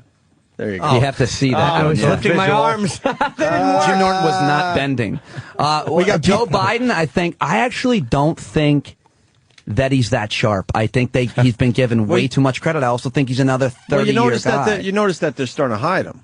We brought that up on our show. Well, they hit him, and the first time they bring him out, he said something stupid again. He didn't make a mistake for a month. To be fair, he didn't speak. But the thing, they're tucking him away. I won't defend anybody. I don't care. I just call it as I see it. But I will say, and I'll defend Bush in that. He prepared the country for a flu virus really well. Under his administration, they did all the things they needed to do to prepare for, and the Obama administration had that stuff in place, even though they don't have the right people appointed in the right position. So I don't mind giving credit where clearly it's due. But with Joe Biden, the other day when, I guess it was Matt Lauer asking that question, it was kind of a weird question, I think. He said, what would you do with your family or something? And yeah, they try to bring that personal angle in. The people in the news are despicable. They always do that gotcha, which is easy, and I've done it, but I try not to because it's easy. And as a comedian, I've been taught by guys like Jim indirectly, you don't take the easy way, because the easy way won't get you any respect or any success. You try to be original and have integrity, and I try to do that with my show, and I try to do that with my comedy. I fail a lot, but I try, They do try to get that gotcha moment. Because it's good for ratings. It's huge. Yeah, Glenn Beck is it's played over and over again on the news. It's talked about. So they always try to set him up and then hang him. And that's what they do with Biden. But Biden's been known as a guy that's just put his foot in his mouth consistently throughout the years. One of the things that I think that Biden, when he was chosen, right away, all the people of Iraq were pissed because they didn't know anything about Joe Biden except he's the guy who came up with the idea to divide their country in three. And if you're an Iraqi person, you don't really want that. It doesn't work for you if this part gets the oil or this part gets whatever. So they only knew him. Isn't that the guy who wanted to divide our country into three different countries?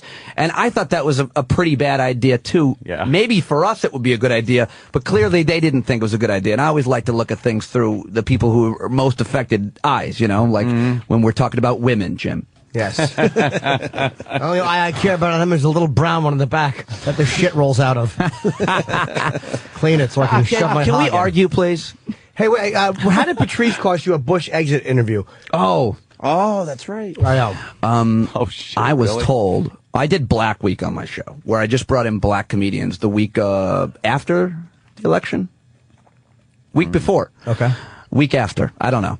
Brought in 5 who I thought are really smart black comedians, can opinion. Kyle Grooms. Kyle's funny, yeah. Todd Lynn, Patrice O'Neill, Wally Collins, and this other kid, I can't remember his name. He dresses like a preppy white guy. He's got 3 names. Elon James White. And Patrice... Can we say anything? Yeah, whatever you want. So Patrice said nigger a few times. Yeah, and in a more than appropriate usage of it. He wasn't just using it gratuitously. I mean, he knew what show he's on. That's how he talks. Yeah. For me, he's a great guest. He was probably not the most timely guest because we had him on the day of the inauguration and he kind of poo-pooed first black guy, which is not what I was looking for, but fine. That's fine. He was being honest and I appreciate that. Yeah, that's Patrice. Yeah. So, and I love Patrice, so he said, nigger a few times and a lot of people in Washington listen to that channel POTUS that I'm on, and certainly listen in the West Wing of the White House, and someone in the Bush administration, they heard the word, and Bush wasn't going to go on a channel where the word was used, and he wasn't going to come on my show. He was going to come on one of the other shows, and I was told that, because of that, we lost an exit interview, and Bush was doing a ton of press, and they still are trying to, improve his image and so on, fix it, and apparently we lost that, but, that's me learning lessons and stuff on too. I hate that I have to be careful. It definitely bothers me, but to me, that's not your fault at all, by the way, because Bush no, they goes weren't on, blaming it on me. Bush goes on that's funny because don't tell me the president goes on every other network and look at the stuff they show, whether we want to go to Fox or CNN. I mean, come on, just because we're negligent by a guest, it's silly. I guess if the interview's hanging by a thread, maybe that broke it. It's not like we were the top channel that he was going to, or any radio really. But so that was that. Was there something else? Can you get Obama on or no? We've had Obama.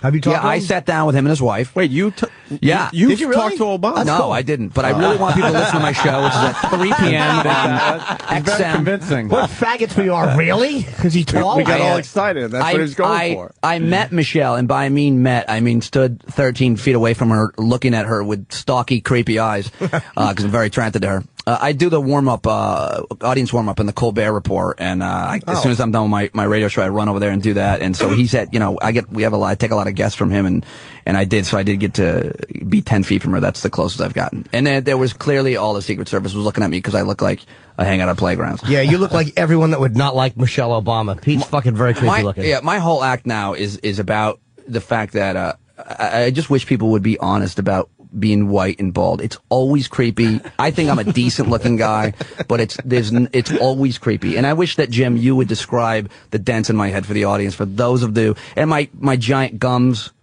If you saw me on a playground, yes. I mean, it's not a good look for a father. I have a 4-year-old and a 2-year-old. And when I go to the playground, it's like every mother there is like, let's go, Spencer. Call James Carvel. Your son has wandered onto the playground. And here's something I did. I'm obsessed with my 4-year-old. I wanted to watch her interact with the other kids in preschool, but not with me in the room because that would ruin the case study I was trying to create. Right. So I walked around the preschool and looked in the window of a preschool. And so I'm walking away and I see this woman like frozen in fear. She's like, "What are you doing?" I'm trying to explain myself, and I'm like, fuck it. I just ran to my windowless white van. Fly up and ran out of there. I got in my van and I left candy was flying out the back. I was like, I gotta get out of here. That was definitely creepy.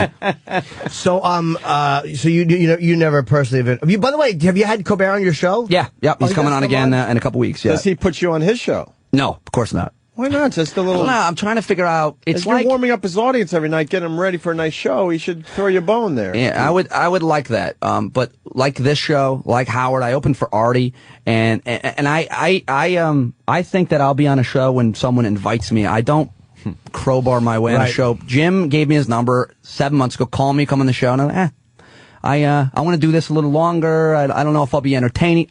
I listen to your guys' show. I listen to radio, and I want to be entertained. And if I'm not going to be entertaining or in my show more informative and whatever, then I don't want to waste that. I'm a listener. I don't want to be annoying to someone. If someone calls in right now and says, this guy sucks, I would change everything I'm doing, and I would make fun of Anthony for dressing like Fidel Castro. I know. This is my young revolutionary look. Yeah, let me close the phone lines for Pete. Fair enough. Yeah, I've just dressed a lot of negative feedback. In urban combat gear now since the election. I'm just waiting for the big race war that I'm sure is coming at some point with the taxes and in your head it's already here, my friend. Everybody buying up all the guns and ammo they can.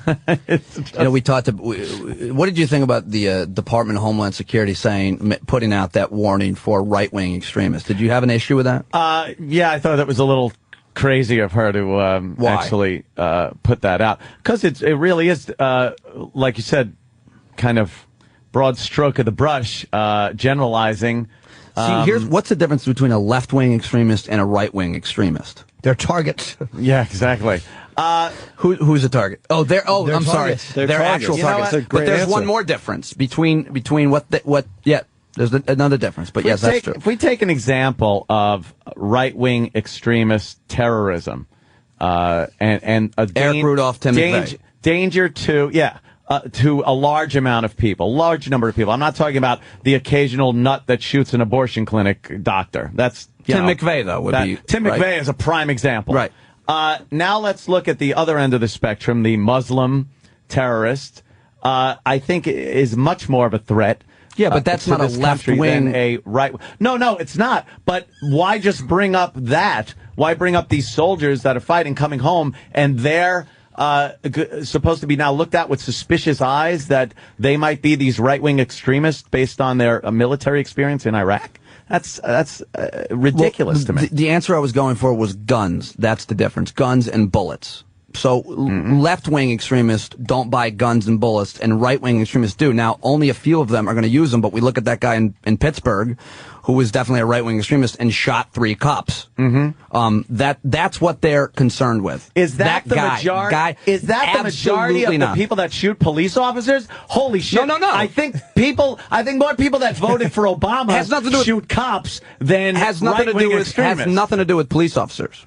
That's not, but it has something to do with people who use guns to kill people. They are more people are killed by guns by people that I would consider more Democrat-leaning. Absolutely, and committing crimes. And I agree. The difference, though, in extremists, in terms of politics, in terms of issues, in terms of ideology, is the people who are the right-wing extremists also happen to be buying all the bullets that are remaining. You know why? And they're not going to necessarily, no one should paint a broad brush and say they're going to use them on anybody, and I think that's what gets lost. You know what I mean? But there are, if there's 3, if there's 5, if there's 100, that's what that warning was about. And do you understand why? Because I'm in the same boat. I'll say we are.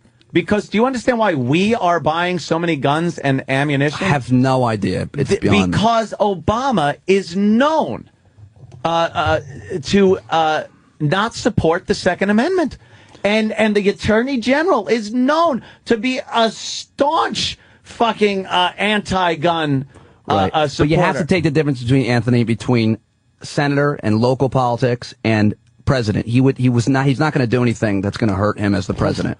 He's just not going to. What, you know something? He's already moved so far to the center on so many things, as all presidents and people who campaign. And furthermore, he hasn't said anything except for the assault weapons ban, which may or may not happen and wouldn't really make that much of a difference. It would make a difference. How? Clinton, look back at Clinton now, especially with, the rosy colored lenses there, is I would go as far to say a very liked president. He goes out, he does appearances, people like him.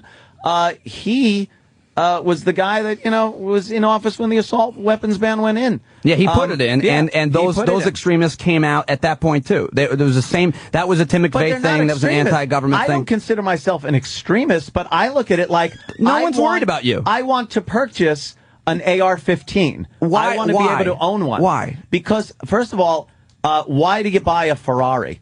It looks cool. It's fun. That I like the look and feel. Don't kill people unless they do. They probably there's probably 1,000 jokes there. Chinese people are driving them. Yeah, exactly. They probably kill more people than the actually AR-15s. I think you'll find the majority of people that buy assault weapons, and I've seen on the news they show the militias out there shooting in the woods and stuff. The majority of people that buy assault weapons enjoy the thrill and the challenge in going to a range and shooting these weapons. Yeah, a variety of weapons that are fun to shoot. I won't even argue that because I don't think it's that big of an issue. I think the assault weapons ban, even when it was in effect, wasn't effective, and I don't think it's that big of an issue, to be honest with you. Most aren't committed with assault I'm more about, when it comes to guns, for me, I'm more about making sure that only responsible people buy them. If a teenage kid walks in a black trench coat and black fingernails and he's shaking and he's got a picture of the high school quarterback in his hand, maybe you should ask him for a sample of his creative writing. But otherwise, there should be background checks in these gun shows there should be tons of regulation. It should be hard to get a gun, and once you pass all that, you can have as many guns as you want. But I also think you should draw the line at Apache helicopter or somewhere in between. Well, there obviously is a line drawn already. Some people don't think so. I've had on my show. Sure, you can have a Cobra. Oh, I Airwolf. That's extremist. That's extreme. And then there are people on the other side that don't even look at the Second Amendment. They think it should be cut right out of the Constitution. Which is ridiculous. Which is crazy. Right. There is a middle ground, which is you do have the right to bear arms. Should there be security checks? Yeah, I kind of like the idea of when I go in to buy a gun, I first of all had to spend 6 months getting a license to own a pistol. I have to go to the precinct and get forms to purchase the pistol. You probably didn't wear your Cuban exile outfit, did you? That's probably not the best thing to wear. He's got a holster and great stuff. And an picture of Obama with crosshairs on it. It's probably not the best thing. Did you put the Periwinkle shirt on for the background check? Yeah, I put that one on for my pictures. Yeah. But there's a lot you have to go through in New York State to get a pistol. Yeah, but in other states, and you probably know a lot more about this than I do, but I didn't realize how it's so different in so many states and places like Texas. I think the argument that you hear a lot of people on the left will say about that statistic that 90% of the assault weapons coming from that are in Mexico being used by drug cartels are sold in America. That's bullshit. I don't think that's accurate, but even if it's 50%, it's a lot. But that's not the point. The point is it should be hard to get those guns everywhere for anybody, especially the more dangerous ones. You shouldn't be able to buy a grenade unless you're a horrible fisherman. You absolutely can't buy a grenade. Yeah. Legally. You can't buy a machine gun legally unless you have a certain type of firearms license. Right. And that's, almost impossible to get in a lot of states. The problem is people don't understand. When you go to a state that doesn't have very strict laws as far as purchasing guns, where you can walk in and buy a gun, once you take that over a state line, it is now an illegal weapon. Right. The law is in place. It's already there. Right. It says you can't take this but don't you and think then sell it to someone else. Let's just go back though to the idea that Obama's not going to take anybody's guns, and there's this idea that guns are going to be taken. You mean the guy coming from the city in Chicago where you're not even allowed to own a gun? But you know what I mean? That argument, but he's not going to do that on a national level, and that's what no one's saying. He's not going to do that. You can't even appeal to him. There are people in place now. But Anthony, looking forward on a national level, he's not said anything or done anything. It would be political suicide. The NRA is one of the strongest lobbies in government. He couldn't possibly do that. The Second Amendment, there's too many interpretations, this and that. He wouldn't do it. He's not going to. The idea that people's guns are going to be taken, or the idea that if ever there was some type of armed, I don't know how crazy you want to get, but there'd be some kind of revolution. That would be impossible. I don't think there's going to be the knock on the door and we're here for your guns. Right. I think that would create a revolution. All right. So we agree on that. But there are other ways. Although that's to go what the guy in Pittsburgh thought they were knocking on the door for. Yeah, give me your guns. There are other things that are in place that they are talking about. I mean, I've heard taxing ammunition 500%, which pretty much blows away the idea that's the thing. But that's the thing you have to be careful. You say, I've heard. Yeah. That's what I have to be so careful of on my show. Because people are saying. Yeah, that's the thing. I mean, we can do it here. But because people aren't going, if they are saying I get all of my political information or my news or my information from Opie and Anthony, shouldn't be. That's not what you guys are doing. You're not spending, I'm a comedian now. I spend 5 to 6 hours a day just researching every point of view on every issue. And I want to talk about torture because I bet you anything I can flip you on that. And if I can't, well, I'll waterboard you. Well, but I heard your conversation about it the other day, right. and I know your feelings on this. And I was just like you, and I changed. Why? How did you become a non-homosexual? Boo. What happened was I was in the steam room at Equinox on the Upper West Side. I know it well. And that's a real cruise. And that's where I met Jim Norton. Do we have I heard they love cock in that place. Heard. Can we do torture, or do you want to stay and go? I say torture's fine. Here's the thing. So I heard you guys' conversation about the other day. Let me start with a question. If you want to know, everybody's on their phones. I know I'm not Chris Cornell. No. This is what we do. Yeah, we did this. So you did this to Cornell? They Twittered. All right. You're Twittering? I actually had to send my someone a text. How come I can't find a picture of Opie's wife on Google? Is there, by the way, just a quick question. So if you want to find out whether or not enhanced interrogation works, enhanced interrogation, we know all the methods, from waterboarding to slapping, whatever. Yeah. What would be the best way to find out if that works, do you think?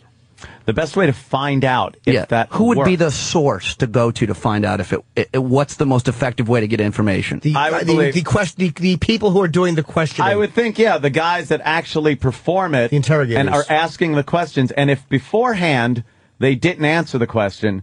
Yet after they did, I would say that it would work. So I win that argument. How is that? All the interrogators that have interrogated Al-Qaeda, 4 of which I've interviewed, 3 of which I've interviewed on my show, all agree that it doesn't work. And it didn't work in Iraq, and it didn't work in Yemen with the USS Cole. They got the most information from traditional techniques. They got the wrong information or made up information. These are guys who are by no means liberal ivory white tower guys. Matt Alexander's got a book called How to Break a Terrorist. I interviewed a guy named Jack Clunan from the FBI who interrogated a lot of Al-Qaeda guys. These are I talked to guys who interrogated Al-Qaeda members. The guy Matt Alexander, which is a pseudonym, he doesn't want to use his real name because he'd be targeted. He conducted over 300 interrogations of Al-Qaeda members, supervised another 1,000, and he said most of them said the reason they decided to join a jihadist movement or Al-Qaeda group is because of Abu Ghraib and Guantanamo Bay and the torture. So it actually recruits, and that's just true. Well, but let me just finish. All right.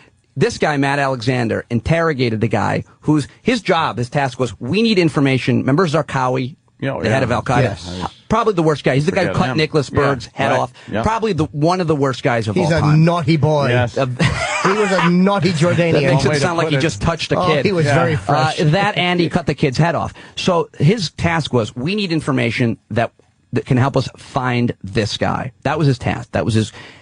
Matt Alexander got the information, where the safe house was, where Zarqawi was. They dropped 2 500-pound bombs on his head and killed him. How did he get it?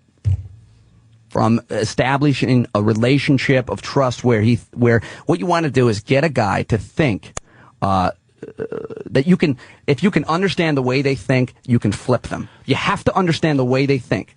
Because these guys will kill themselves. I don't disagree with you on that. That is one. And the LA terrorist thing is one proven untrue. That is one technique in the arsenal of interrogation. Working relationships, intelligence, getting intelligence, working down the line. I think that's one tool in the toolbox. Here's the problem, and the biggest problem. I think it's more perception than reality as far as torture and waterboarding goes. I think if you take off the table and have a president that says, we are never doing this, my goodness, this is awful, it shows a weakness. It shows people that are imprisoned and are being questioned, hey, I know it's not going further than this, so why the fuck would I talk? It's taking that is a logical tool out of the toolbox. That is a completely logical idea, but it's wrong. And I used to think it too. And the idea of it shows weakness is also kind of with all due respect, silly, because we'll drop bombs on anybody, anywhere, including this president. Yeah, but we have to know who and where to drop them, and that's how you get the information. They said that. Let me ask you one thing, because when you look at, I'm not even saying you're wrong, but when you look at a guy like Zacharias Moussaoui, I think his name was, the 20th hijacker. Yes. You look at the way he was belligerent and mocking and completely unhelpful publicly with his trial. Sure. Give him shampoo and he'll say anything. No! No, but tell him he can see his family. But look at that a guy like, tell him he can see his wife and daughter. That might be the thing that gets the information. This is a guy who's also willing to go into a plane and hit a building. These are guys who are different than like drug. They're willing to die for what they believe in. Right. So why would they give any because certain like Khalid Sheikh Mohammed apparently did give up information. And if you have a guy like that, apparently, but you're wrong. See, that's what I'm talking about. How do you know? Because I got a timeline. In 2002, President Bush said the interrogation methods we're using reveal the plot on Los Angeles, right? The interrogation methods and the CIA said that. Khalid Sheikh Mohammed captured 2003. Mm-hmm. And the guy who interrogated Abu Zubaydah, FBI agent Ali Soufan, a Lebanese guy, a star in the FBI, left the FBI and went into private, working for Giuliani's private security firm. Mind-blowing op-ed that he wrote in the New York Times last week. This stuff is so unbelievably interesting to me. I just search and search and search for more information on all these issues because I want to know.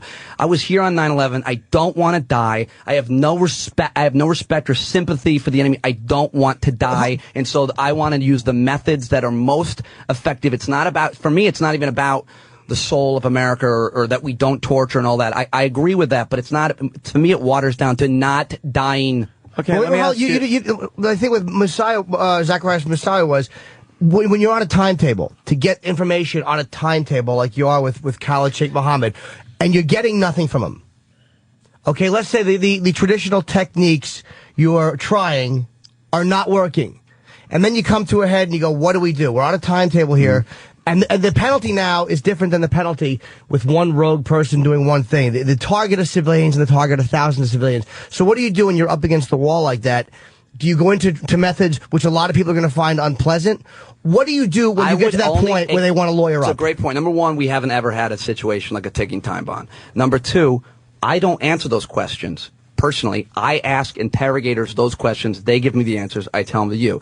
3, let's make this funny. If I was going to torture Jim Norton to get what out of you? Something. I'll tell you what you want to know. Yeah. The other thing, any of us, that's the way we look at. Just prick him with a pin. If I wanted to get AIDS out of you, I would just poke you. Is that what I would do? Yes. Just make play you the Brady Bunch theme song. But no, here's the thing that's also a little bit illogical. I'm sure you guys would agree with this. Let's say I capture Jim Norton, and I know he's got a kid in his trunk. Okay, it's a bad example. Let's just go to the real. I'm trying to make this entertaining and funny, but if you capture one of these Al Qaeda members and they have a plot, they know about a plot, right? They're not the only one, right? Other guys that are let's use 9/11. If we captured one of those hijackers, the other people would know. And the information, even if you torture them to give them the information, that would no longer be relevant. And that's the case in all of history. If American airmen get captured and get tortured and they give up information, I was just going to bring this it's no longer relevant. The plans have been changed. Now we'll go back to the Revolutionary War, except for you wouldn't know if a guy on a horse got... I was just going to bring this up. Now, there have been many cases. Why is it different with, if it doesn't work with certain people, why did it work with Americans? If you look even up to the Gulf War, the downed pilots that were beaten up, big black eyes, sitting there going, we left at this time. I went to the A4 air base. We dropped our bombs. And there they were, just blurting it out, beat to shit. Couple things. One, Americans value life and want to live. 2, probably a lot of the information, as John McCain gave information. He gave the Green Bay Packers offensive line. You're saying those people, those Muslim people, are completely different. Not those Muslim people. I would say these Al-Qaeda terrorists, these high-ranking Al-Qaeda terrorists, I'm sure you'd agree, they are the extreme Never difference. laugh. They don't like their families. They don't care about their families. They don't care about anything but their agenda. A lot of that is true. A lot of that, I mean, listen, that's why priests aren't allowed to have families. They respond the same way, though, to discomfort. That's why I think you're almost making them don't respond the same way. I'm almost sounding silly here saying a human's a human. You know, but it's not they're true. people but you're too. looking at that. You guys look at this. We look at this as if we're tortured. Of course we'd give it up. Who are we? We're not well-trained military, hardened. But those were well-trained military. You're talking about the Americans? I don't know that they gave up any huge relevant information. What they gave up was their mission. They fucking talked about shit that they were trained not to talk about. Then they were not as belligerent or as crazy or as whatever word you want to use as these Al-Qaeda extremists. We don't have anybody willing to strap a bomb on themselves. That's the point I was making with These are the people that strapped the bombs on themselves that were getting this. These were the people that got the people to strap bombs on themselves. Again, and most of that information was gotten through traditional interrogation. If you read this book, Anthony, I'm telling you, it is unbelievable. The guy documents every day in Iraq and the techniques, and you will not put it down because he talks about establishing a relationship. He's critical of the other interrogator because he talks down to him, he swears at him, he yells at him. This guy gets down. He looks him in the eyes. He's the FBI guy, Ali Soufan, speaks Arabic. He can quote every verse in the Quran and show them why they're wrong. Guy, this is an American kid. It's brilliant. It's so much more effective. And the thing we're not talking about, which is absolutely true, is we talk about the fact that these enhanced interrogation techniques are going to prevent a terrorist attack and save American lives. What they're really doing is giving Al Qaeda a recruitment tool. They take this stuff and use it as propaganda. And when they're captured, Israel is a recruitment tool too. Of course. Yeah. They use anything they can as a recruitment tool. It's not just that. That's why we shouldn't give it to them. If number one, it doesn't work, and number two, they're going to use it that way. I don't have enough information to say it doesn't work. I've also read, and I'm not as good with names, but I've read from 2 interrogators from a private organization, security organization, that were directly involved with interrogating, that said it did work. The CIA memo that Obama only released half of, that was advantageous to him, did not include the part where the CIA said that these interrogation techniques did garner information that was very important at the time.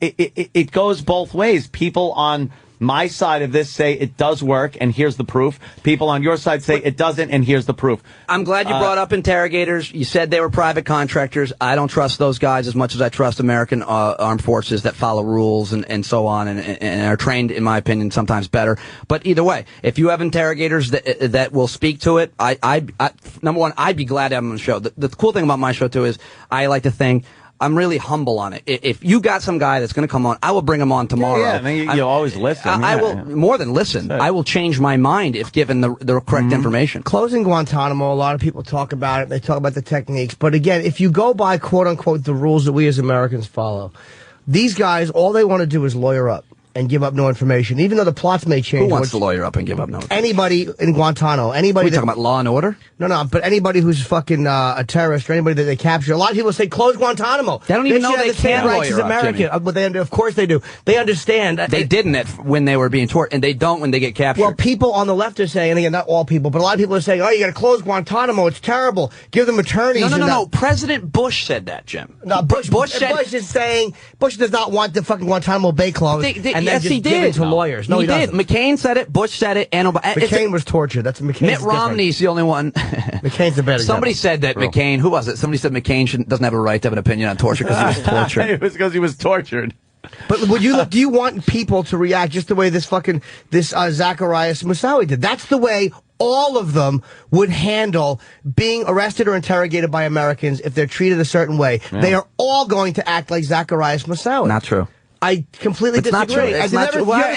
Jimmy, I interrogate interrogators. By the way, they call each other gators. That the reason that their stuff works, maybe the guy Ali you're talking about, who's obviously very good, Ali Soufan, Matt Alexander, Jack Clunan. Maybe the reason a lot of their stuff works is because the other side of the coin is somebody waterboarding you. Maybe it is a good cop, bad cop. No. It isn't though, but it's not. It's not, because this guy, Ali Soufan and Matt Alexander, Ali Soufan got kicked out of Iraq because the CIA kicked him out because he wouldn't do those things. And he said, I don't need to. I'm getting everything I need. So he was the guy, Ali Soufan was the guy who questioned Abu Zubaydah. He's also the guy who cracked the whole investigation about the USS Cole, and he's the guy who found out who was involved and that it was Al Qaeda and exactly how it went down. Unbelievable article about it. Well, doesn't he have an advantage? Isn't it possible he's a little bit pissed off about being kicked out for whatever reason? Because if a guy's getting great, I'm sure he was. It's absolutely legitimate to say this guy's just saying this to protect his own ass on this and so on. But or maybe he's mad, or maybe he's partially right, and maybe he's a very good interrogator. But maybe he got great results. I don't know who the guy Jim, is. You have to develop, in my opinion, you have to develop your opinions on these things with the information given, and you can't be subjective and guess. Well, this guy has this. I'm only going with what you're giving me right now. Some people are going to kicked out. Some people are going to give up everything. The FBI pulled him out. Other people, you're going to have to, question them a little deeper. Yeah, but I'm telling you, if you say every tool has to be in that fucking interrogating toolbox, whether it's trust and talking to these people and building a rapport, or the at least threat of physical harm and discomfort. They don't care about that, though. Of course they do. Some of them don't. They're going to drive themselves into a building. Why would they care? They're not afraid to die, but being alive. Hold on. Being alive, you care. Some people. They don't care about being alive. They'd rather be dead. Being alive and uncomfortable. Anybody. That's waterboarding will break a person. It's different than killing yourself. As establishing a traditional relation, a good relationship. You're right. But you're coming from this. But you guys, Jim, you also come from this from a kind of, and I think you do, Anthony, too, as well, just from what I heard. from the same point of view that we all do in terms of I'm angry and I'm pissed and I want to see these guys. No, I want you're wrong. revenge. I want the information. Then guys that are not afraid to die, guys that are not afraid to die, are not going to buckle under. Maybe some will, but they are all not going to buckle under traditional discomfort. But waterboarding or something that's extreme, that you're not dying, the feeling of drowning, the feeling is enough to break any human being. What about the fact that these interrogation techniques are 100% responsible for hundreds of American military deaths and Iraqis as well? I don't believe. I mean, the Abu Ghraib excuse they gave. It's not that you have to believe it. It's that these guys say it to the interrogators. Hundreds of them said, the reason I'm here, I was running a sporting goods shop. And I saw these photos come out of Abu Ghraib, or I heard these things. You know, it works. It's the same reason why we joined up in the military. Look at me, I'm a half a fact. But why guys joined up after 9/11? But you know who didn't say that? The fucking 19 that hijacked the planes and flew into the building. That had nothing to do with Abu Ghraib. Absolutely. Absolutely right. They had other reasons, and it's not because they hate us for our freedom and that BS. No, that's not because of And how but about part of it is they hate us because of our attachment to Israel. That's a huge piece of it. Absolutely, probably most of it. How about this? Okay, Abu Ghraib happens. A bunch of people get pissed off and join Al-Qaeda. The repercussions that happened because of Abu Ghraib, they threw those fucking people out. There were court-martials. There were fucking sweeping changes and supervision over these prisons now after Abu Ghraib. But Anthony, they didn't. 9/11, beheadings. There weren't Muslims coming out saying, this has to stop. We're outraged. Yes, there were, though. But there were. Very bullshit. They all agreed with the motive. Let me tell you, not to the extent of Abu Ghraib, where they turned around and said, you out, you court-martialed, you fuck. No one got penalized for Abu Ghraib that should have. No one. And no one got fired after 9/11. Does that not upset anybody?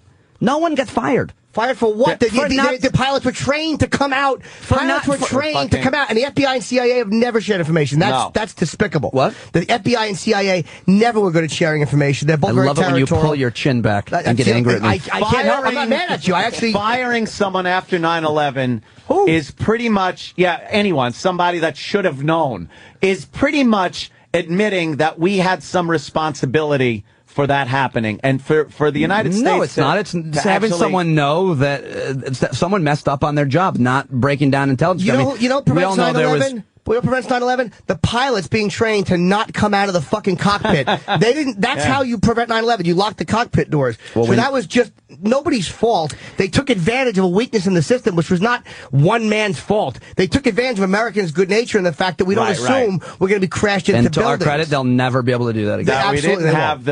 I wouldn't be able to prevent it on a plane. I'd throw a baseball at somebody. Stop it! Someone stand up, miss. You know, for years, I always thought, wow, it would be so weird to walk around an airport and see, because you see Israel and even Germany, guys armed with machine guns. They're there in the airports. And I was like, God, imagine how weird it would be to walk through an airport and see that. Yeah, go to Penn Station. And then boom, it happens, and there it is. We're there. It was just one of those situations where it changed so quickly, but there was nothing that stopped it on the other end. Whenever America looks like the bad guy, whether it's through waterboarding, whether it's through Abu Ghraib, our relationship with Israel, whatever it is, we have to come out and say, this is terrible. Oh, my God, we got to stop this. And we knee-jerk response and stop doing it. And then the other side does something, and they don't look at it as being bad at all. The world doesn't shun it. It's just one of those things where, Anthony, on 9/11, the whole Muslim world was with us on 9/11. No, they weren't. No, they weren't. A good part of them were. They weren't. In Saudi Arabia, they weren't. In Pakistan, they weren't. And you talk about but that's not true. You look at a fucking case like this outrage that came out as Abu Ghraib. Abu Ghraib. Ask anybody who's an expert on that, and if they'll tell you, I will stand next to you and say it. A fucking naked pyramid game. There was more outrage worldwide because of a naked fucking pyramid game in a prison. That's a pretty big deal, a naked pyramid game. Than there was for thousands of people dying and crashed fucking buildings. People were outraged about that. What are you talking about? But that's true. Not as much as naked pyramid. And where was the... Dude, how dare you retreat from your point, Anthony? Dude, you talk about not as much as naked. You talk about all these people who Who are left like, the dollar here? they were shopkeepers, and this is why they're coming to fight in Iraq. It's because of American behavior. Where was all this fucking outrage when Saddam Hussein was slaughtering people in the country? Where was al-Sadr? Where was all of this Muslim rage when he was just fucking ruling with an iron fist and murdering people? Well, 60% of Iraq was outraged by. I wish he was still there. There was called nothing. The Shias. There was I wish nothing. you wish he was still there. Oh yeah, I do too. Absolutely do. We wouldn't have a problem. But he kept the fucking tight lid on that shit. No terrorists. Absolutely. Because he would have crushed them. So don't say that the fucking fear factor doesn't work, because they knew better. When Saddam was around, the torturing techniques he used, they fucking knew better. But you're comparing us to Saddam? But I'm using your point about how human nature. You're saying these people aren't afraid to die. They are afraid of... Jimmy, but you keep making this... You cannot take the people of Iraq who are very civilized, educated, women teach in universities. You cannot take them, Jim, and compare them to Al-Qaeda terrorists. That is so unbelievably disrespectful and irresponsible to the majority of the Iraqi people. How can you do that? First of all, where was the anger? Why would you say fuck them about a whole country worth of people? Where was the anger when Saddam was there? Where was the uprising? Where was the anger? There was armed revolutions. Al-Sadr, where was it? Where was all the fucking the Jordanians and stuff? Revolutions. They were slaughtered. You never heard about it. Exactly. They were crushed, and then the threat of the harm. They were crushed because we abandoned them after promising we would totally have their back. George Bush completely abandoned them. You're absolutely right. Why did they need our help, though? And I get that from Bob Baer, the CIA. Bob Baer, he wrote the book that Syriana was based on. I've become friends with this guy, which is weird, creepy CIA agent. But this guy's like, he can tell you the whole history of Iraq and what happened and how we abandoned them and how they could have crushed them. You mean when we didn't go into Baghdad? Yeah, we couldn't go into Baghdad because they never would have supported that. He was going to hit Israel. Israel was going to attack him, and then all of our fucking Arab support would have left. That's why fucking Bush Senior couldn't go into Baghdad. I got to go back though. You can't put the people of Iraq. But I'm not. You can't even compare the people of Iraq. We can't do this thing in America. We can't have an intellectual debate or discussion when we put all brown people in the same box. No, the people in Pakistan, people in Afghanistan can't. No one's doing that. Look at literacy rates. No one is doing. No, I did not. Don't put words in my mouth. I absolutely didn't do that. Get your dick out, though. I was saying. All I'm worried about is if this is going to affect my 12:30 at the cellar on Tuesday night. I wasn't comparing all brown people. That's just completely not. That's not true. Nor was I comparing the Iraqi civilians. You were saying, your point was, all these people that came, I was a shopkeeper, so you're making all these regular people who are now Al-Qaeda terrorists because of American naughty behavior. Yes. So I'm saying, where was all of this behavior when Saddam Hussein was slaughtering people? Where was all of these outside people? Why weren't they focusing and being galvanized into Iraq when Saddam was slaughtering people? Because there was...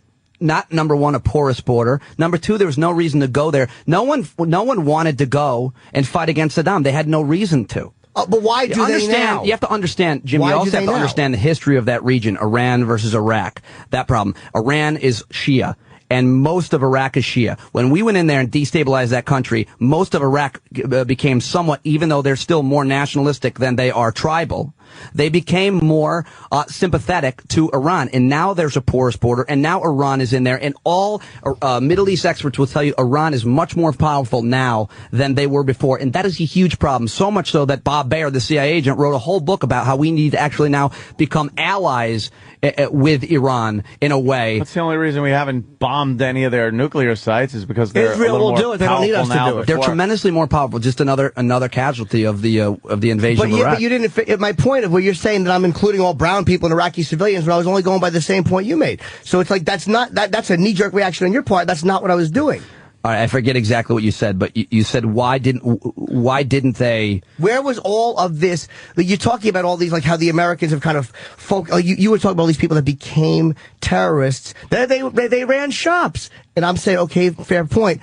But where were they, and why were they not behaving that? There was no reason for them to join because they had no incentive. Why is there now? Because they're seeing their brothers, their fathers killed. They're seeing that with Saddam Hussein. They were seeing that with Saddam Hussein. And some of them did what they could to fight Saddam Hussein. Other countries, the way they're all being focused, or maybe it's just an excuse to fight the Americans.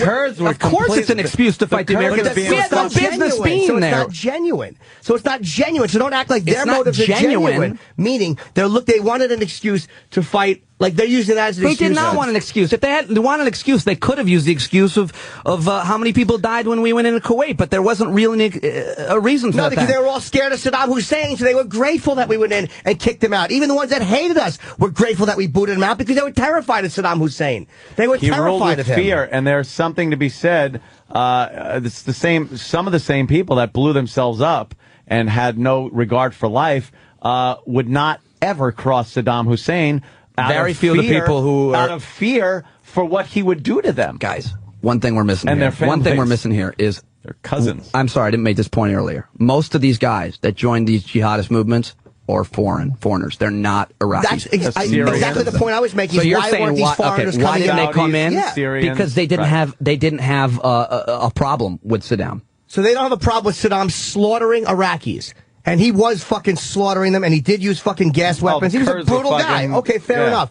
But they have a problem with the Americans. So don't say that the whole world was with us on 9/11. All of a sudden, a couple of years later, I'm not saying that. I get that. I get that from the people who are experts on the whole region, on all those countries at that time. These things I don't make up. We kick out Saddam Hussein, who, look, let's be honest, brutal dictator, brutal motherfucker.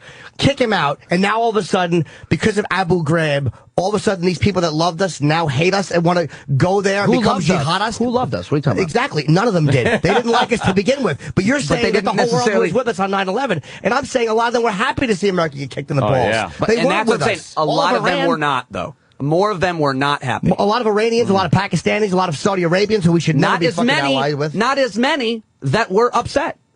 I mean, you say a lot, but where we maybe they were upset. Not the majority of the Muslim world was not happy about that. I think a lot of them were probably upset, basically out of a fear that it was going to start World War III. They were afraid the Americans were going to drop nukes. They're probably afraid that we were going to fucking have such a military response. I think there was a lot of happiness that hey, we finally got him. Now we know what it's like. We finally nailed him. But you're wrong. I mean, it sounds right. But it's not true. That's the thing. It's some of these things that we believe logically because we listen with one ear. It's not true. I listen with both ears, and I do believe it. I firmly believe it. All right. I mean, you can have anybody on the show, bring any guest on any side, any angle. Why don't we agree to disagree? How dare you? We got to wrap up. Why don't we agree to disagree? Because they're going to cut the shit out of this show today. Yeah, but then whispering in the headphones, the computer's going to. Oh my God, it's 11:23. I know. We've been. I knew Pete would be fucking great on this show. Can I come back sometime? Pete, when is your show on POTUS? It's 3 to 6 on XM 130, Sirius 110. And again, every day? I love. First of all, I think a lot of our listeners are going over to your show today. First of all, let me just say that being on the show for me is an honor, and I appreciate it. And man, I love a nice heated discussion. Jesus, Opie, you're terrible. So Pete, Dominic, 3 to 6 Monday through Friday on what is it? XM what? Opie turned my mic off. Actually, I have I can't tell you how bad that hurts. XM what? XM 130. XM 130 on POTUS. Pete's obviously fucking opinionated and very strong in his opinion. So but anybody can present their opinion. The idea with my show is I talk the least. Most political talk show hosts, it's about them being right, about them creating some kind of tribal following. I don't care about that. I just am curious. I've got questions and fewer answers, except for on a couple of issues that we talked about, which is what I did bring them up because I have been working on them for 3 weeks. But any point of view, I don't care. And if you disagree with me because I'm the guy on the mic, you obviously go right on the air because every opinion needs to be presented. Every opinion. That's the way to go. Man. It's just and that is a mustache, right, Anthony? Yeah, apparently. It's some kind of revolutionary thing I'm going for. It's his look. Well, they're going to chop us up so yeah, we got to get out of here. Pete, it was a pleasure. Come back in. It was a lot of fun, and I appreciate you having me. All right, Pete, Dominic, everyone. We got to get out. See you tomorrow. Yeah. Later. Yeah. Later. Yeah. Later. Yeah. Later. Yeah. Later. Yeah. Later. Yeah. Later. Yeah. Later. Yeah. Later. Yeah. Later. Yeah. Later. Yeah. Later. Yeah. Later. Yeah. Later. Yeah. Later. Yeah. Later. Yeah. Later. Yeah. Later. Yeah. Later. Yeah. Later. Yeah. Later. Yeah. Later. Yeah. Later. Yeah. Later.